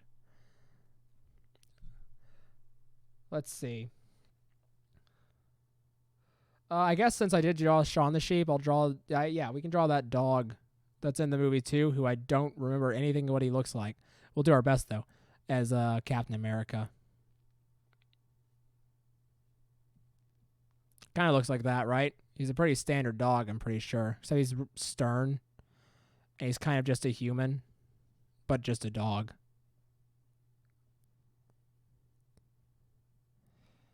Pretty sure. And then he's like, hey, it's me. I'm Captain America. Pretty epic. Don't know if you knew.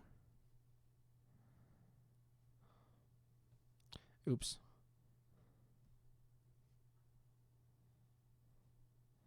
There he is. Okay, let's see. Yeah, I would draw that the Homer and Magilla Gorilla thing is, but I have no idea who Magilla Gorilla is. I really don't. So that's my bad. I'll draw Homer Simpson though.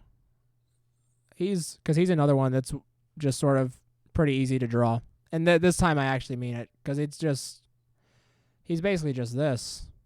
And then he says Marge. He goes, Marge. And that's the show. Basically. That's kind of all The Simpsons is, isn't it? It's just Homer.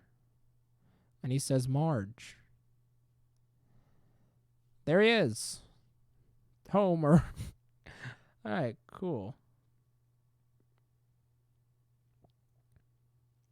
Yeah, I'm trying to do, I would search him up. I really would. I'm trying to do everything from memory, which is an arbitrary thing that I assigned onto myself, which is my bad, but... So, apologies. Huh. So let's see. I wonder if... There she is.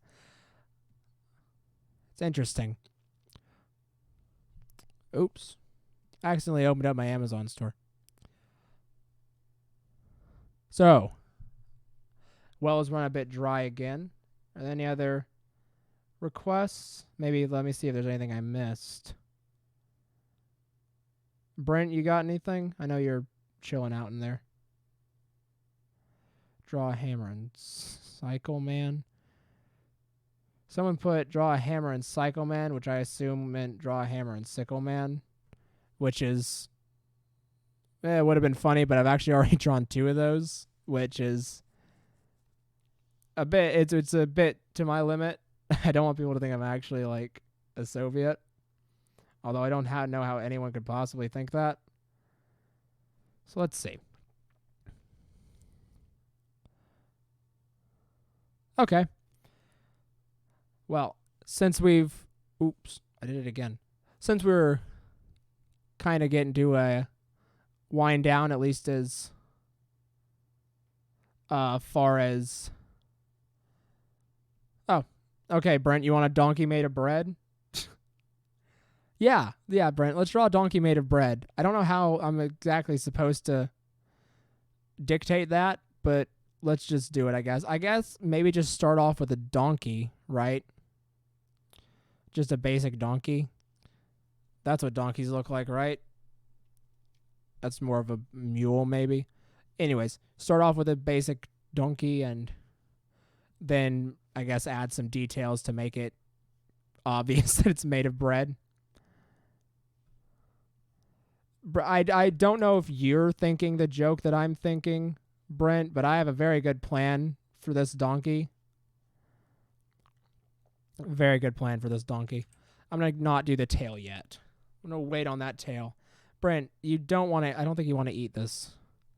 Brent is a very important part of the team. Me and him did that podcast that one time, and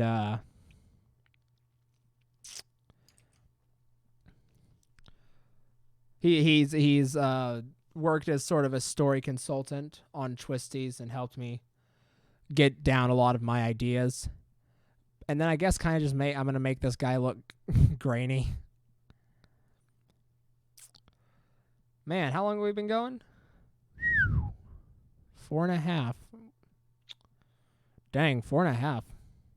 We're kind of getting close to the end at this point, which is cool. It's cool and surprising. Okay, so we have this bread donkey. I think this is pretty good. I'm gonna add a bit of a crust on certain parts of him here. A bit of a crust, make it a little darker. Make it a little darker. And that's cool. And then I'm going to take him. Oops. I'm going to be careful not to get Bob Ross Garfield in the mix here. And I'm going to take our new bread donkey friend. And I'm going to just put him in here. And would you look at it? They finally have enough food. They got a bread donkey. The revolution has begun. Stalin will soon be overthrown. And boy, howdy, is he worried about it. All right. So let's see. Oh. Draw ice scream. Okay, Bella. I'll draw ice scream. Don't worry. I have nowhere to put anything. And I'm not going to start... I'm not going to start a new page. Ow. Man, I'm getting tired. I did just smack my mic into my tooth, which was unpleasant, but kind of funny. So, it's all right. I'm not going to another page, though.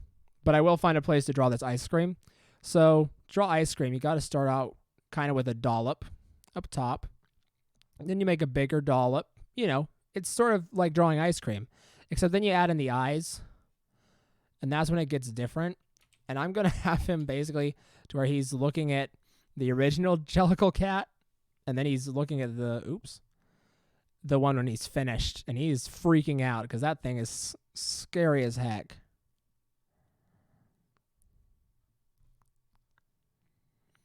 And there he is.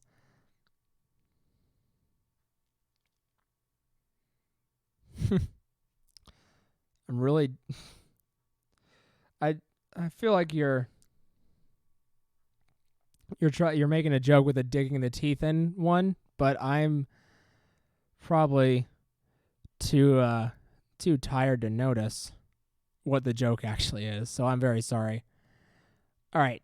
And then sugar cone or waffle cone? Let's go sugar. Let's go sugar cone. They're nice and they're simple. Waffle cones are actually just as simple, but you know, there's ice cream. The Jellicle Cat went right by it. So let's see what else. Have the one fishing boy from the DreamWorks intro. Do you know what that boy actually looks like? Because I do. Let's see. Oh, I get the digging your teeth into it now. It's because I hit myself in the mouth. Okay. So the DreamWorks, yeah, I got it right when you sent your reply. Yeah, I figured it out. Okay. So the DreamWorks fishing boy, did you know that he actually is faceless? He has a nose, but he doesn't have a face. And he just sort of looks like this. And he has the fishing pole, and he uses that to maintain control of Shrek. Because, as we all know, if Shrek ever gets too powerful, then there won't be a DreamWorks to animation. That kind of worked. That was kind of ominous. It wasn't perfect, though. I will definitely not say that. It was far from perfect. You know what's interesting is we are definitely getting close to like shading time for sure. And I do intend to shade a good bit of this because I think it'll be a fun way to sort of go through the memories of what all nonsense we drew is by going through and shading. But I don't think we're at that point quite yet, so any more requests would be appreciated. But as of now, I'm kind of just going to look around and see if there's any other of the drawings that might need more detail. Swamp Thing's fine. He doesn't look great. Ah, man.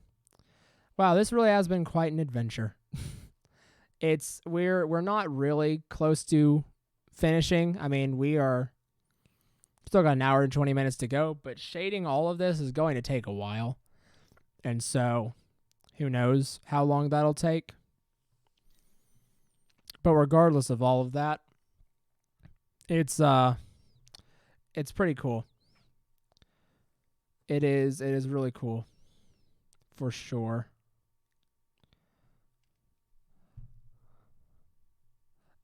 Catfish. Okay, cool. Yeah, catfish is good. Because that's a mix of a cat and a fish. Right? I think it's supposed to be like it's a cat, but it's also a fish. Which is probably not something you ever want to ask for. Because check this out. Because look at this. Look at this. I mean,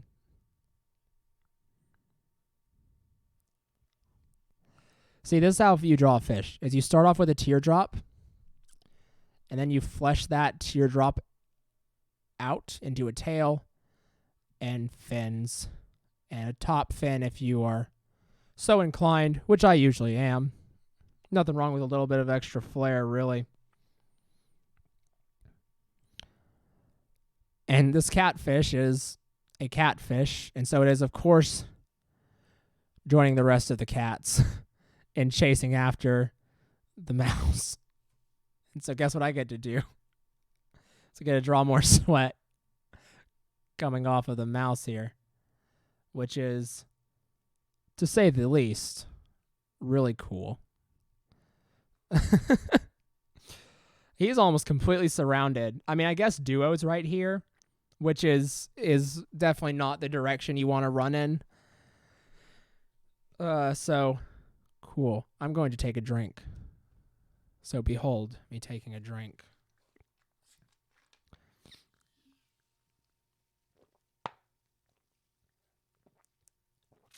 This has been fun. This has been a good episode. But it does make me think, what the heck am I going to do for episode 100? Because I have no idea. Because this one was really just a lot of content, but I'd like to find a way to make episode 100 like a something else. I don't want it to just be a longer episode. I think that was good for this, but for that big of a milestone, I think it should definitely be something bigger. For sure. Okay. So then we have Mad Hatter as a baseball batter. It's a good rhyme. I don't know if you stole it from the movie or not, but I'll definitely try my best. We'll put him next to the Ferret Man. So Mad Hatter is here. I'm going to make his hat like half normal top hat and then half batting helmet. Try my best to, at least. That's a bit of an odd combination to make. But I will for sure do my very best. I think it's all right. And then Mad Hatter, he had like a big old nose, and he was like, "Hey, what's up? It's me. I'm the Mad Hatter." This kind of looks like Marvin Martian, but we'll deal with that later. And he's like, "Hey, Alice, what's up? You know, you're pretty cool and all, but did you know I'm crazy? 'Cause I am." And that's what the Mad Hatter's all about. And I'm going to give him another one of these blob bodies because I do not remember anything about his clothes or anything like that. And so I'm not going to try. I'm going to instead draw this cute little blob creature. And there it is. Pretty cool. Let's see. Oh, I missed one. Angry Gingerbread Man. That's an interesting one. Although I'd say, like, from the story, the normal one's pretty angry. But I'll make this one, like, super angry. This one will be, like, flushed. And he's just real mad. He's going to be all angry and angry. Quite the angry young munchkin. It's kind of his whole deal. He's real mad. Okay. Do you propose a toast, Brent? I'm willing to bet you're typing out something really long because that's the type of thing that you do. But I appreciate it. Dead candy bar. That's another interesting one. But I'm just going to... This is another one where I'm just going to make it sad. Rip, says the grave. Okay, I have a question. Has anyone ever seen a tombstone that says R.I.P.?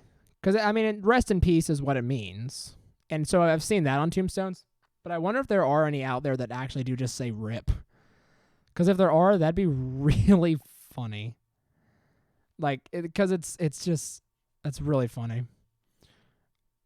Like, you couldn't spend the money to get the whole thing. And yeah, here's his widow. She's very sad. All right. Very cool. Okay. Would you look at this? Would you look at how far we've come? This is, like, kind of crazy. I will say, let me gush for a bit while I sort of just go around. I would like to thank everyone who watched today and has watched really ever. This show is very much one that takes a lot of motivation to actually do. And so it's good to have people that watch because it helps me stay motivated. So thank you for that. I do enjoy the show a lot. It's a fun show to do. I did consider canceling it for a short amount of time, which was disheartening, and it was just because I wasn't happy with the quality of the show. But I managed to make some changes and fix it, and even despite all that, I don't think I ever had an episode where I didn't have anyone watching. So thank you. I mean, 50 episodes is maybe not like super huge in the grand scheme of things, especially in the grand scheme of YouTube where there are 400, 500 episode series, but hey, it's still pretty cool, right? I mean, may not be even anywhere near the most of any, forgot about the friend, of any series on the internet, but it's the most for me. I mean, I've tried to do YouTube a few times, and it never really works out because I never really am very passionate for what I'm doing. But I was this time, which has been great. And I'm going to keep doing Late Night Creatures as long as I can. That said, I do not know for sure whether or not I will be able to take my computer and all of my equipment to college with me. I hope I will. I really do. But it's very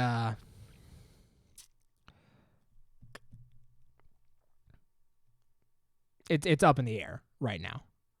So if I can't, the reason I'm saying this is if I can't, there's a chance Late Night Creatures will take a hiatus. So there will be a period of, I think it's about 2 months where there won't be any episodes, if that's the case, which is fine. I mean, TV shows do it so people can get a break. I can definitely do it to just work on my studies. There's nothing wrong with that.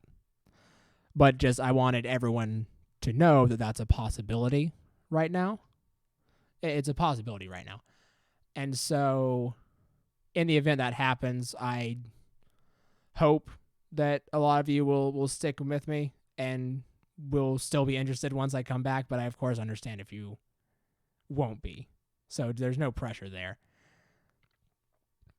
So we'll just see how that unfolds. I mean, if not, the show will just continue as normal, except I may have some more permanent co-hosts because of roommates and all that stuff, especially since I'm going to an art school. So that's good if it happens. But that's, again, this is assuming a lot and not knowing much. Again, I'll try and keep you all updated, of course, about when the hiatus will start and when it will be over. So in the event that happens, just, again, thank you for helping me have the motivation to get this far. And Brent, that was a wonderful toast. I'll read it out loud on stream for all of us. Brent is, I consider Brent the other sort of somewhat official member of this channel. I think he's been on a guest on more things and he's done more things with it. So he's one of like he's a part of this channel. So I will read his toast out loud. I find in these moments we can hearken back to from which we came to which we are going. I tell you all the truth. I am happy to spend the night with you all, and I typically get the chance to do so weekly. It's always a pleasure. Hear, hear. Thank you very much, Brent. I will drink to that. Non-alcoholic, of course, but it is Coke. Oh, wait. You know what I just realized I should have done? I will drink to that. Oh, God. This stuff is really vile. And Brent called me a wuss. So I'm going to make him try it at some point, even if I have to drag him to that candy shop myself. Okay. Well, any other requests before I start getting to shading? Because honestly, the shading may take an hour, and even if it doesn't, everything seems to kind of be winding down. So it's very possible that we may just end early. So if there are any more requests, feel free to give them now. But if but otherwise, we will get to shading, and I'll probably just talk about some random stuff. Hey, if there's any stuff any non-political, controversial stuff, like nerd stuff you want to talk about, I'd gladly talk about that. That's a fun thing to rant about while I'm shading. For sure. And yes, I will explain the drawings as I go shading-wise. I still do want to give everyone who is currently here a chance to make a request if they want. But then I'll proceed to shading. So I'm going to just go around and do some detail work. Any more requests, feel free to just put them in the chat and I will see them. I don't think I've missed any requests so far, so that's good.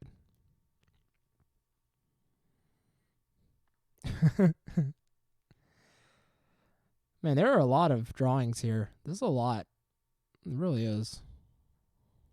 And they're all audience requested too, which is actually kind of crazy. I honestly was not... How do I feel about Spider-Man being stolen from the MCU? I love it. Also, he wasn't stolen. Disney way pushed their cards, okay? Look, here's the thing. Disney originally, I think, only got 5% of the profits from the Spider-Man movies because they shared the license with Marvel, okay? And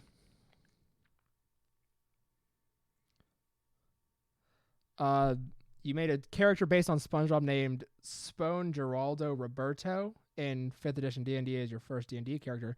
That's very cool. That's a fun idea. No, but I think it's great because, again, Disney was only getting 5% because Sony was letting them use their property out of the kindness of their heart and because they wanted Spider-Man to, be with the other superheroes. But then in the negotiations, Disney was like, nah, we want half. And so Sony was like, you aren't going to get half. We can do this ourselves. And because of the financial success that Spider-Verse and Venom got them, they definitely probably will be able to do it themselves, especially since they still have Tom Holland for 2 movies. Like, Tom Holland is still going to be in the Sony Spider-Man movies if they make any. It just won't be in the MCU. So, no, I think it's great.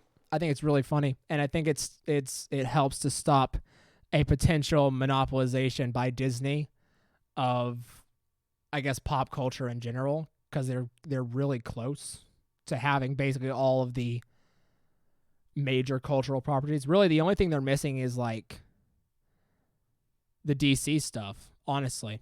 Disney has basically, at least that I can think of, every other major thing under lock and key. So the less stuff they have, the better, especially since they're the ones who lobbied to change copyright laws and make it to where, like, public domain more or less doesn't exist in the modern era. So that's cool. Also, I will say, all of the Spider-Man Homecoming movie, I think, suffered a lot because of Tony Stark, because Spider-Man could literally do nothing for himself as much as the movie wanted you to believe he could. But in the end, he turns on the Iron Spider suit. He lifts up the rubble by himself. But then he takes the Iron Spider suit and he uses it. And then they're like, actually, yeah, we are going to let you piggyback off of Tony Stark. You don't have to do anything yourself. And that kind of defeats the whole purpose of Spider-Man. So that's how I feel about the Spider-Man thing. And that's my MCU rant of the episode. So, those are always fun, though. I mean, it's great. I haven't seen Far From Home yet, but I feel like it's going to suffer from the same issues because it's like Mysterio's motivation, right, has something to do with Tony Stark. It's like blah, blah, blah, Tony Stark. Why can't the villains just be bad people that Spider-Man has to handle? Why does everything have to be connected? I think the MCU has pushed, like, the whole connective threads too far to where it's impossible to have a standalone movie anymore because there's no reason you could have the standalone movie when there's like 6 other heroes that are probably not doing anything. Unless you set all the standalone movies at the same time, which is going to be hard to believe considering how strictly the MCU has already stuck to real world time. And even now that they're in the future, it's not like they're going to really change that. I just feel like I feel like they need to try and sort of start distancing some of the characters, as odd as that sounds, for an interconnected universe. I think that if they start kind of moving the characters away from each other, it'll make all the team-ups more special. Like the Avengers movies, it'll make those more special because it's not every movie, right? Because Civil War is basically an Avengers movie. It's not a Captain America movie. But so the Avengers movies start to feel less and less special because they start worrying too much about this connectivity, and so they have no excuse not to put other superheroes into a movie. Now, one is fine, but I mean, it gets out of hand, and it's like Scarlet Witch is going to be in the new Doctor Strange movie, but why? She has no reason to be there. And maybe they'll give a good reason, but there's no, at this point, there is no justifiable reason for her to be in that movie. It just doesn't make any sense. So that's sort of my viewpoint on that. So let's go ahead and start shading. I'm going to go with, dang, I wish I remember what I shaded the first Late Night Creatures episode with. I really do, because that would be so fun. But you know what, just because it's sort of a trademark and hallmark of the channel, I guess, at this point, I'm going to shade this one in orange. Because why not? I mean, might as well. So let's just start from the bottom and work our way up, I guess, because it's going to be a lot to do.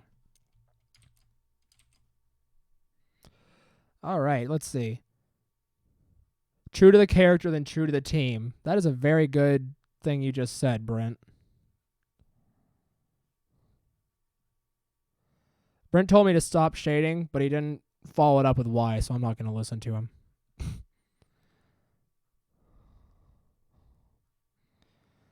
Still waiting on that reason, but okay. Oh, I bet he was going to go back and try and find which one I shaded the first episode with. See, that's why he's a member of the channel at this point, because he does stuff like that. He does nice things, and is very helpful. Oh yeah, I forgot about this one. Okay, wait. I haven't been explaining the drawings. Okay, so this is the Soviet Union that we're in right now. These are the people running to get food. This is the bread donkey. It's the food that they got while they were running to get this. This is Joseph Stalin. This is the Master of the Flies. This is a M. Night Shyamalan movie about monster under the bed, where it turned out you were the monster the whole time. This is Big Chungus. I'm just going to stay on him while I shade him. It's Big Chungus. It's pretty cool, you know. He Bugs Bunny, but he big. That's his hammer and sickle. This is Mac from Cars murdering Lightning McQueen, because there's no possible way that whole crash and him ending up in Radiator Springs was an accident. That's what this is all about. This is Swamp Thing. He's a DC superhero. This isn't the best drawing of him because I didn't have reference, but I mean, I think without reference, it's at least recognizable. And I'm going to give his eyes that color too. Because, you know, style. But yes, he does a Swamp Thing. He cool. I like him. This is a teddy bear zombie. It was a teddy bear. Now it's a zombie. As such, it's all, you know, mangled and messed up, as zombies are ought to be. Teddy bear is made of real human flesh, and that's why I was able to get zombified in the first place. Going to color on the brain and the tongue and the heart. Just to make some stuff pop. And then we'll color in the ooze, too. He oozes a lot. Don't worry about why. This is Donald Trump. Heh. See, you get it? It's because the wall. And it's haha funny. But, you know. These are two people kneeling in respect to the American flag. Because, as you know, if you truly respect something, you bow and kneel to it. It's just pretty common culture. This is Jazzy Jake, the, I believe, second ever late night creature. The only reason I drew him instead of Jazzy Jake Sr., or this is Jazzy Jake Jr., but the only reason I drew him instead of the original Jazzy Jake is because I like his design more. And also, he was easy to make a Bill Clinton joke with because he plays the saxophone. And then, here we go. This is a bald eagle. He's actually bald because, he was stupid and he used a battle axe, a miniature battle axe, to try and give himself a haircut, but ended up being completely shaved. What-oh, spaghetti-o. What a bad time. This is a snake. That's it. I mean, it's nothing special. There's nothing magic about it. It's kind of just a snake. But it was fun to draw. Actually, no, that's right. It's Ekans from Pokemon, because all you have to do is add a stripe to a snake, and then it's Ekans. Especially if it's colored purple. This is your dad. His head unscrews, revealing a tapeworm has been living inside of his body. Get your monthly tapeworm checks, or else, is the message of this drawing. This is the commuter monster.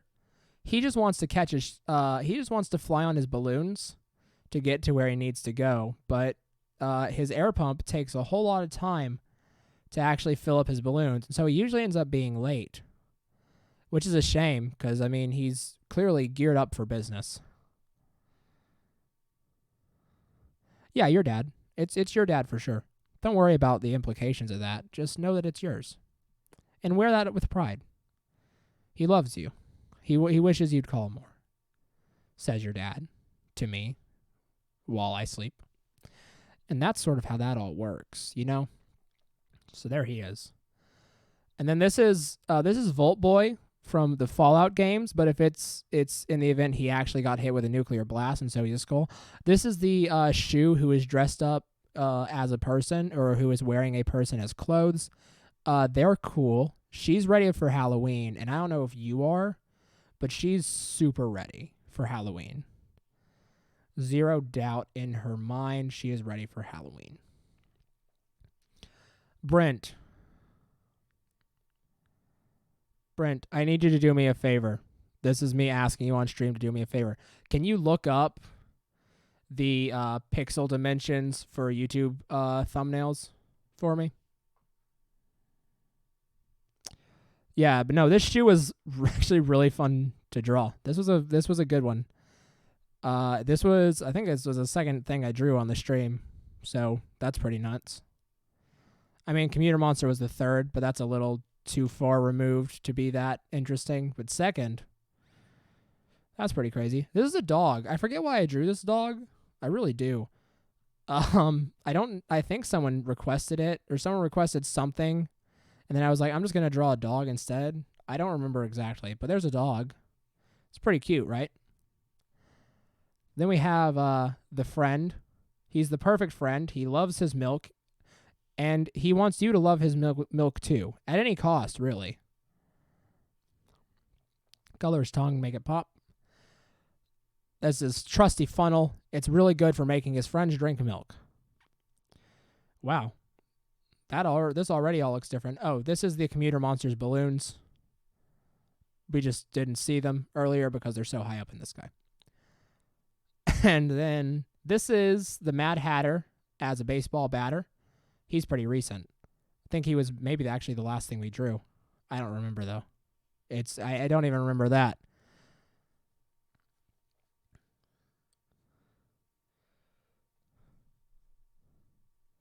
All right, cool. Thanks, Brent. 720. Okay, cool. Thank you, Brent. This is the man who has a ferret instead of a sternum. He's cool. I like him a lot. He is based on a hypothetical that I asked my friends because I'm stupid. And he's just very funny. He had his bone sternum replaced with a live ferret, and this is the result. Pretty epic, if you ask me. This is an angry gingerbread man. Not too much to say about him. He is angry, though. You could probably just eat him, and you'd be fine. This is a dead candy bar. Not the one I'm shading. This one's the alive one. That's the dead one. Well, this is me. Loving all of my creations, but especially loving my girlfriend, Mario the Centipede. Or Centipede. Right, it's a cinnamon centipede. Who is the primary producer of Cinnamon Toast Crunch. They milk this thing like a cow. Isn't that epic, gamers? Epic gamers. Boy, howdy. This stream's been going on for a long time.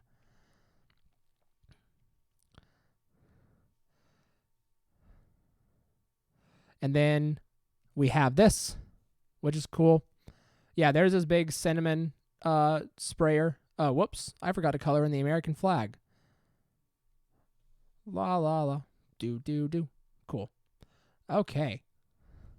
I'm going to leave this unshaded.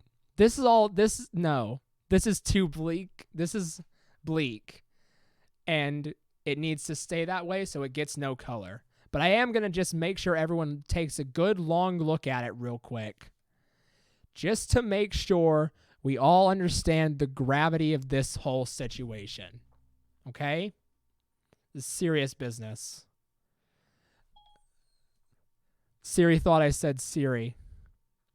But I didn't. I said serious business. Anyways.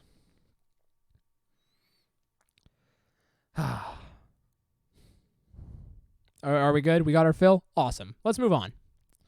This is Stone Cold Steve Austin. His name is Steve Harvey. He is beating his wrestling opponent by dropping from above, his signature move, as he is a 2-ton stone. It is interesting. This is Duo, the Duolingo owl. You better practice or else he'll come and beat you with a crowbar. That's the moral of Duolingo, the Duolingo story. Man, I wonder if there's a Lifetime movie about Duolingo yet. Because if there's not, I want to make it. Yeah, Duo definitely deserves some shading on the eyes there. There he is. Yeah, well, what a looker.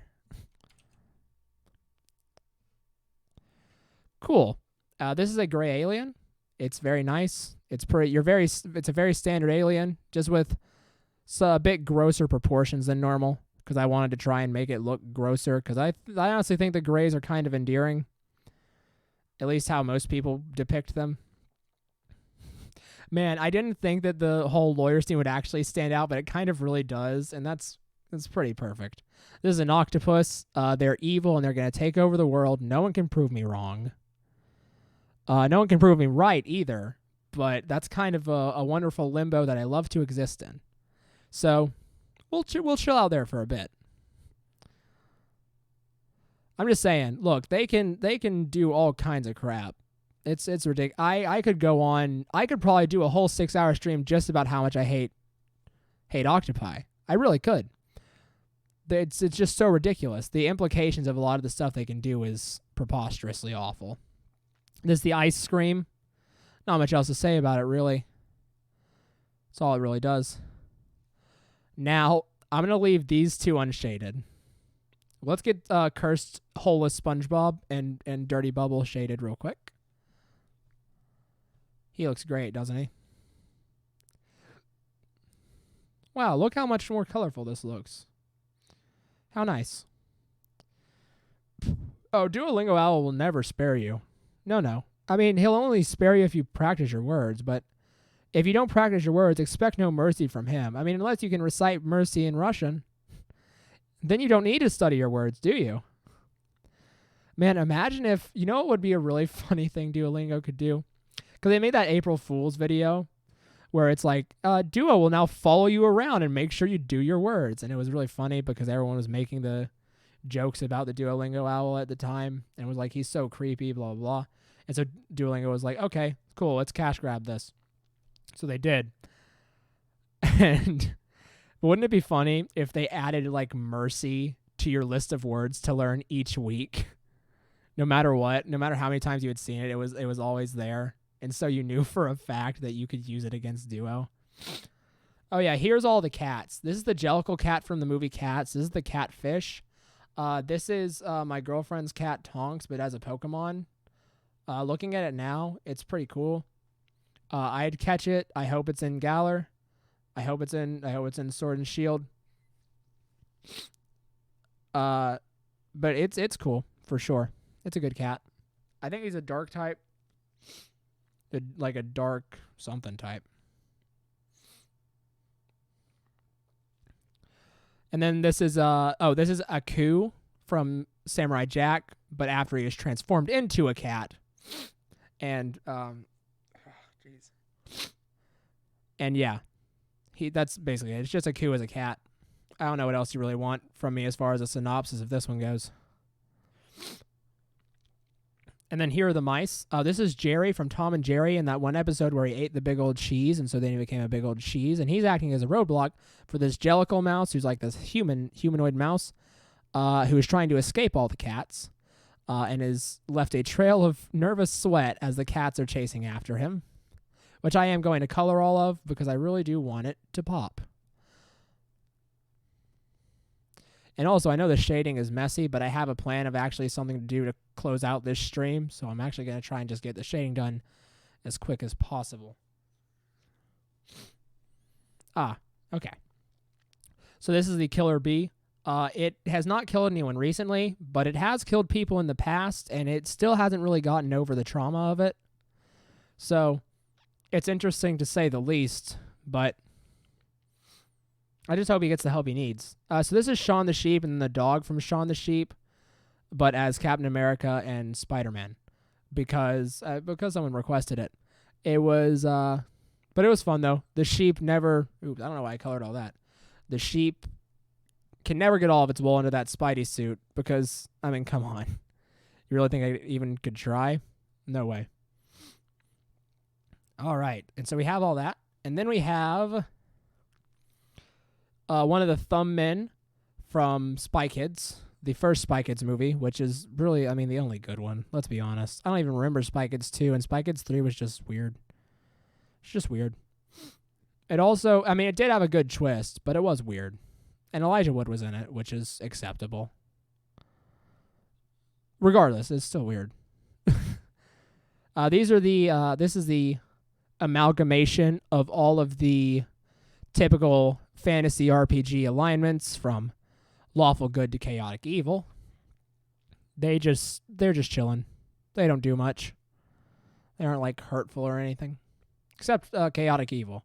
He's actually not part of the amalgamation, but he just stabbed lawful neutral to try and become a part of the club. This right here is the the pee pee poo poo man. He is a merchant who sells you jars of pee pee and poo poo, and it's disgusting for sure. But don't knock it till you try it.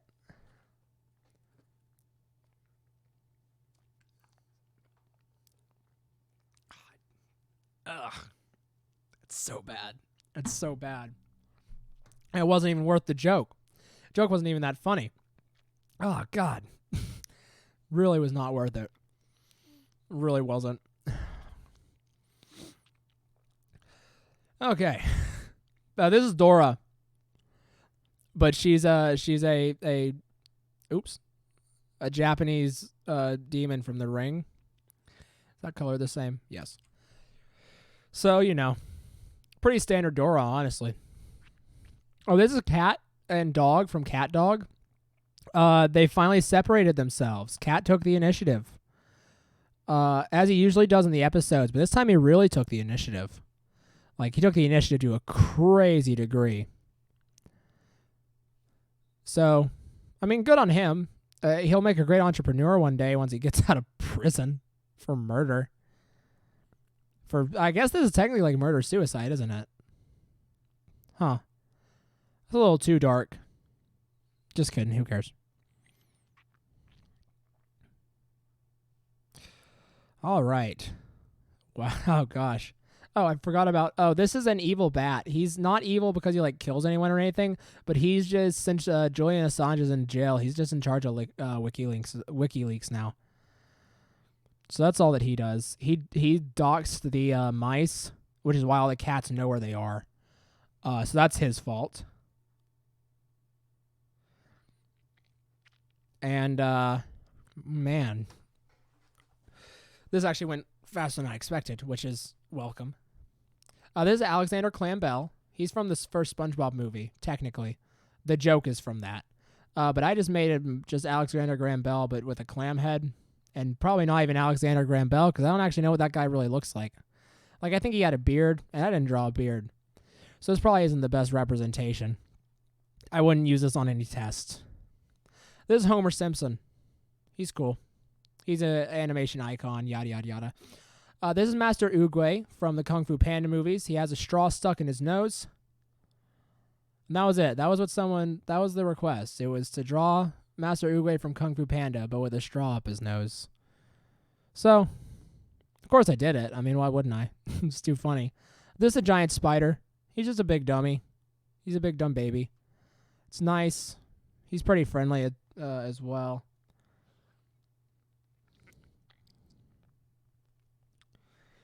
So he's cool.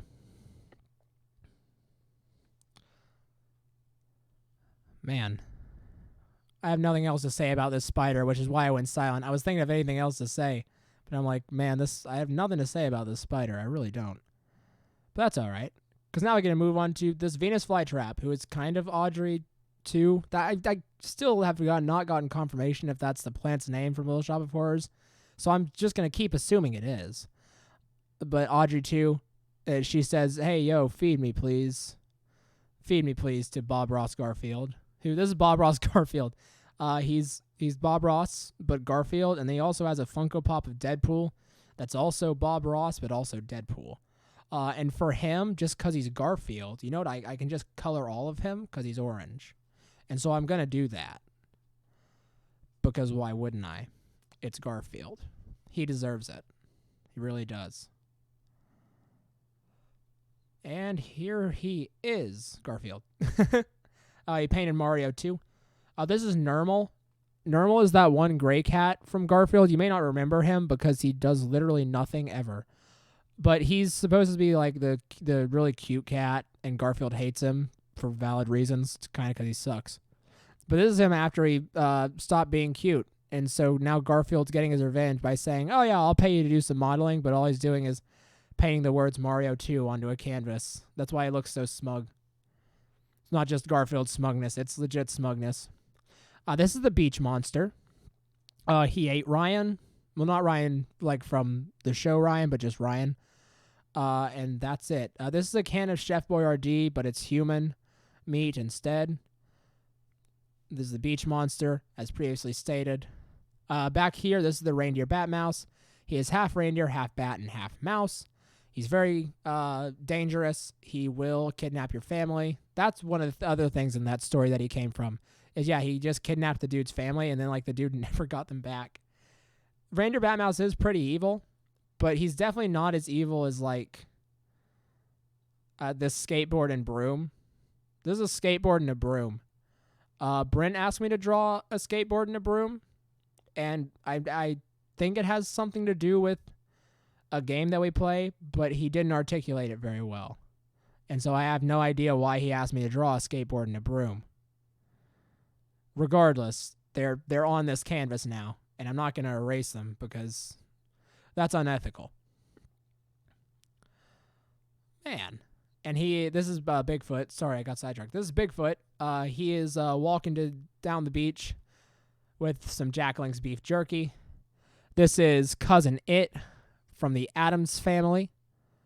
Can you tell that I'm just sort of just doing it at this point? This is Cousin It from the Addams Family. He has a nice little hat. He's nice. This is a Furby. I had a big rant about how I never knew what to do with Furby.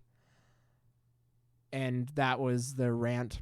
I just didn't know what to do with him. And so I never got like everyone always talks about like, oh, my Furby was terrifying, blah, blah, blah. But I don't think I ever like actually turned mine off of demo mode because I just didn't know how. And no one helped me. My parents did not say, hey, here's how you should play with Furby. No one helped me. I was all alone in my Furby endeavors. And it saddened me. It was sad. This is Jake the dog from Adventure Time. Maybe you've heard of it. It's this little indie project on the Cartoon Network. It's pretty highbrow art. And he is also communist, as you can see. This is another Cartoon Network icon. This is the Lego Movie star Unikitty, alongside a bomb that tied her to a much larger bomb, which is interesting. It seems kind of counterintuitive and risky, because if you light the wrong fuse, oh boy, who knows? Who knows? Regardless.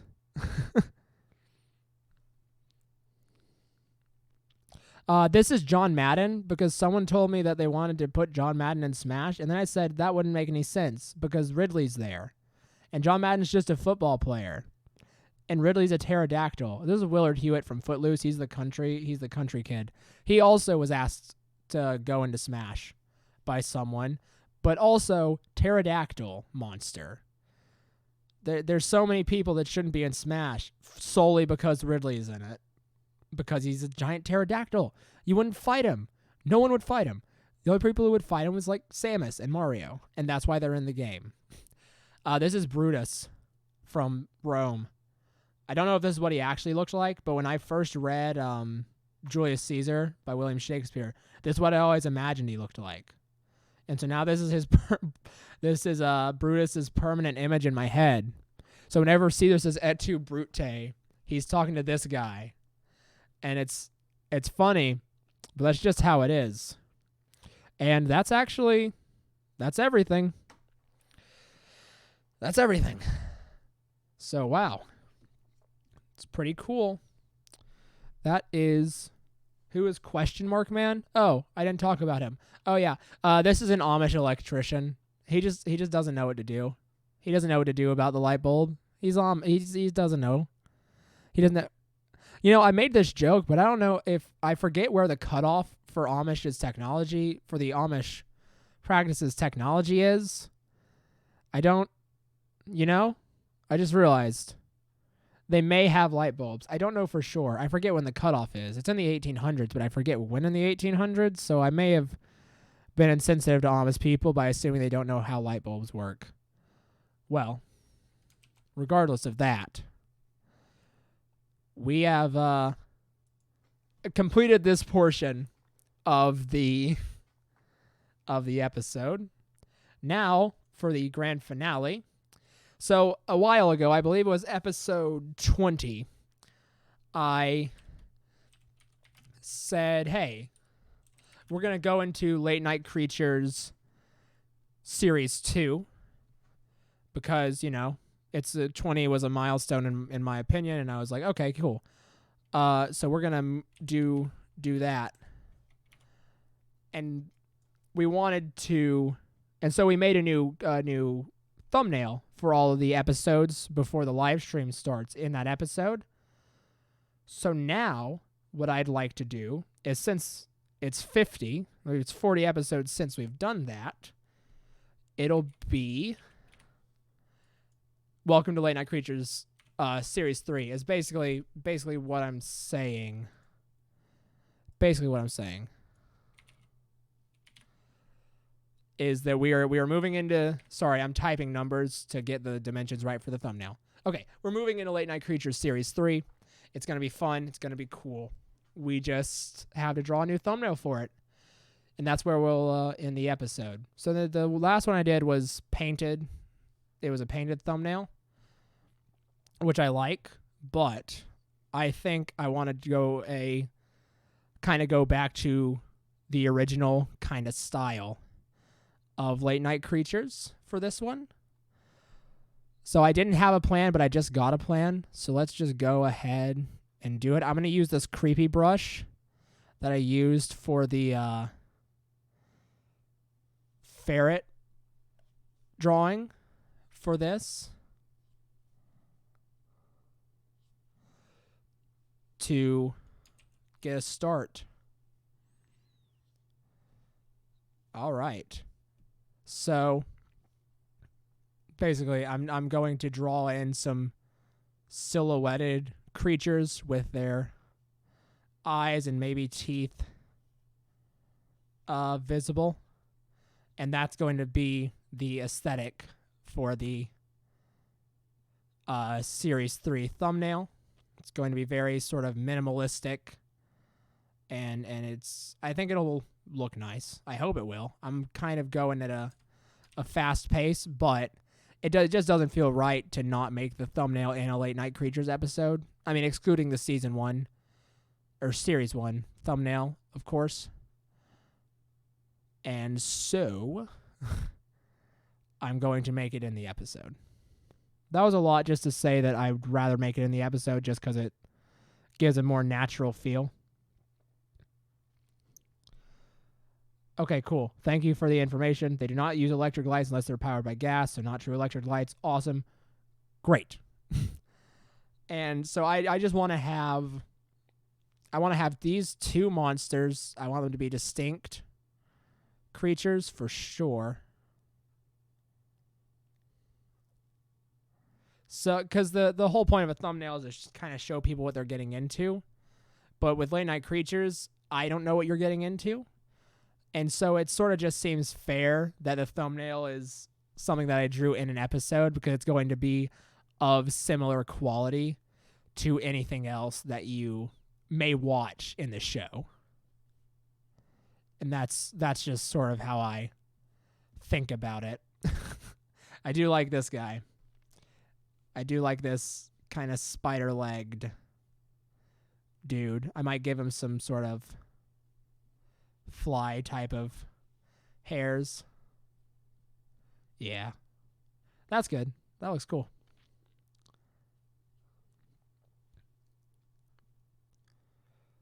I'm actually going to take you, and I'm going to just scooch you over. Okay, that works. And I'm actually going to do the same thing to you.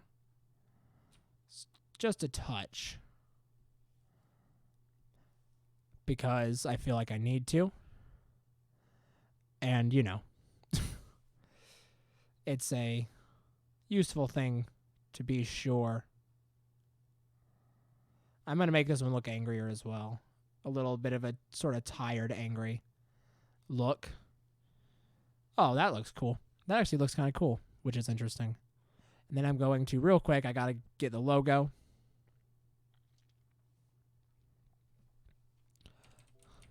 Oops.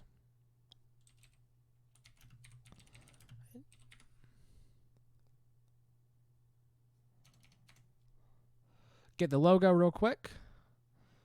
Awesome. Put the logo right up top there. That looks good. Okay.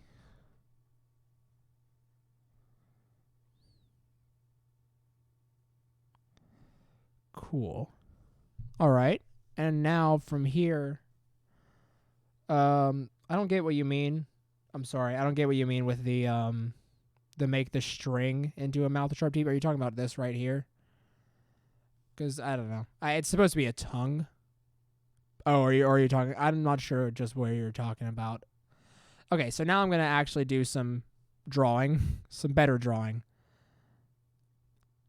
And I'm going to just real quick, I'm going to draw in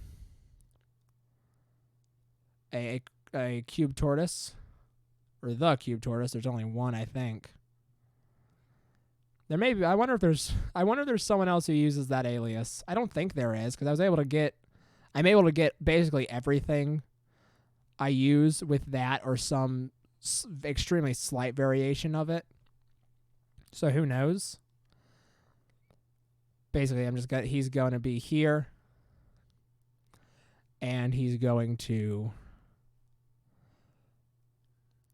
have his pen in this hand.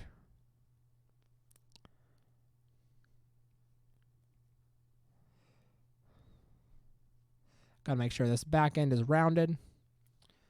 So there he has. I have my pen. It's weird. I'm not sure if the cube tortoise is me, or if it's. Here's the thing: is I don't actually really know for sure how exactly I reconcile him as a character.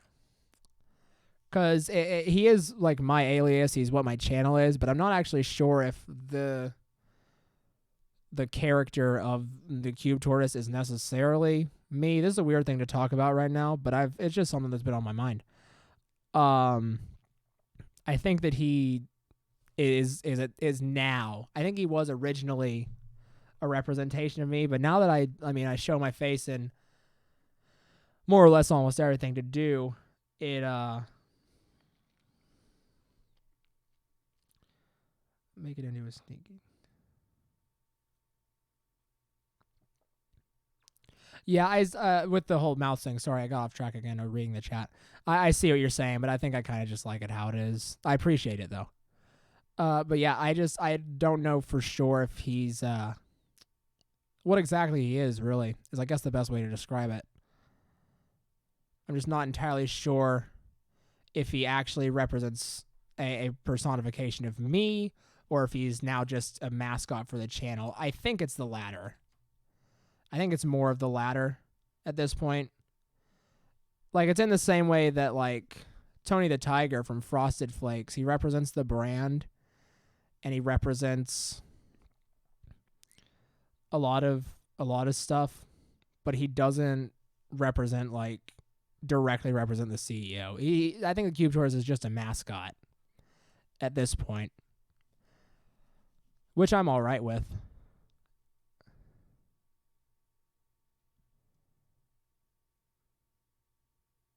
Oh yeah, I see what you mean.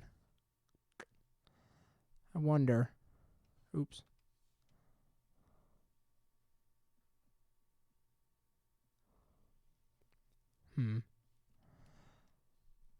Let's see. Yeah, I see what you mean about the hat not looking good. I'm not sure. Oh, I know what to do. I do know what to do. What happened?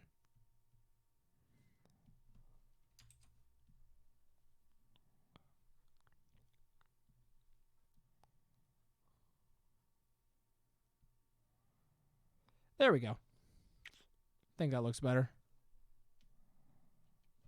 Oh. Wait, what? Oh, rats. Do think that looks better, though.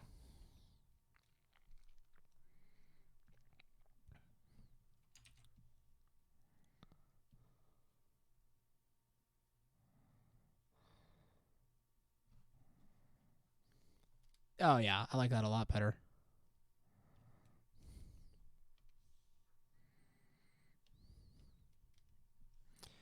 I forgot what color it was. It's around, so it's like this colorish, right? I think it actually is a little bit more.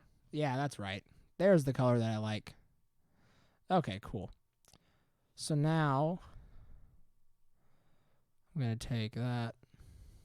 I'm trying to do just some like dramatic looking lighting. So it's like, oh, he's going to fight these monsters. But really it's like, oh, this is what's making the monsters.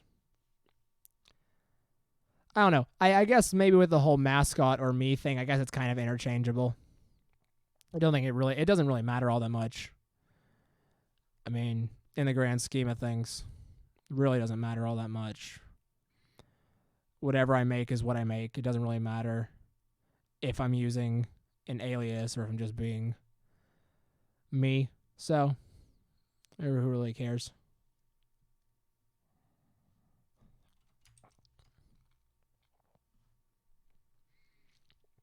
All right. I do like this very dramatic pose and lighting, though. I think it's funny. It's definitely a funny look for a drawing show.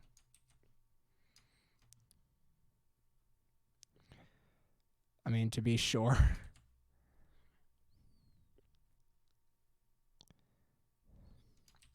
You know, honestly, that probably should just. Yep, that's what I needed to do. Cool. Yes, this is going to be the new thumbnail for series 3. Hopefully it looks good. I have not zoomed out to see how the new thing really looks. Apparently, Jeremiah is climbing out of a tree, which is cool. I guess he's just chilling. Oh, dang. Dang, this is a really fun looking aesthetic, actually. This is very thick, so I'm going to make it less thick. Oops.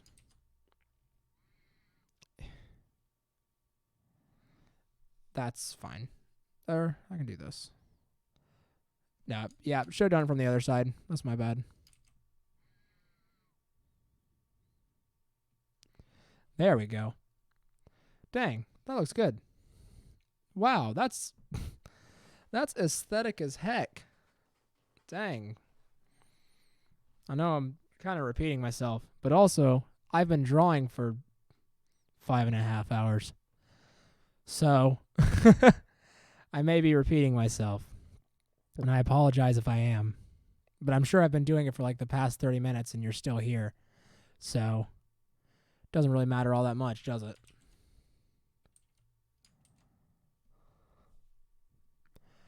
Okay. Well, I will say I do very much like. Do want to make this make a little more sense. I do like this kind of dramatic feel it has. I mean, I want to make this guy angrier. For sure. Since to kind of lean into it. Very good. And now, actually, what I'm going to do is I will go. Ooh, whoa, I don't know how that happened, but whatever. I'm going to go behind it all. And first, I'm going to get it a background color, make it a nice, like, cool bluish looking one. Then let me throw this in real quick. And that. And then I'm going to get a airbrush. Soft airbrush. I'm going to do this. Oops, very small. Start off very small. Then we get bigger. So I'm making sort of a flare type of thing.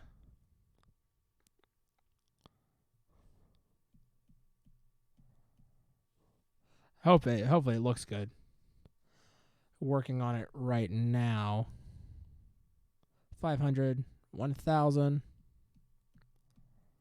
And then I'm going to go back in and do it again real quick. 20. Just right quick. I'm trying to make sure it all sort of blends. And so I can get this kind of gradient look going. Hopefully it works out. I don't know for sure, but I hope it does. And this is the last time I'm going to do it, so you don't have to. I don't think you can hear my tapping on my Wacom, but you may be able to. And if you can, this is the last time you're going to have to hear it, at least at that level. Wait.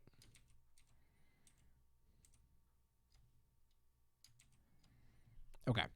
I messed up, so I'm going to try again. Don't ask how I messed up, because it's weird to explain, but I have a system in my brain, and I messed up that system. And then I can throw this color back on, and dang, this does look... Now I can see that orange, because it's clashing against the blue, and so I'm going to very quickly erase that. Whoops. Very quickly erase that orange beneath that monster. And there we go. Oh, and there's still a bit of trim on this logo. That's okay. It's kind of a part of it at this point. And you know what? I didn't do it with the last one, but I might as well just put S3 on here somewhere. Like right there. I may also... Oops. Also might as well just...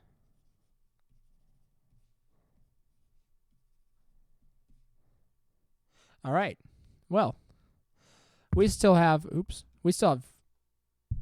20 minutes. That took way less time than expected. I expected to go in with no ideas.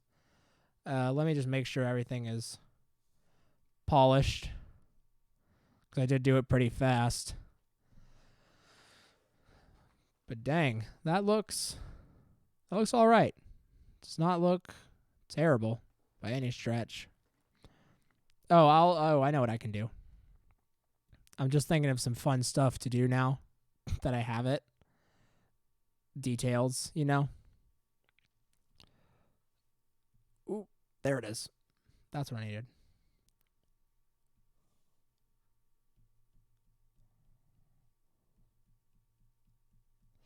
Make those eyes glow a bit. Ooh, those would be smaller. Much smaller.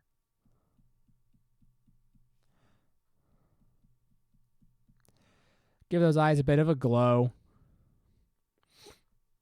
Don't know what else I can do. Maybe put... Oh, I know. I can put a bit of a highlight on the pin, since that's there. Just real quick, just put a bit of a shine on it. That in the very bottom, because that hand's going to block out a lot of that. Maybe just put in, much smaller size, just put in a bit of a white glow so that it kind of shines.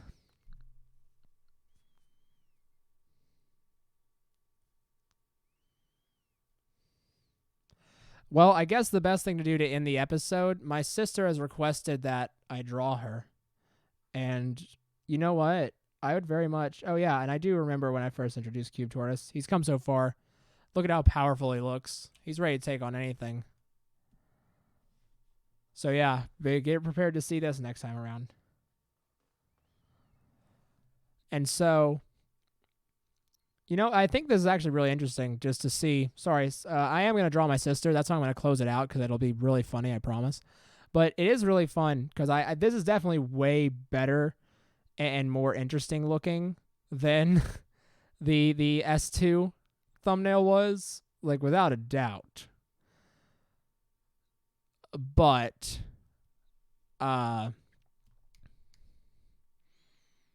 it's just interesting to see that improvement because I think I've definitely improved, especially since I started. And that's a lot thanks to you guys. I thanked you guys already, but again, Late Night Creatures is, in a lot of ways, it's a hobby, it's great, but it also is practical because it's a reason for me to draw every week, which means that I improve. And so I'd like to thank you for helping me improve as well. All right, well, we're going to draw my sister. I'm going to draw her, and we're going to, we're going to open a new canvas just for her. Because, she's great. She's very nice. She's wonderful. So I'm going to draw her, and it's going to be very nice and brotherly. So, and you know what? Since we had Garfield Bob Ross, I'm going to get my own Bob Ross on and narrate through my drawing and what I'm thinking. And we'll see sort of how that all pans out. So, let's get to it. Now, when you draw my sister, what you want to do is start out with a big old triangle right here. That's right. Now, an important note is that she has one large eye focused in the center of where her forehead would be if she had one. Now, this eye holds all the secrets of the stars and, as such, has no pupil. The bags of the constant stress of knowing all the cosmos' secrets are very interesting. Her eyelashes, while long, do not leave anything to the imagination. Let's move on. Her disheveled antennae are saddening, to say the least. In her younger, more youthful years, they would perk up at the sight of an approachable male. But now they simply droop and shed. Her mouth, while small, holds many secrets, some only known to pixies and fairy folk. Do not try and divulge her secrets, or you too will become part of her scape. Her scape is, of course, a secret door that is located right on top of her eye. While no one has ever seen inside of the scape, it is often believed that one can enter by uttering the magic word.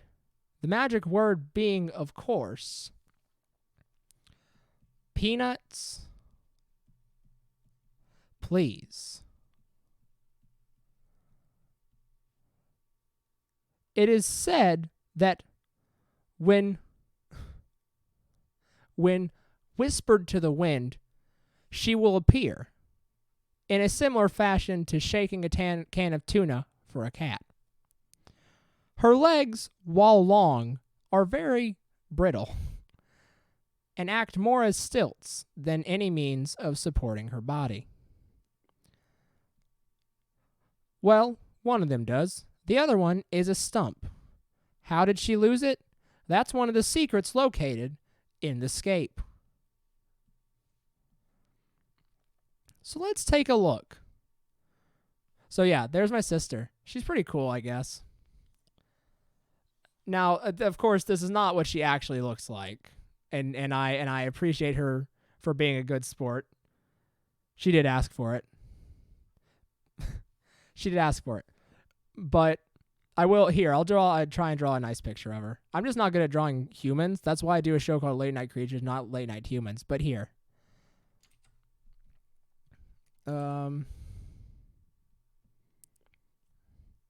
here. Oops. I should use a smaller brush. Dang it. See, this is the issue.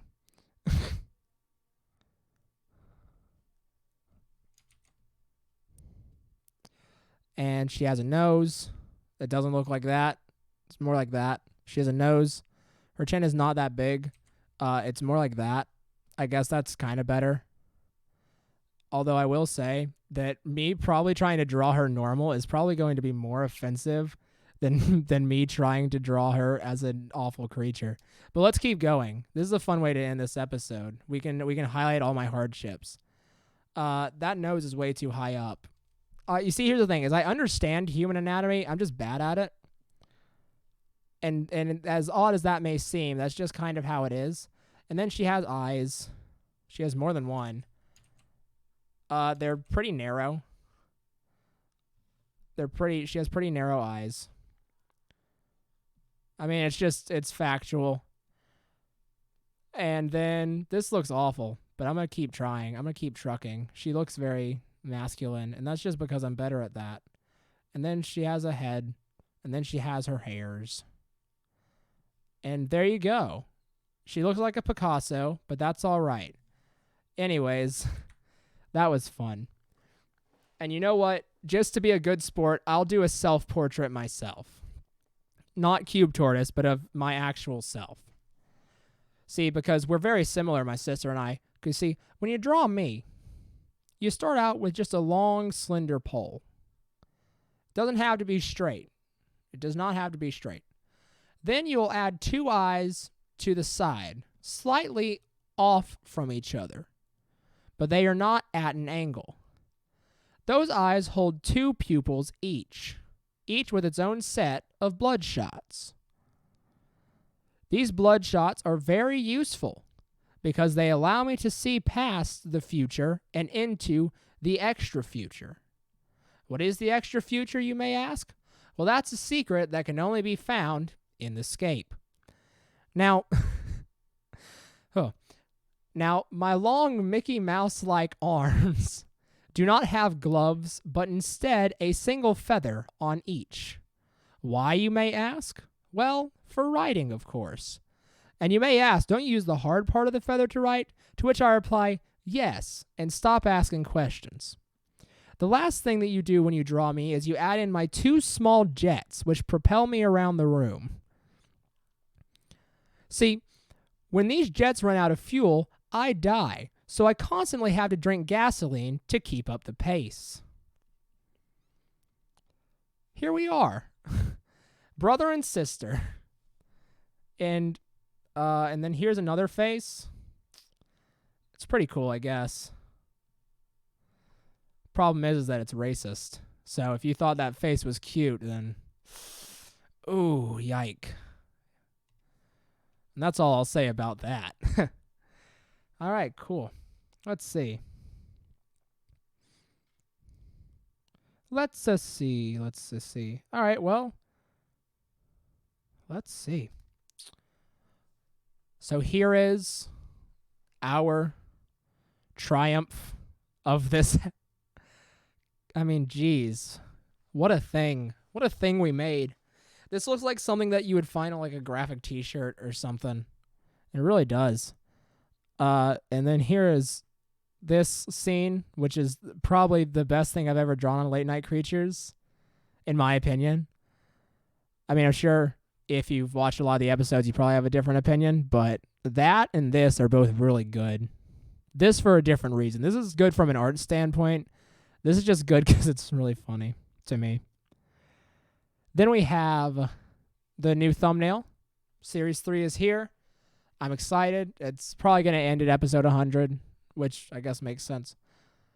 maybe sooner, maybe 75. Who knows? I don't. That's one of the great things about Late Night Creatures is almost the entire show's improv, even the scheduling. So that's pretty fun. And it's very cool. Please explain the scene.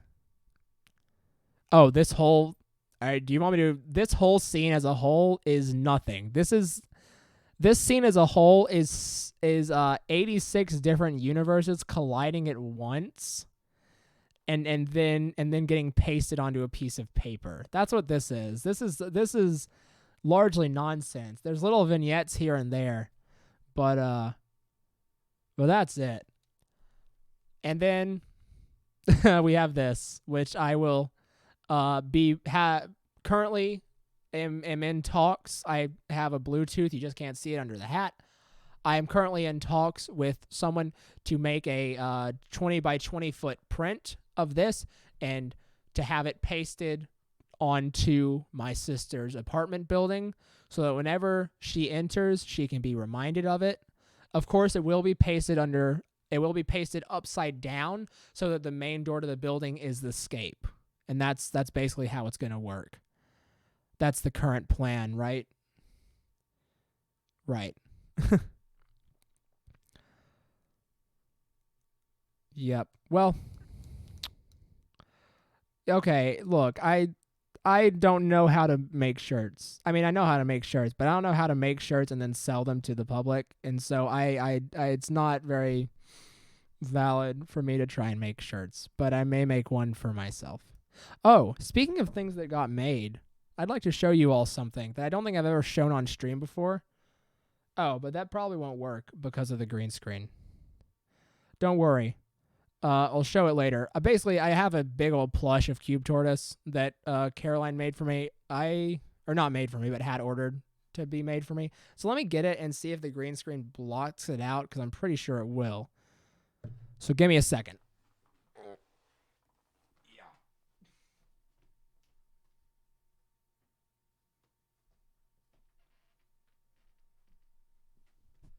So, okay, you can kind of see it. It just looks muted, but I have a big old Cube Tortoise. He's pretty great. He stays in my workspace with me, and he helps me out. He's really cool. So you can thank Caroline, because we actually have a physical mascot, which is pretty cool for sure. I'm going to take him away now because people are talking about a shirt. Look, I'll consider making a shirt. I'll consider it. That's the best I can give you at this point, because I'd have to look into the best ways to go about it and all that stuff. But I'll consider it, okay? Cool. I'm going to put this back.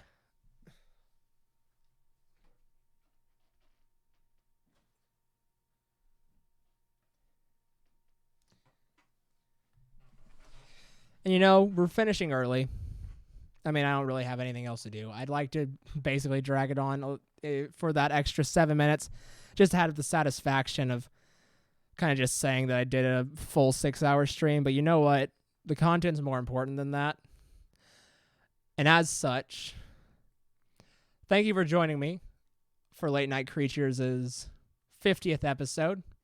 If you're watching this on the playback, like you watched a little bit, and you're coming back later to finish it, thank you for watching.